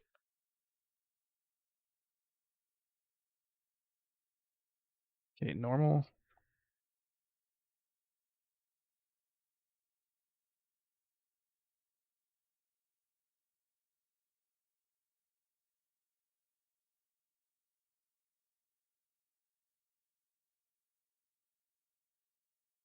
There's got to be a composite mode here that does this how I'm expecting it, how I'm thinking.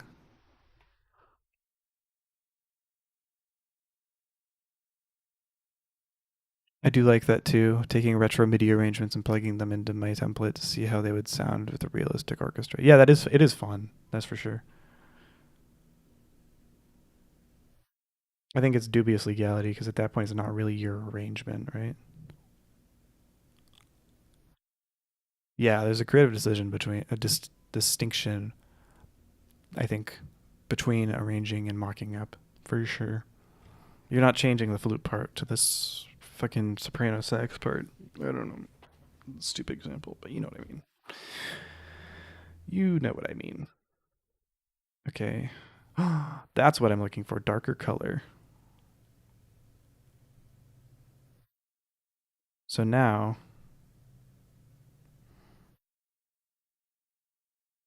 if I have this, and I take the solid color, move it over to the right here, keep that in place, and then position this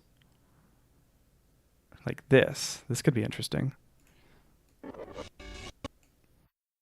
I mostly did that with One Winged Angel, but it sounded so horrible, so I stopped. Still a cover is those, and it cover doesn't have to be a different arrangement. In fact, deviating too far from the original arrangement is a gray zone in cover licensing as far as I know. Oh yeah, is that how it is? Yeah, I mean like I guess there's like the recording copyright, isn't it?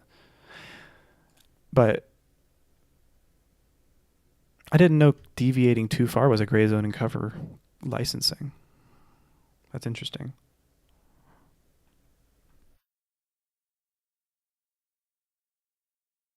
So, wait a sec. The issue I'm seeing here is that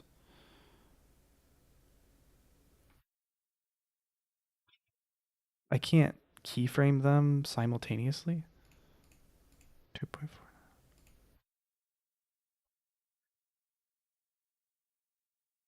Why is that the case?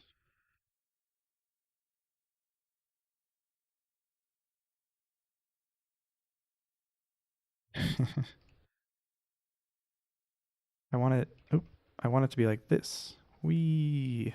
You see all that? That's what I want it.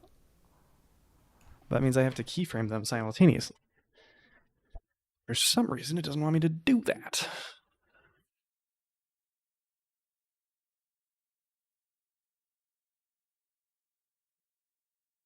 Let's see. Can I make that a parent of this somehow?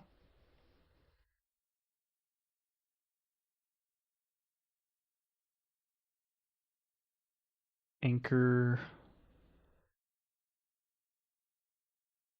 Is there an anchor? Like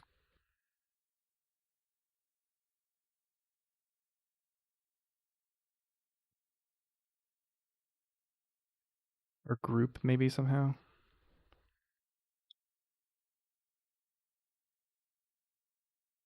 Group selected clips. Link clips? And then does that?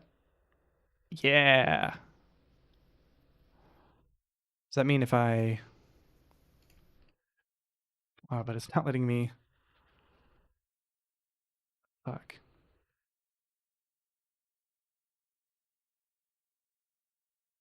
I don't want to open Fusion. That'd be very annoying. It's called a derivative work as and covered by mechanical cover licensing. I didn't know that. Well, that's not good that I didn't know that. So, how do you legally distribute that? That feels like it should be more legal to me.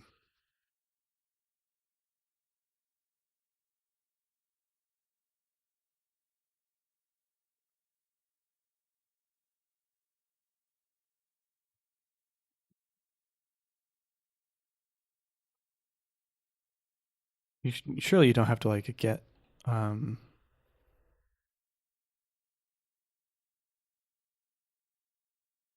permission from the original copyright holder for all of that.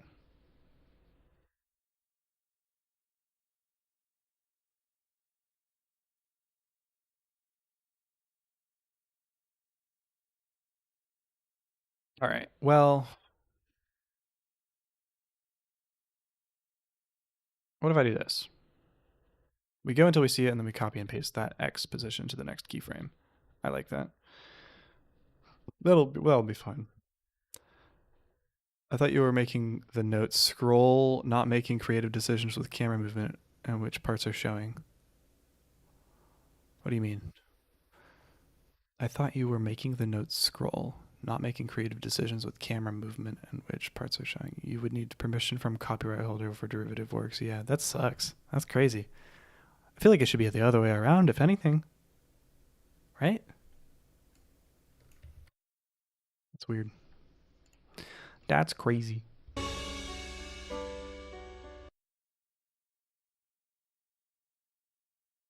So then we take that position and then copy it here.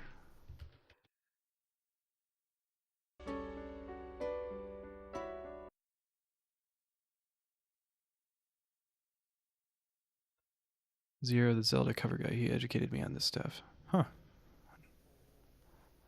Is Rio.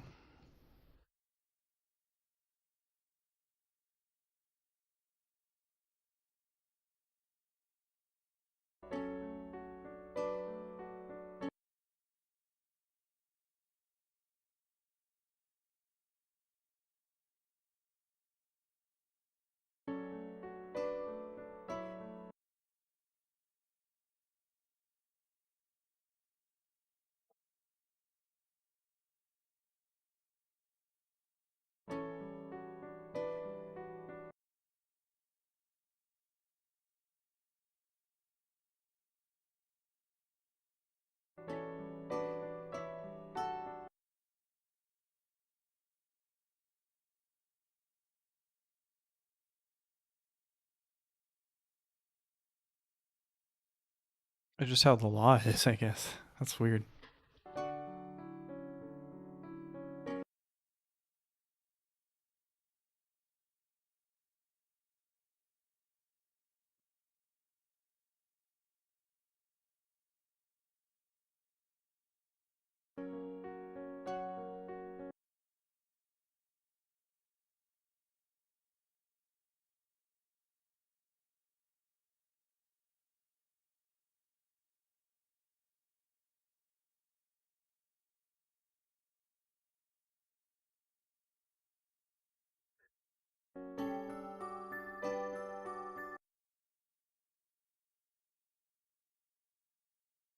Thinking since this part feels slower rhythmically, maybe I'll do less like pre-roll.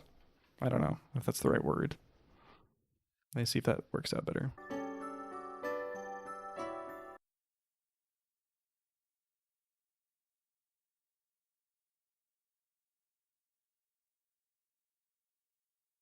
We're going only halfway into the note rather than all the way.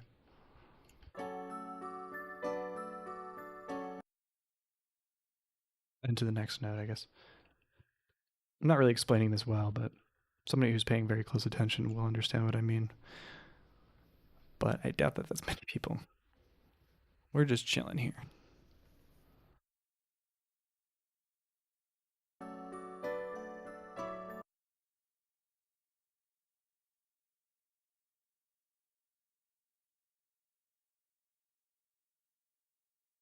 So this is what this looks like.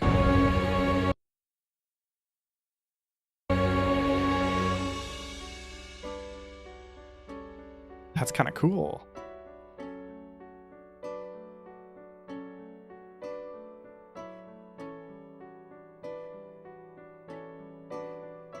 This could work well for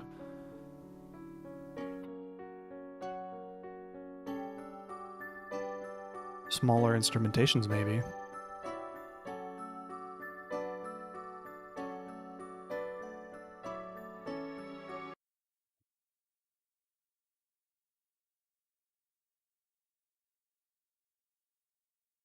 I don't know. Creative things are fun when the possibilities are limitless to me, and it's like when I'm putting myself into a box of sorts. Like I have a system. Like I wake up and I make my cover, and I do this to my cover, I do that to my cover. I always put in this template for video editing and I upload it. It's nice for some things, like I like having a schedule for instance. But then I also feel like with some things it's easy to accidentally automate out the fun part of the creative process, you know? Which I think this is part of that.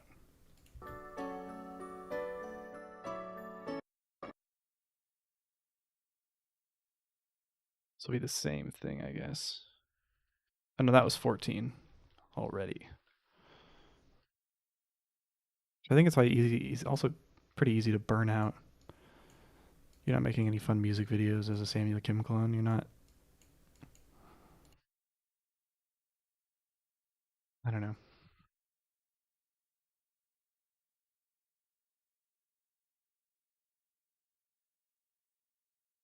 That's why I really liked my Fire and Flames cover too. I think it's fun to make because I was like, oh, what if like we used Clone Hero to make part of it look like Guitar Hero for like the violin battle, and then piano solos that come in can be on Embers. I don't know.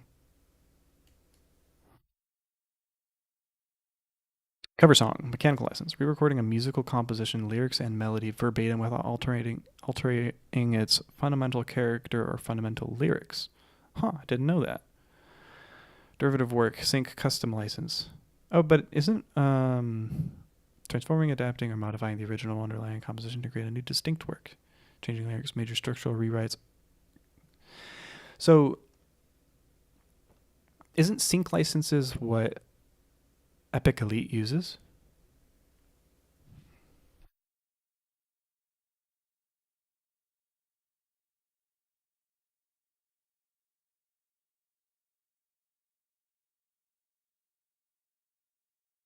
Which, if that's the case, for a normal cover that doesn't transform the form, structure, and all that, Materia might have been right.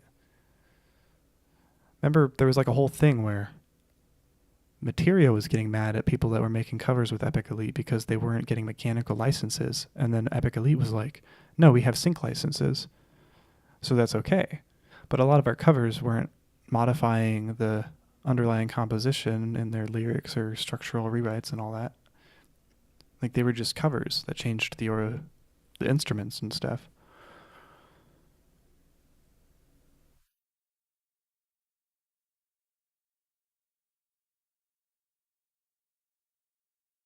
I was like, because like Epic Elite was, so Materia emailed me and said you need mechanical licenses. And I was like, okay, let me talk to my Epic Elite people, and they were like, no, you don't. And I was like, that's weird. And then I kind of got them in correspondence with each other, where Materia kept sending legal speak to, or Epic Elite kept sending legal speak to Materia, kind of defending themselves and why they didn't need to get mechanical licenses for all of the Deltarune covers that people were making from them. And at one point I was like, why don't I'm okay just paying the $8 or whatever it is to get the mechanical licenses. It's not a big deal. I just want Materia to be happy. I don't want to be on bad terms with Materia.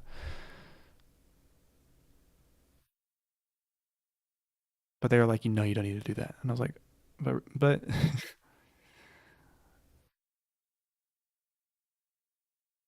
so maybe I should have pressed harder on that.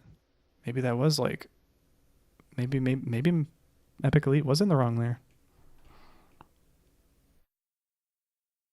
It sounds like people are kind of just playing chicken with each other, and like legally speaking, like with that kind of situation. All right, this part will just be normal.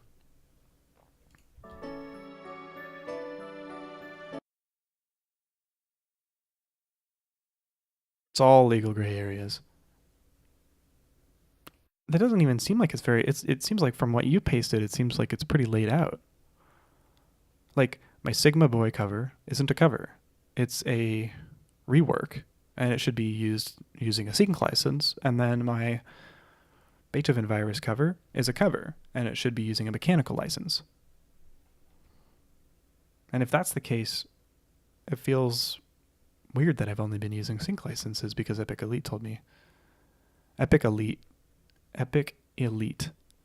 It's the music distro that me and Derek and a lot of other people using this sort of thumbnail title structure use because they don't charge us to make covers, which is like why we joined. But I guess that's just because they've been using sync covers, huh? Sync licenses. But that's annoying because we were like, we're getting a pay cut, basically. So like every cover we release, if we were to do it on DistroKid or most other like publicly accessed, it's not a cover channel. It's a music network that you join technically that has a distributor. So like if you want to make a song and then put it on Spotify, you go through a distro. That's what they call it. So like a DistroKid is the most famous one. People don't like them for various reasons. But if you were to use DistroKid to make a cover, you would pay DistroKid $11 or something per cover because they need to buy the mechanical license to make that cover. So, and then I think there's also like a yearly fee if you're keeping those covers up, which is kind of crazy. Yeah, that was crazy. But anyways, all of us were like scrambling to find the cheapest possible distro, right? To upload our music to streaming services as covers. So a lot of us went to one called Song Drop. Some people went to, what was the other one that was like free but like uploaded to less places?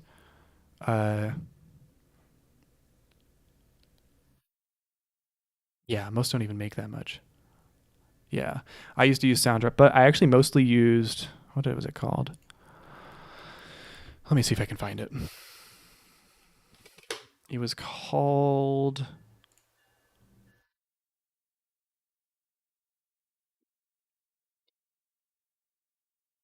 made a big plan document when I started making my Samuel Kim clone channel. Route Note. This one was free, but it distributes to fewer stores. And then a lot of us went to, yeah, a lot of us went to Epic Elite because it's private, so there's less people using it than like DistroKid, so the customer service was better. You just get into a Discord chat with them and they like help you out with anything you need. But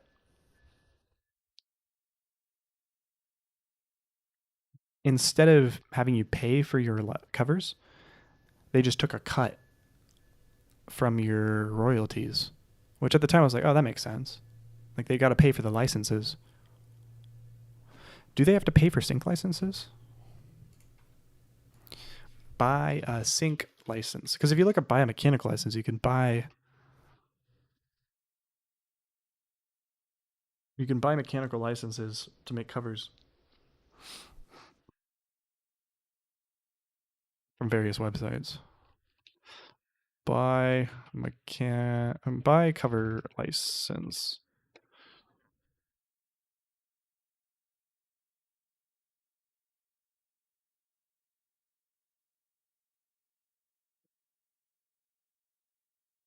Prices. Clear cover songs. Oops. $15 per song. You get a license. Custom licensing. Oh my god.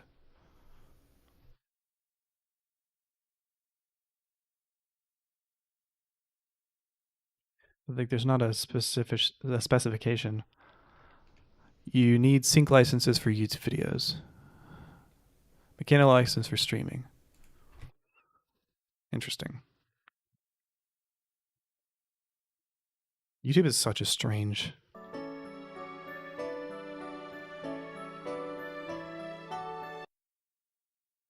Great, like legally such a strange place. Easy Song is Cancer, yeah. I kind of never tried it because it looked like it would not really help me out because they don't distribute or whatever.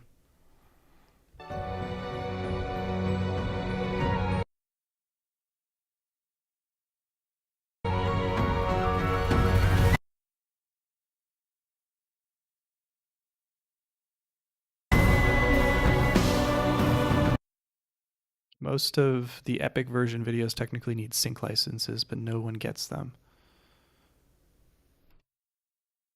I thought Epic Elite got sync licenses.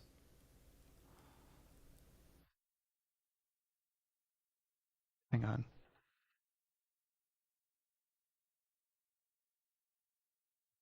I'll try not to share anything. Um,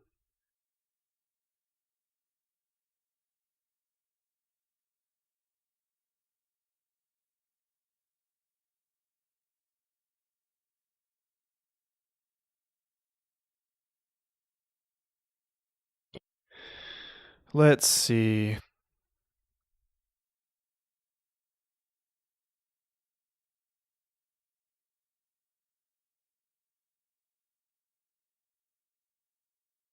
Where is it?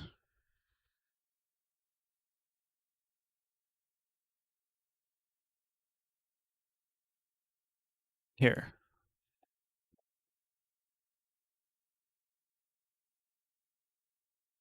Um,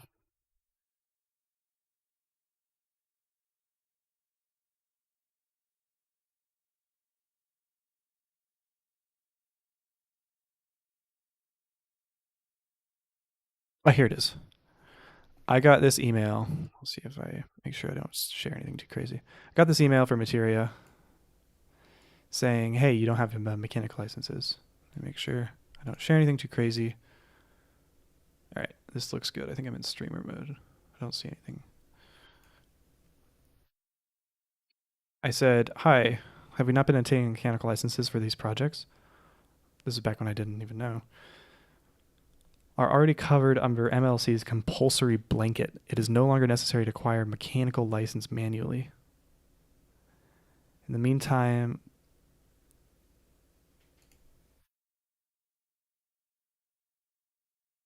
yeah, and then they like stalled for like 3 weeks and never made an actual draft.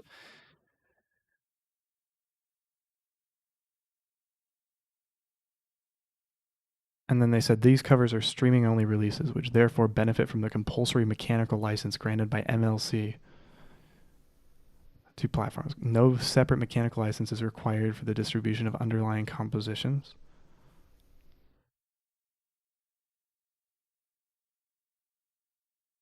We can confirm that Toby Fox Materia Music are listed in the metadata as the writer and publisher of underlying compositions, allowing for your and his collection of mechanical royalties from MLC and to be compensated appropriately. So they get compensated, I guess, for it being a cover.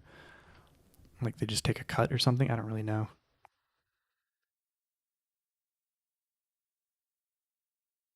Anyways, this I guess they don't even get sync licenses. It's some compulsory thing. I don't know. If this is true, why do you have to get Harry Fox cover licenses through other distributors? I don't know. Yeah, like it's not like Epic Elite is the only people trying to maximize their dollar. Surely, if that's actually the case, DistroKid would also let you do that, right? It seems weird. Anyways, I'm done complaining about that. I'm not making covers right now.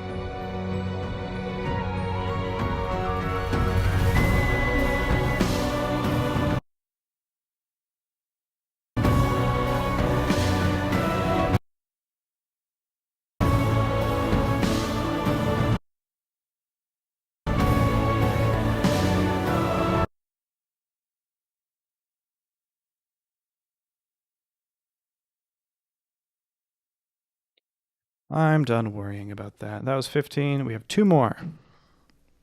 Then we'll be done.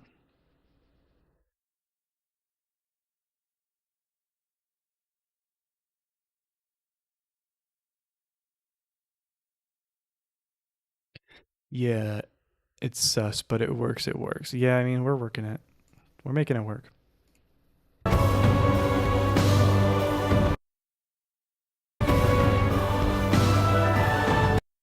I don't know.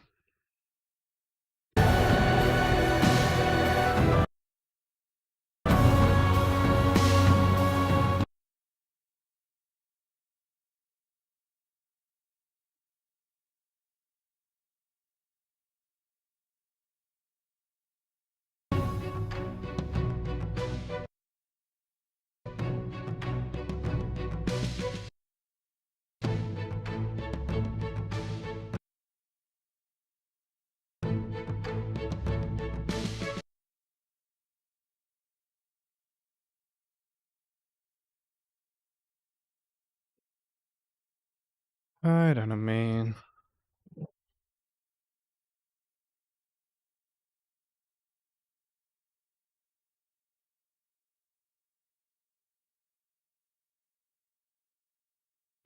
Here, I thought naively that you just had to upload your covers and it's done.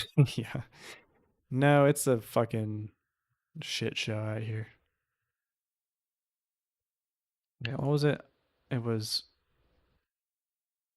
composite darker color, and these two are normal.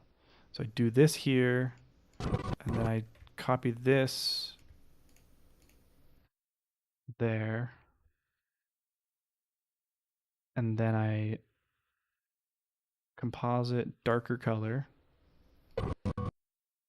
I zoom this in, move this up.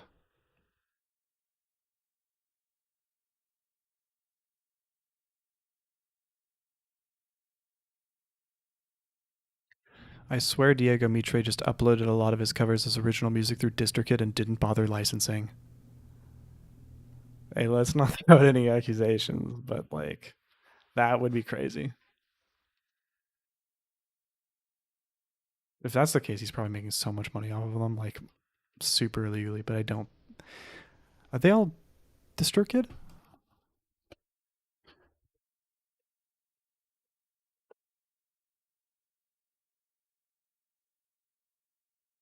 There's no way, dude. I don't believe that. It's got to be Epic Elite, right? Does he still use? He doesn't still use DistroKid, I would imagine.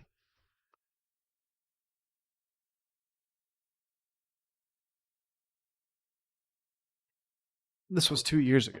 Yeah, maybe he switched. Like, how is it that you do this? You gotta go to his music.youtube, go to Diego Mitre. Even if they are DistroKid and he's paying all of that, it could still be worth it, I guess, for him if he doesn't want to use Epic Elite for some reason. Um, like you go to how do you? There's a way to do this. Go to Spotify and look at credits. Oh, I didn't know you could just do that.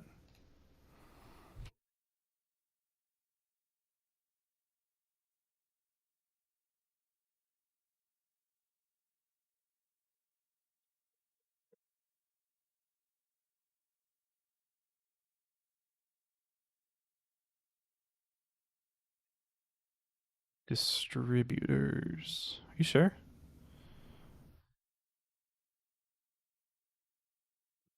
It doesn't tell you who distributes it. Saving that percent of revenue would be huge if your tracks make more than the yearly cover license. That's definitely true. I think Samuel Kim switched more so just because he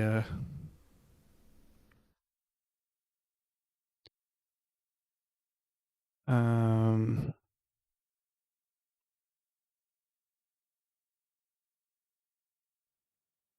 here's his topic channel. It says on the description of this video. This is 4 months ago. It says Songmate. He uses Songmate. That's interesting. That is interesting for sure. I wonder why he doesn't use Epic Elite.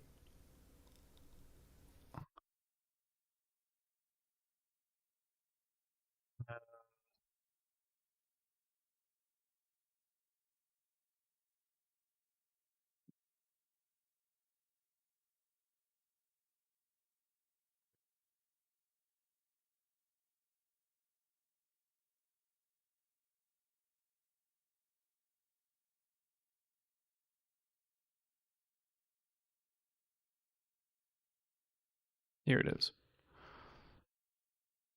You don't use Songmate. Oh wait, no, yeah, Songmate. Sorry, I got it mixed with Sound Drop. No, yeah, we are on Songmate, aren't we? Yeah, so he's back to he uses Epic Elite. Sorry, yeah, Songmate is what Epic Elite got bought by.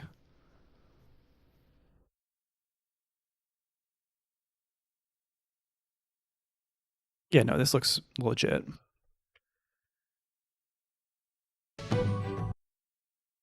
Anyways, We go position left.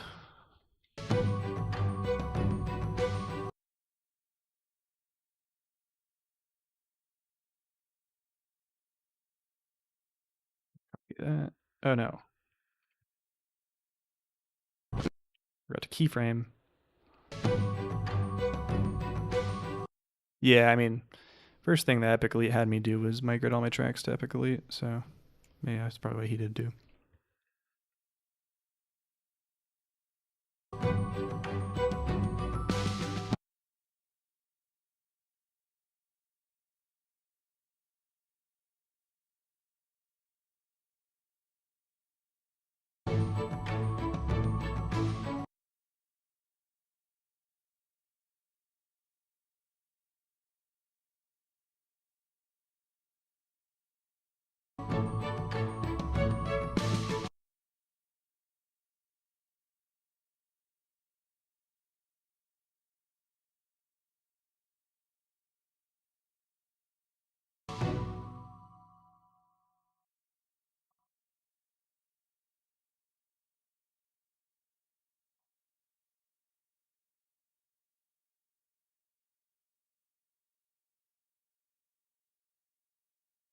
How's that look?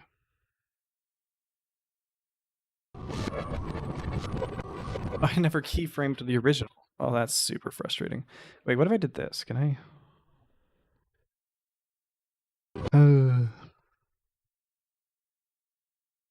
I was just moving it. Check Alexa's DL entrance to Infinity Castle on Spotify. Source is DistroKid. You need license just to upload your cover on YouTube. What if you upload and get like 1 million views? You get striked.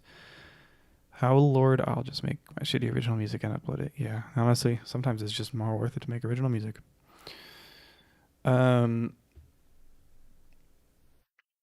Yeah, it's possible Alexa's DL is doing it dubiously, just uploading it as if it's original music.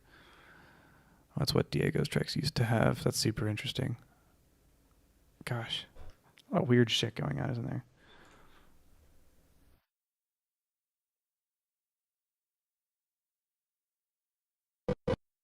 But I mean, it makes sense. Uh,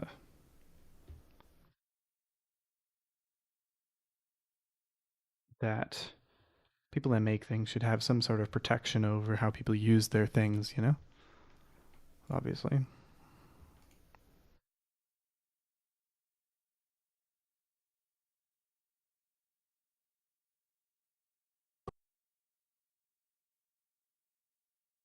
Because there are a lot of bad actors.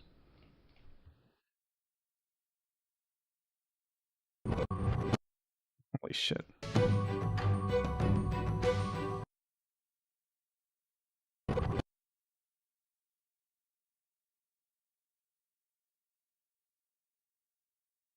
There we go.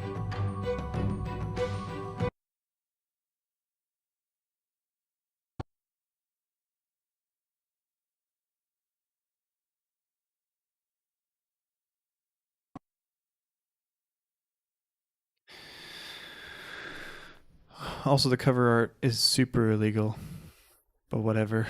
Whose cover art? Alexis's?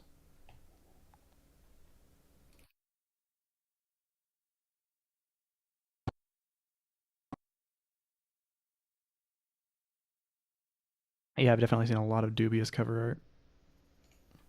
Not even just AI, just like some people just straight ripping the anime frames.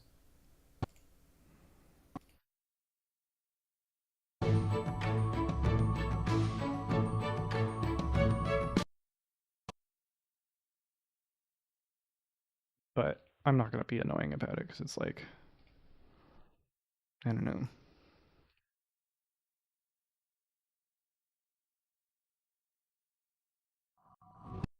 I'm just gonna keep my head in my game and just do whatever I can to do what I can, you know.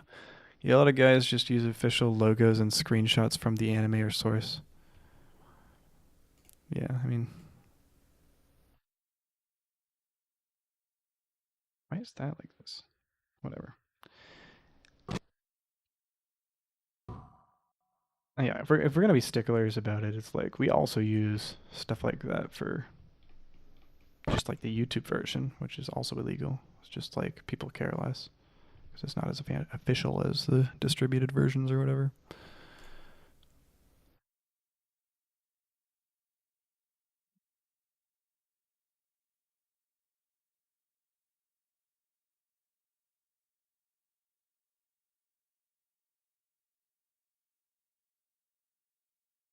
Render this real fast. And then I'll watch it once and then we'll be good.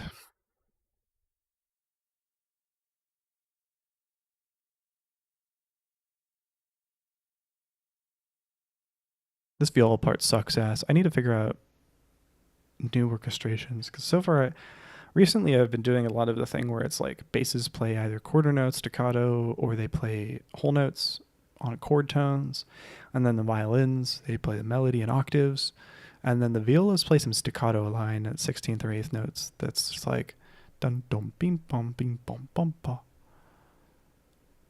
And I need to figure out like something else. I need to expand my horizons just a touch maybe. All right, let's try it out. I think yeah.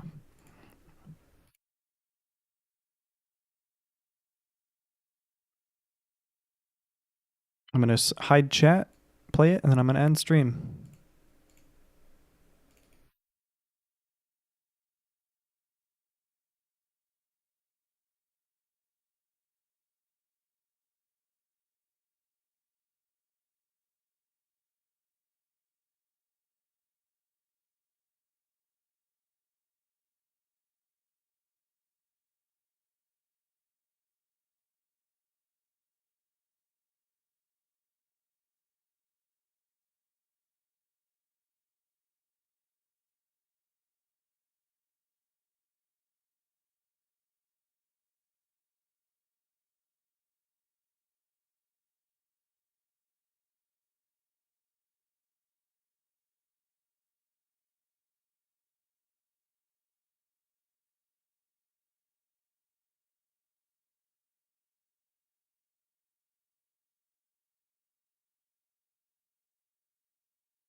Oh, fuck, I just realized the desktop audio is off. You guys might be saying that in the chat, but I turned off chat so I can't see it. Ha, Lamau. Let's try it again.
Alrighty. Alrighty. I think we're good.